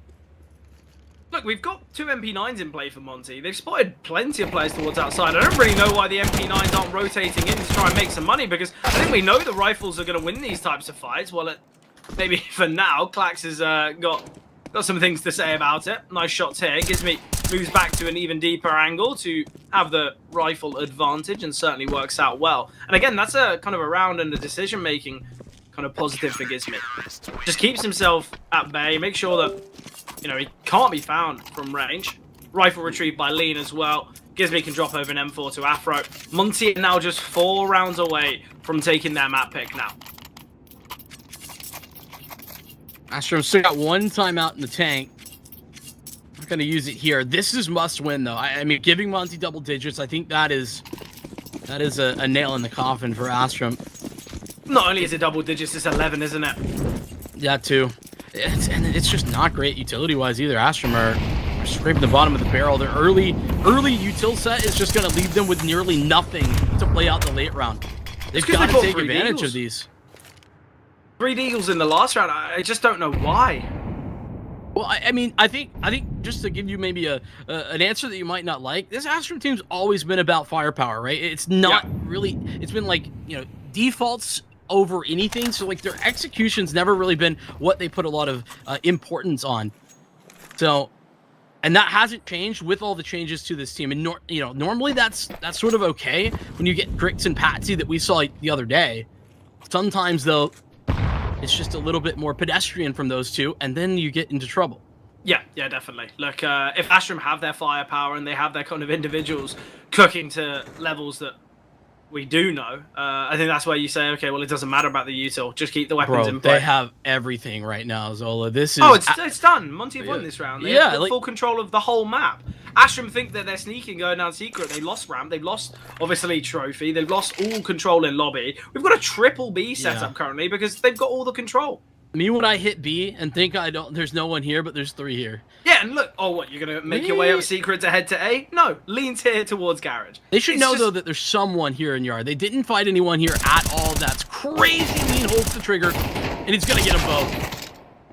Yeah, not only does he find 2, he delays for Norway's trade, and now, yes, we're going to see the T's emerging, but Gizmy finds 1. It's a 2-on-4 now. We've got a player on the back of the bomb site. Smoke dropped by Gizmy so he can creep up the vent. I love this. We've got a player heading up heaven. They just need to wait, though. They don't actually need to fight so heavily. We've got Afro coming as well. They can take their time, but Riot... He's taking a ton of damage to the Molotov, by the way. This is becoming a lot harder when Norway gets in the mix. Afro down. They might have thought that was the door player. No, they don't. They're still aware. This kill. He will get it for 46 HP. Now Clax, aware of his position, Gizmy needs to fire the shot. He's only got 4 bullets in the mag, down to the last one, and Clax wins out the clutch. Look, we saw a 2 versus 4 go the way of Monte in the pistol. We've seen a 2 versus 4 go the way of Astrum here because of poor decision making. I guess you can somewhat sympathize with the player on the back of the bomb site, but it's great from Lean here to get 2. Gizmy gets another. It sets his team up perfectly, yet somehow they fumble. Big mistakes made here from Monte. I mean, honestly, I hate to like put this all onto Ryu, but it really feels like him being overzealous, taking so much damage, makes it so that MP9 isn't confident to take a more drawn-out fight, and so the other rifles have to be the first contact, and it gives Norway time to rotate, to maybe search, and exactly find Afro's position there in lobby. I think that, unfortunately for Monte, like that is just a small mistake that balloons into something more. Yeah, now Monte are the ones with the kind of weaker weaponry and utility. We've got 3 MP9s, a 5.7, and a FAMAS. Interested to see where this one's going to go.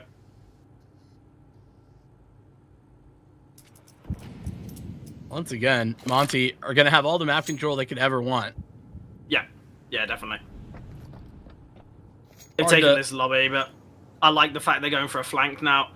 Instead of messing about and taking control towards B, they're going to backstab, and it's the perfect decision. But it's all about how well Lean and Haji can block here. They just don't have the guns for this, though. Yeah, and especially with the speed that Astrum are actually heading down, it's just...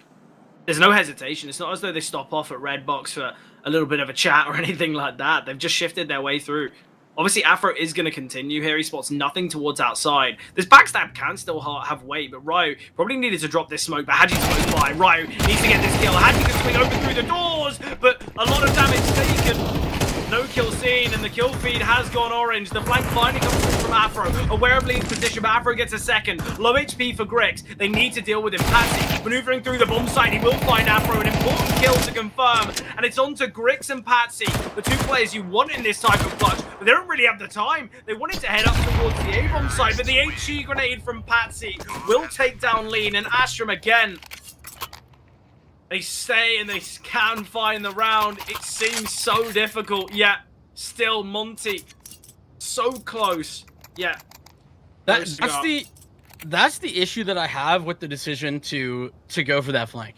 It's not that it's like a bad call. It's just the weapons that Monte have mean that if they're just a little off on the timing, even if Astrum were up there, then those fights are incredibly disadvantageous for Monte. I think re-clearing towards A, meeting up with, I think it was Haji that was on the A site. I think that's the right call in this situation, especially when you have all of the control you could ever want towards A. You know their yard. Yeah, I think it's tough. Especially with the fact I would have liked to see a player rotate down towards Secret and actually look to fight Secret instead of, you know, where Ryu was playing so deep. He was playing kind of quite close to control, and obviously Haji was close by, but I think any sort of delay, whether Ryu drops that smoke, we're going to see the flank from Afro and the kind of control from the ramp players be so much more valuable, but they didn't utilize that smoke, they didn't utilize all that information, and it's unfortunate for Monte. Well, and now this game turned on its head potentially as Astrum given the chance to close distance. This should be an 8th for sure. Yeah, on Lean and Haji here, not expecting much. Zeus in hand for Haji, but Norway finds triple in this one for Norway. He's really stepped up. Norway's having a really tough game. I think it was 4-8 or 4-9 at one point. Now 14-12. And you're looking at the kill disparity between the Astrum players. The lowest with 12, obviously the highest with 19 for Clax. He's having a good game, but everyone's really stepping up here for Astrum, which is really important. Yeah, I think this is the type of test for Astrum that means so much to them, because it's, for me, not about what they can do when they have their biggest stars at their heights, because we know what that looks like, and it's very scary, but it's what their floor looks like when, to be fair, I'm not saying, like, Paxi and Grix aren't playing badly, but what they are is, you know, just having a normal game, you know, not a star performance type of game. It's about where Astrum are at in those types of maps, and the fact that they're able to top this out right now, big step ups as you highlight from Norway. We've had some big moments from Clax as well. That's what's really most important for the longevity of this Astrum team. I think as well, you look at the lows of Monte, Ryu and Lean, 7 and 8 kills, both 14 deaths. It's not perfect. I think if we don't see either one of these players stepping up later on, I think we could see Nuke still go the way of Astrum, and it's the real difficult thing, because especially of how much we've come to expect from a player like Ryu. The vast majority of these games, you're looking at Ryu at the start of the game, and usually he's someone that you think, okay, well, is he going to be in the head-to-head? Is he going to be the top performing player across this series? Yeah, here on Nuke, he's gone silent. Yeah, it's performances from him under that Monte Gen banner that kind of convinced Monte organization that this could work. I love this search out in yard, get to flashbang, get into the mix. They're already down though, unfortunately, and with ramp falling, it's already over, at least for the site take itself. I think they got a save. At this point, might be right. 2 smokes, no kit, no control. Such a tough call to make with Lean's positioning, but they've got to make it, sadly. How has he not won that fight? I think it's even 1 HP. It's even more difficult though, because I know that fight is questionable, yes, but him getting out of there was going to be tough. no matter what. So it's really a decision to save 2 guns, not 3. Clock's not going to get the better of Gizmi. But we are going to look at a tied game. Terrorists win. Yeah, and this is where things get really scary. Because again, it's moments like this where, okay, yeah, Monte were very much in control. They were dominating throughout Nuke. They looked really promising to take it. As I touched upon the recent fixture between these two sides, it was the CT sides that were so dominant for both. And obviously here for Monte, they won the T side. They got 7 rounds on the T side of Nuke. How are we seeing a game this level and potentially a game that Astrum can take the lead in? This is just not the expected outcome whatsoever. I think when we saw that it was, you know, that 5-1 scoreline, I think both of us thought, okay, well done, Monte. You've done something pretty promising here. Let's see where this goes. But I didn't expect Monte to be the ones trailing with the entries like that from Astrum. Looks very good here. And now the 2 rifles are just going to try and save, but I'm sure Astrum, with the amount of time that they've got, I think they're going to surely look for a bit of a hunt. Yeah, they've got forever and 1,000 years to try and find Haji and Afro right now. And Afro backing away slowly. He's just saying, give me some time, please. Hang on to what I've got. Great entry. And from Astrum, it's a duo of Patsy and Norway that really get involved. Put the brakes on anything Monte were hoping to do with these saved weapons. I think best case scenario is that they get to hold him again.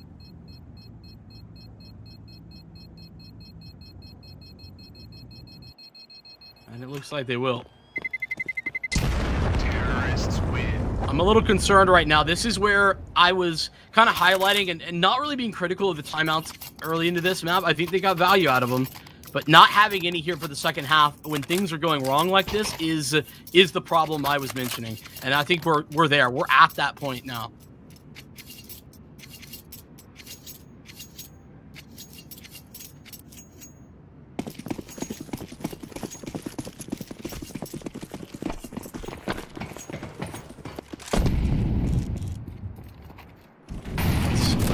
Feels like one of the first times Afro really going to get to have impact with this up. You know, had it, saved it here, but... Yeah. There's a big one here. Obviously, Lean and Afro can invest in the next, but the rest of the guys are scrambling and funding. Astrum, if they can take this... I don't know what to think if I'm a Monte fan, but you just had such an impressive T-side performance, and now you're watching this. What's happened? It's night and day. I think we're seeing Astrum step up big time, but beyond that, big win for Ryu. Just get out, and he does.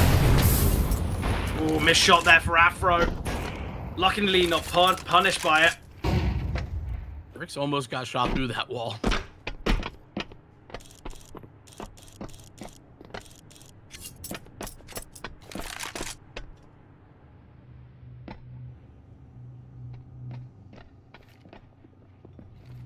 Arriving. This should be everything that you need to hold on. Yeah, Rise in a great position B as well. site. Even if the bomb goes down, they're fine. They're gonna suffocate Astrum here. Door's been open. Greg's holding. Greg's finding. Minimal time. Haji swinging. And we see Monte find. They do deny in such an important moment. It's lovely. And it's not just about like, you know, this kill in particular or the Gizmi frag here out yard, but it's about the way that they are maneuvering around together. I think some of the weaknesses that we've seen for Monte is that they take good map control, but sometimes they end up going in the wrong direction when they get it. That time, just answer, take their kill, and then fall back. Kind of similar to the way we were talking about Gizmi and the pistol round win. Ryu with good positioning in that last round. Now they'll get Afro up and into the mix lead, pushing into HUD. That's 2, and again, no trade. Yeah, I don't really know how it's been made possible. Astrum have been, you know, so vitally important when it comes to finding these moments. Yeah, opening kills in this one so heavily towards Monte. Excellent though from Lean, from a player that we touched upon is having a bit of a tough game. steps up massively there in the opening portion.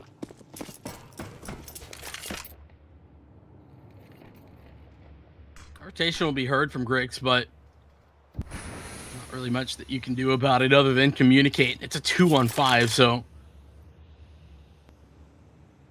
I like that Monte also just aren't giving them anything. They know they've got this advantage. There's no need to push further. They've got all the required map control, and they know where Astrum can be. They can have that area.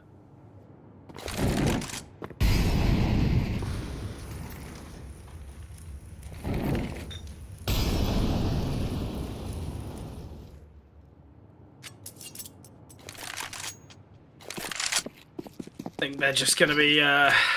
it's a tough call to make, but 2-on-5, minimal time. Obviously, they would have had opportunities to look for frags, but Monte do really well just to deny any chances of that. Monte going to take the lead now, and to be honest, I don't really know where this one's going to go. I thought Astrum had done enough to kind of make the comeback and look compelling enough to maybe take things here on Nuke, but Monte, kind of a final sprint from them that might give them the win. Yeah, and multiple pieces moving at the same time. We saw the ramp insert coming through, but then Lean just taking a fight, like very, very on his own, which is scary. But I mean, when he's hitting the double kill like that and then getting away, nobody trading for Astrum, yeah, you can't really question it.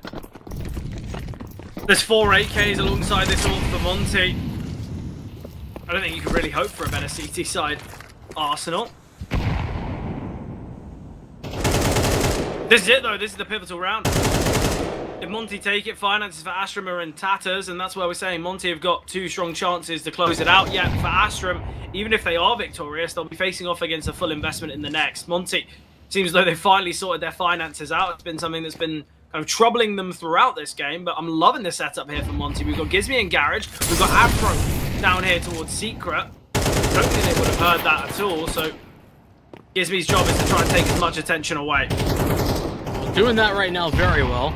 Takes a lot of flack for it, though. Position going to be very well known by this point. Haji continuing that spam battle now that everything should be teed up for Afro, who's down a little bit further into Secret. Great from Afro, though. He will find one. And a missed shot from Grix again. Patsy will take Afro down, though. An important kill there. There's no need for Gizmy to fight. And that's why he's going to try and back away. I still can't believe Grix misses that shot. It's such a simple one for him. Yeah, he's been a little bit missing. The usual player not there. Nice from Riot. I mean, that needs to go right for Clocks, and it doesn't. Now it's all back up to this Astrum 2-on-4 attempt. Kenzie and Patsy, these are 2 guys that you'd like to have in this scenario, but they don't even get the bomb started. Great from Gizmy there. Triple in the round. Absolutely excellent. Monte find themselves 12, and surely a victory now on Nuke. As I said, the money's really, really poor here for Astrum. I mean, that's Gizmy putting himself in all the critical positions in order to take these fights, understanding his role within setting up Afro, within setting up Haji in main. We've been talking about it a lot, you know, quite a few moments to highlight from him. And that's another one. Yeah, most definitely. Oh, Gizmy, it seems as though pushing through this push could be a huge risk for Astrum. He holds mouse 1, Haji. They find 3 kills here. And now it's a 2 versus 5 for Astrum's survival. Lean, oh, Lean, you're taking a big risk here. Kenzie. Maybe, I don't, what's he looking at? Minimap? I don't really know. Yeah, sleep at the wheel or something, but... Yes, that's questionable. Monte still have a massive advantage, though. Yeah, I'm not too worried if I'm a Monte fan. Should be fairly comfortable. Grix searching here, spotted by Ryu. Grix taking this fight continually. Haji's on a big flank here. Kenzie, is he going to be ready for this? Surely not. Haji, he's got the round, he's got the game in the palm of his hand. He has been the hero here on Nuke. And one last moment of heroics to give them the victory. Monte, they will find the win here on Nuke, although it was looking very promising for them from their T side. Are they able to stabilize? Maybe not the expected outcome after that first half performance, but either way, Monte, they get that first map victory. Obviously, moving to Mirage soon, but a great game from them, a great win. Vincent, afterthoughts? Yeah, I think that the two things to really discuss there, first and foremost, I think, the T-side calling, they did a great job of that. We talked about it though at the time, and then in addition to that, I mean, you kind of highlighted how strong of an impact that Haji has brought. I don't think that was really in question that he would have a good time on this team, but yeah. I think we've seen it look better even than we could have imagined, and that's another map where that is the case. And the good news about this, and that's I think why this Monte team is actually an interesting project. They don't need, unlike Astrum, where they kind of need an individual to be, the best player in the server, usually in order to take series wins. I don't really think that's the case for Monte. I think they have a very strong core where they are greater than the sum of their parts when they're all playing, well enough. So that's a good example of that happening on this Nuke.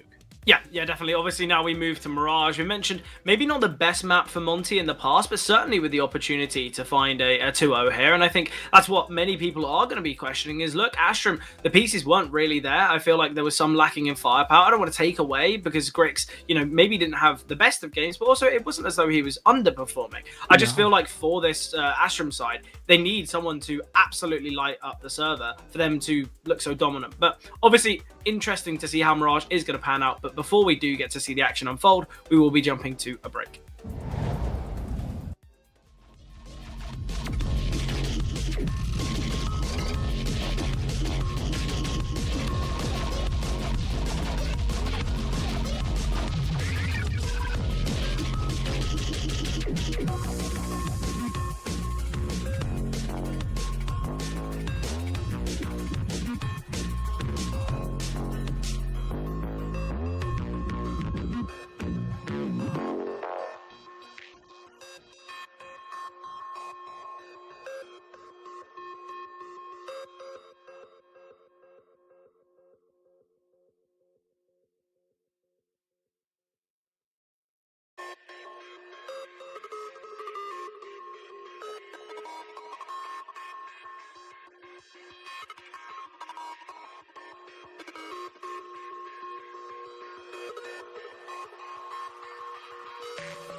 Back into the action we go. Mirage underway in a matter of seconds as the pistol round timer slowly ticking. Look, it was an important win for Monte. We expected it from that first half performance. Maybe didn't think it would get as close as it did, but we're here and now. Monte, they are with a bit of an advantage as they've got 2 bites to take this series. But Mirage not going to be an easy one. Vincent, initial expectations of Mirage?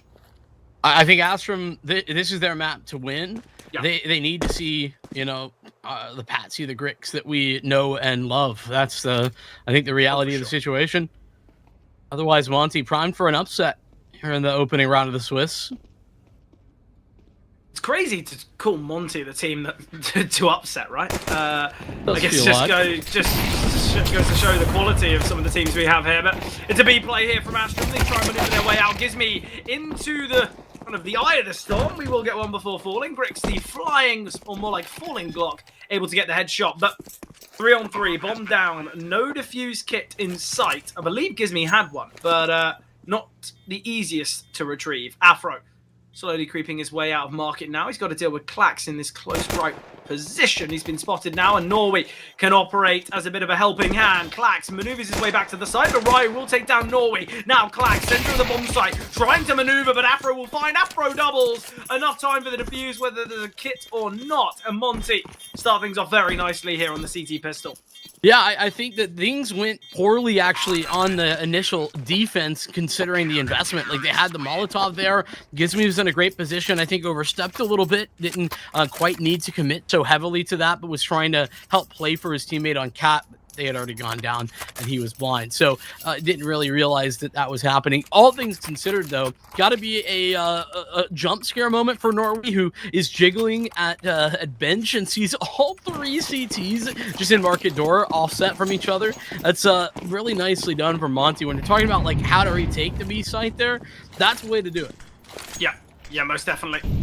It is the force buy coming through from Astrum, and the sole defender towards A in Ryu. This is going to be an impossible position for him to be in, but the missed Molotov gives him a bit of breathing room. Clax spamming through, and Patsy's the one to find, in fact, but I think Ryu would have fallen to Clax anyway. No bother there, no bother here towards A as Astrum. They contain the bomb site with ease. 2 in CT, the Molly can force them forward, but they've got a smoke to work around. Gizmi in the center of the smoke. He's at the top of the bomb, but the fact it's not been planted, he knows it's not the real deal, and Gizmi biding his time. Lee finding the frag is going to kind of set attention elsewhere, and Gizmi gets the double.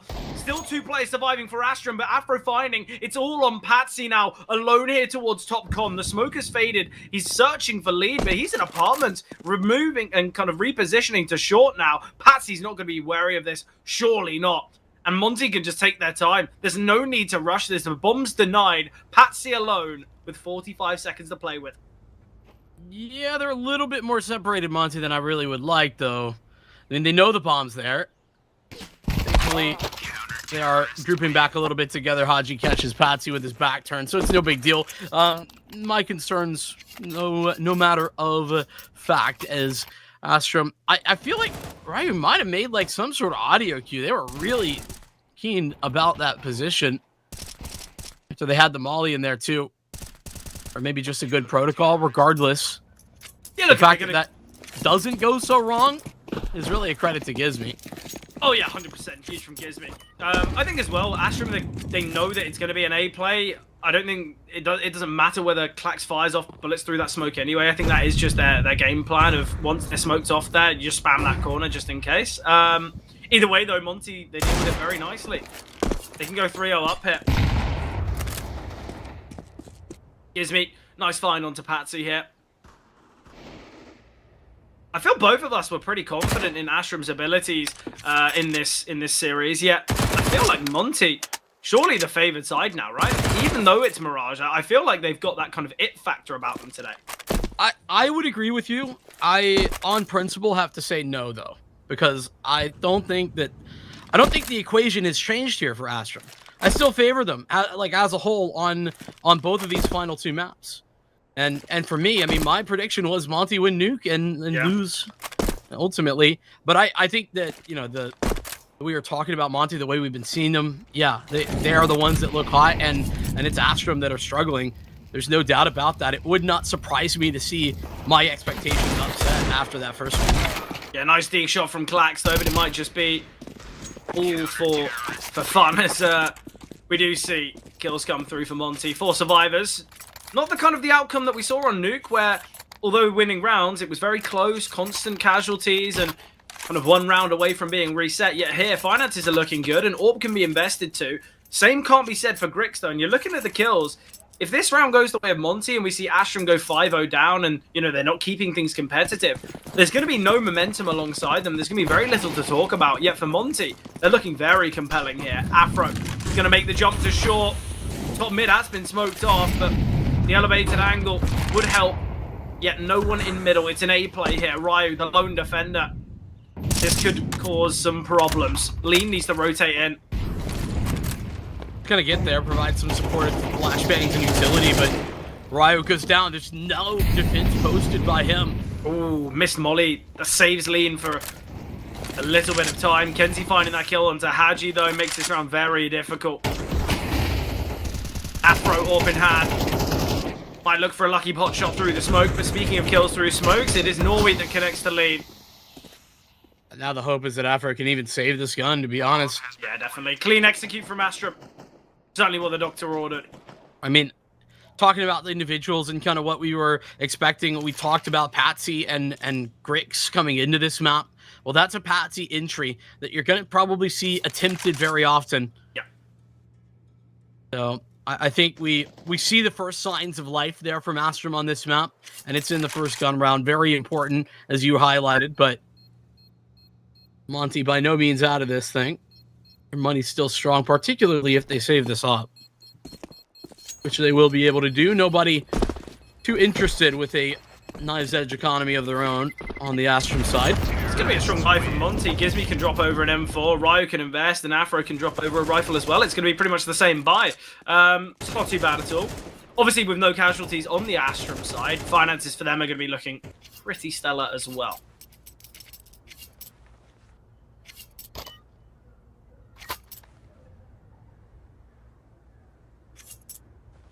And considering all 5 surviving, you wouldn't be so devastated by an instant loss here. A little different look though from Astrum. They're gonna, rather than that last round where they sort of poked it mid, but it really wasn't a fight. Now they're gonna run their default 1 man out into mid and actually try and search for a duel. Yeah, look, you said the T-side defaults from Astrum are usually what then net them so much success, and I think on a map like Nuke it can be somewhat struggling, yet on Mirage I feel like that's where defaults can really come to play. But Lean, nice find onto Klax, takes down the Palace push, which is really important because it kind of takes a pincer away, it kind of takes some threat away. But nice from Patsy there, does find Ryu. That is their opener onto A, and it seems like Monte are very hell-bent on kind of keeping control to both B and window, yet a solo A defender in Ryu can't be going down so frequently as he is. No, not in the slightest. And this is such a frustrating moment where you're met with a smoke. Gizmy and Lean making it so that Haji really has to be the first contact and has to win that first duel, doesn't do so. And now they look to save. Now they look to get away. Yeah, might not be able to as Grix, hungry for the kills, hungry to get himself on the score sheet and get a little bit more confidence. It's exactly what Grix is hoping for. So worried about the impending swing. Gizmy finally gives up the position in the game plan. Going to drop the smoke. Not only does it help out Haji, Gizmy can play through this. I love this from Gizmy. It's so cheeky, but Grix is prepared. It's all gone wrong. Flashes there. I mean, Haji might not even survive. Oh, okay. 2 players push in, and Haji finds them both. Excellent there from Haji. Yeah, it is just going to be an eco. Yeah. It's nothing. Yeah, exactly. And this is back to what we were talking about. You know, talked about Patsy in the first gun round, but it's Patsy again. He's a devastating force for the guard to connector. We saw that in the game against Metasport that you and I got to cover the other day. And that's another position in this round where, you know, Ryu gets bested, but it's Patsy who wins the cat duel, then comes up connector and wins that duel against Ryu. It's a pretty devastating duo of kills that open up the A bomb site. Yes, so I like the idea. Haji looks to go for the jump to win, the jump to short. Sorry, missed movement. So look, in your future games on Mirage, when you miss the jump, just know that Haji missed it here. So you're not the only ones to mess up the movement in big moments. Nice from Afro though. I like the boost. It's really creative. It deals with that underpush so effectively, and it's the last thing they're going to expect. So a cheeky way again for Monte to have a slight advantage in a gunfight. I feel like that's been the consistent factor throughout Nuke and Mirage now. There's these little gimmick plays that are working out really nicely for them. I think that's what actually first really introduced me to like Gizmy on this Monte Gen roster previously, and one of the things that endeared me to this team was that ability and that willingness to try things. What? He's got all of them. What con push? And Gizmy retrieves rifle, will find. They go into it with one rifle and 3 USPs and P250. They come out with it with 4 AKs and an M4. Yeah, that's on me. I'm off on a tangent, and I just didn't respect Haji's attempt there. And, hey, look, you're not the only one. I don't think anyone expected Haji to find all 3 there. Look, I think if you told him he gets a double as they were swinging, he'd break your arm off to shake your hand for that barter, but he finds all 3. I don't know how. Look, Haji's been exceptional. This is why we spoke about these pickups and these introductions to the Monte roster being so key and so clinical. It's for moments like that. The same to be said in the last round where he gets the double in CT. It's those no-win scenarios that Haji can walk away from where you're just kind of questioning, how is this even possible? And that's always so impressive when you can see that from a player. Yeah, and you put that in tandem with a little bit of a creative way, you know, an angle that most people aren't going to see very often with that boost to give them an advantage, and nets you around. You see the Astrum finances now. Look, weak utility, some Galils. I did the same thing back on Nuke, remember? It's actually early in the first half in the same type of scenario, a round where they had like 1 to 2 rifles and they win it. Yeah, crazy. Norway though will find Haji. Naded the smoke, but Gizmy's the one to find, and now rotations to be seen. Gizmy, he spots 2 players behind and realizes there's probably a third and maybe even a 4th, and Gizmy! He's able to get 2 more, 3 in total. A lot of damage is already dealt to Norway, and Grix is found as well. Norway completely alone, slowly pushing into Palace. The bomb's been dropped, and Monte back to winning ways. They slam the door shut in Astrum's opportunity for a comeback. Yeah, how's your mid-fight win right now, Norway? Unfortunately, nothing in the face of Gizmy and his B-hold. Yeah, brilliant there from Gizmy. For a player that... He's dead. He might be, but he might not. I feel like Gizmy's going to turn. It always happens. It always happens just so randomly. Oh, he's dead. He's getting dead. Honestly, it's fitting, because Gizmy does like a knife, and he does get funky with it sometimes. I feel like there couldn't be a more fitting victim, unfortunately, for him. Yeah, I think sometimes the sometimes the punishment matches the crime, and I feel like Gizmy is known to be a bit of a knife criminal.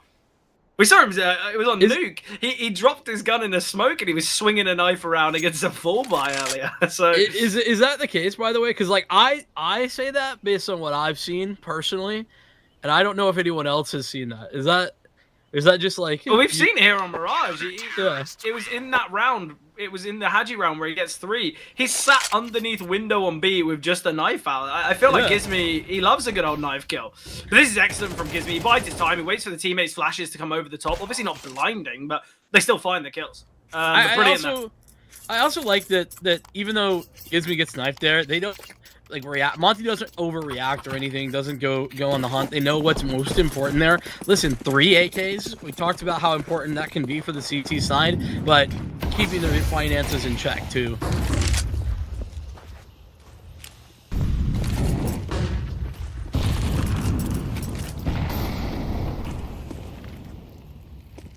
Big round here though. Monte should secure 6 unless if things go very wrong. Haji will find Kenzie. Norway's hero AK can take down Haji. A little bit concerning because now the re-aggression from Gizmy right back up the catwalk could leave the B site very unattended if he goes down, but it's not going to be the case. Gizmy grabs his. Now the advantage gained, and he's happy to fall back. Nice from Lean. Steals one away through the smoke.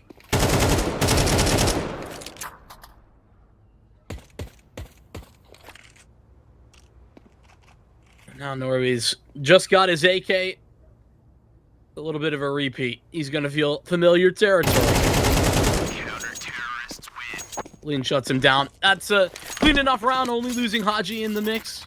Monte will take their 6th.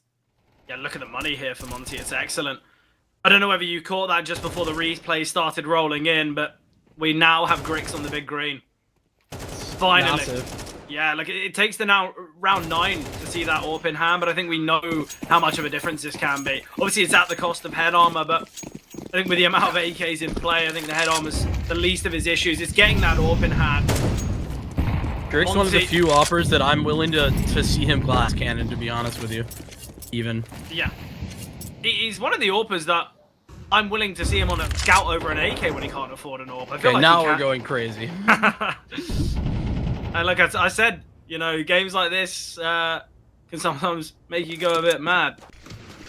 And I think for Astrum, losing Kenzie so early on with such limited utility might be a bit of a maddening moment for them. But Grix, he goes searching towards short, hoping for a bit of an overstep, someone to show themselves. He jumps back into middle. He wants to take a bit of a fight in top con, hoping that someone peeks towards Ticket, whether it's Afro on the orb, whether it's a rifle jump spotting. But Afro is currently playing very passive on the B-bomb side, just holding from market, awaiting an apps cross. 3 in middle for Astrum, but Gizmy's very disciplined here.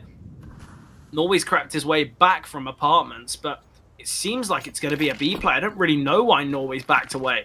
They give up this control, and now it's a question of, well, there can be technically a player in apps. We need to be worried about this, but Gizmy's going to be under a lot of pressure. I guess the main positive is there's no flashbang. The Gizmy can just hold the line. He's going to hit the steps. He will get 1. Damage onto Norway. For information, Haji through the smoke can find Norway. Grix jumping, hoping to gain some information. And Afro's here. Seen. Yeah, Afro's perfectly posted, No. but Grix on the orb. Now shut it down. Missed movement from Lean. The timing's awful. Down to a 2-on-2 here. Molly on the bomb. He's going to have to get off of it. Great from Grix, though. And this is what he can provide with the AWP in hand. Spots out the final. Haji still holding, but Haji finds it. HE grenade to land on Clax's position. Down to 18 points of health. 1 bullet from death. AWP in hand, and Haji can find it. A great triple in this round for Haji. And although Grix had some big moments in the round, Haji eclipsing it. 7 found now from Monte. Dog, big moments. This round is only here because Grix is on the server. What is that shot, may we say? Yeah, I Can mean, we look at that first kill again, Prod? If you're able to show it quickly, I'd love to see it, because that is insane. I can barely see him, and I've got X-ray on. Yeah, it feels like Afro, like in a good position, just kind of misses the moment. Not quite the reaction time. Misstep, as you highlighted from Lean, is going to make life even more difficult. Had the line. But when 3 kills from Grix is not enough to win you the round, that's problematic. And it's all thanks to Haji that is the case. Yeah, but look, you see Clax, 2 and 8. Same with Kenzie. It's not quite enough. Flash to Wonder, but the missed shots from Lean.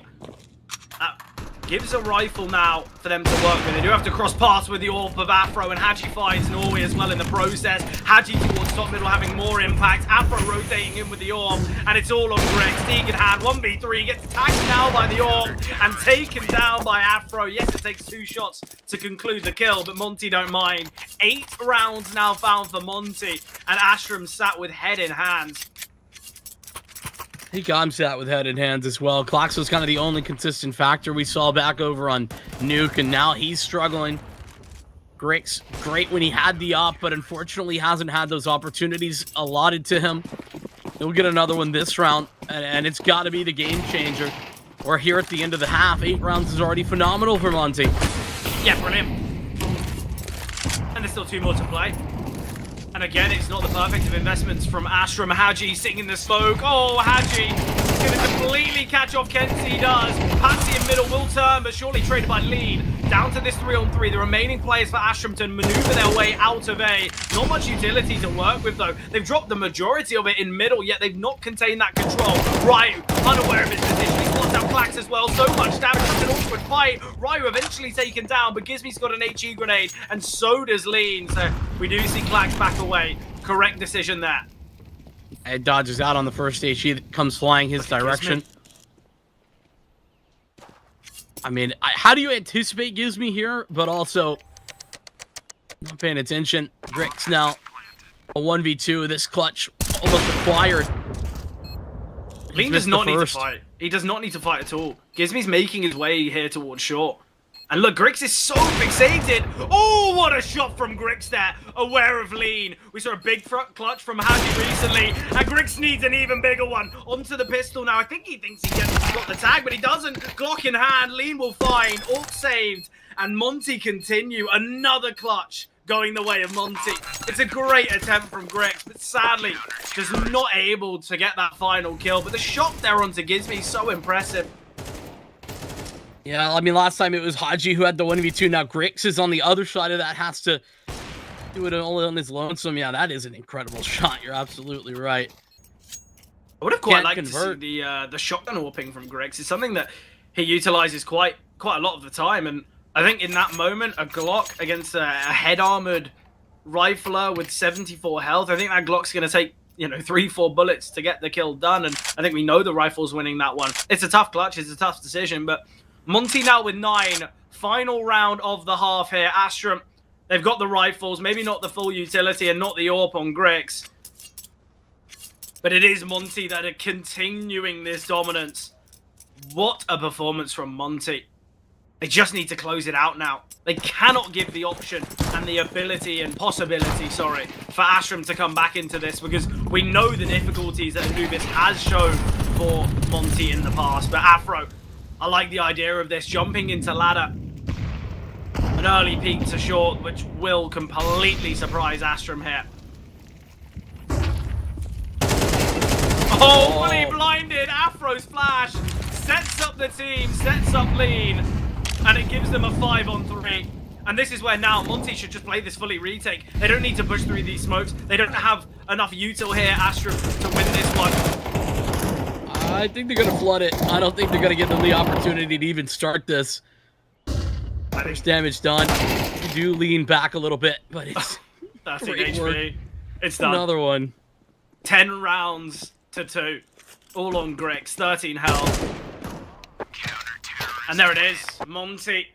What a performance. What a half. And Astrum, look. We've spoken about the positives that this side has to offer when it comes to individual ability, but this is what happens when it's lacking. I really also feel like Astrum just had nothing other than their mid protocols. Like, literally, anything late round was very difficult, particularly clunky when you're talking about towards the B site late.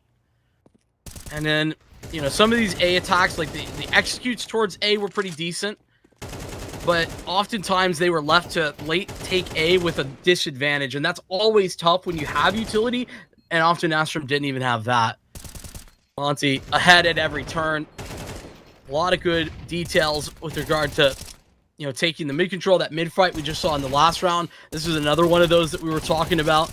And then the hero moments coming to them as well. The clutches from Haji, from Lean. A big moment from Gizmy as well. That triple towards B is everything. The closest rotation is quite far. He needs to get all 3. But it's these moments where Monte need their players to stand up and get these double kills, get these triples. That's when it happens. I'm also very happy for Lean. I think Lean's had a very good half. Look at that double kill he gets in that final round. You're looking at the kills. Lean's on 14, Haji with 15, Gizmy not too far behind. Afro's done his job in the AWPing department, staying posted up and offering control. The only player who's a little bit in the dark is Ryu, but who cares? They're 10-2 up. Ryu could be 0-15 right now. It wouldn't matter. Yeah, it's a nice to have when you aren't even required necessarily to have this dominant of a scoreline. Yeah. And it's Ryu to actually get into the mix. Flax goes down. He's always been great on these pistols, we have to say, and already with a double. Overwhelming. Patsy at least going to keep things equaled. And Norway's got a kit, so even as this bomb gets onto the site proper, it's not going to be a big deal. And they can't exactly easily get the bomb down either. Connector control is still in the CT's hands, and so is CT proper. They don't need to plant. They can just wait for the flank of Haji. And there it is. He finds Norway. It's all on Patsy now. 1 versus 2. Aware of Haji. Needs to hit that shot, but now they know. And Haji finds. And look, if there was any chance for an Astrum comeback, it needed the pistol round. But that is now 11-2. Astrum surely to force. They cannot go for the 10 round in a row streak. You say that. I think you gotta sometimes be willing to take the eco, even though it's not the ideal strategy. But I understand the mindset, and especially when you have a Grix. Yeah, and I think as well, Astrum, they do love a force anyway. To be honest, I'm with you. If you gotta win 10 in a row to close out the game, or for survival, sorry. What's the difference of needing 10 in a row versus needing 9? You know, it doesn't really change anything. But they have gone for the force. And you can see how well prepared Monte are for this. They know it's a force. That's why they're playing with such discipline. We've got Lean and Gizmi just slowly taking space in middle. And we're going to have Monte barrel their way out towards B. We know how difficult the retake can be on the B-bomb site, especially with no utility and not with the long-range weapons. I'm loving this decision here. I'm loving the calling. Lean going to maneuver his way into window. He can backstab here. Obviously, there is a flank behind him. Patsy will find him. Gizmi tucked away towards short. Patsy might go searching. Gizmi gets one. No double, but now they emerge out of the abs. Good shot from Kenzie in the retrieve Galil. Excellent there for Patsy. It's all on Afro. Gonna drop a smoke and try and plant, and he should be able to do so. Patsy 1v3. Not easy, but... Afro's 1v3, sorry. Not easy, but possible. That's Patsy already on 3. Recovered Galil doing wonders for him. Great adjustment. Oh, he's gonna get the other. Afro down low, sure, but he might do it. Grix still wielding that scout. Hasn't necessarily gone to the pistol. Now he has. And he's dodged him around. It's Afro with the 1v3. Oh, missed the first shot, but corrects the spray. I'll be honest, the second he misses that bullet, I've just assumed Grix is getting that kill, but is fortunate in that clutch. Afro does everything. He finds the hardest 2 kills here. When he gets this flick, it's exceptional. He's 23 points of health, but I love the idea of going through that smoke. Look, if you're getting weighted out by Grix, you're probably going to lose it anyway. I love the idea there. Monte are now on 12. They have got 10 opportunities to close out the series. And to be honest, Vincent, I don't think it's going any other way. I'd be very surprised now. I mean, at this point, you're force playing again. We've already lost 2 members on the push through underpass. Norway's here on the site, but he's about to be overwhelmed. Afro is the first to test him, but hold on, Norway got a little something done. That smoke's going to separate the CTs. Norway living for far longer than he had any business to, but eventually will fall.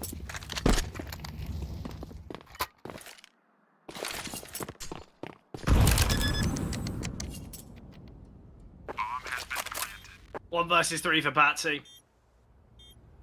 Gizmi, he's found 4. I think multi-kills has been the name of the game for Monte. Patsy will get his first. No damage taken, so a real possibility. Gizmi does have 2 flashes, though, so he can wait for the tap of this bomb and just send the flashes over. There's nothing that can be done here. And here the flashes come. Gizmi found, but if anything, that helps out Lean. Still the tap on the bomb. He can wait his time, and that is it. That's the game. That's the game done. Okay. There's no kit. Patsy, you're playing for the kills, yet you don't even find it, Lean. He will take him down. He will find it, and that is it. Series is over. We see it go the way of Monte. Maybe not the expected outcome that we were thinking, but a brilliant result for Monte. The way that comeback happened on Nuke, I was expecting Astrum to have a little bit more fruit to their Mirage, but it wasn't seen, was it?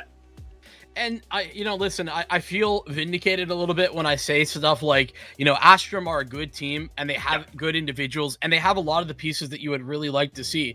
And honestly, they're pretty well rounded, but they really struggle when those star pieces are not at their heights. Whenever it's and listen, Patsy and Grits, like neither of them played a like bad series. Like you would look at this series statistically and think, yeah, it wasn't their best, but like they didn't get farmed, they didn't get rolled.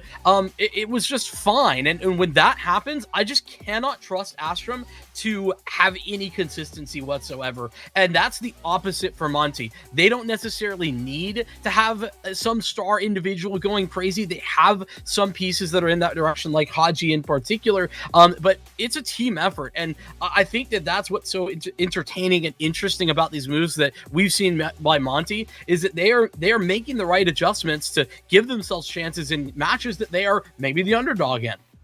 Yeah, definitely. Look, I think for the remaining games from Monte, I think every single opponent they face will now be the underdog, because the performance like that is so impressive.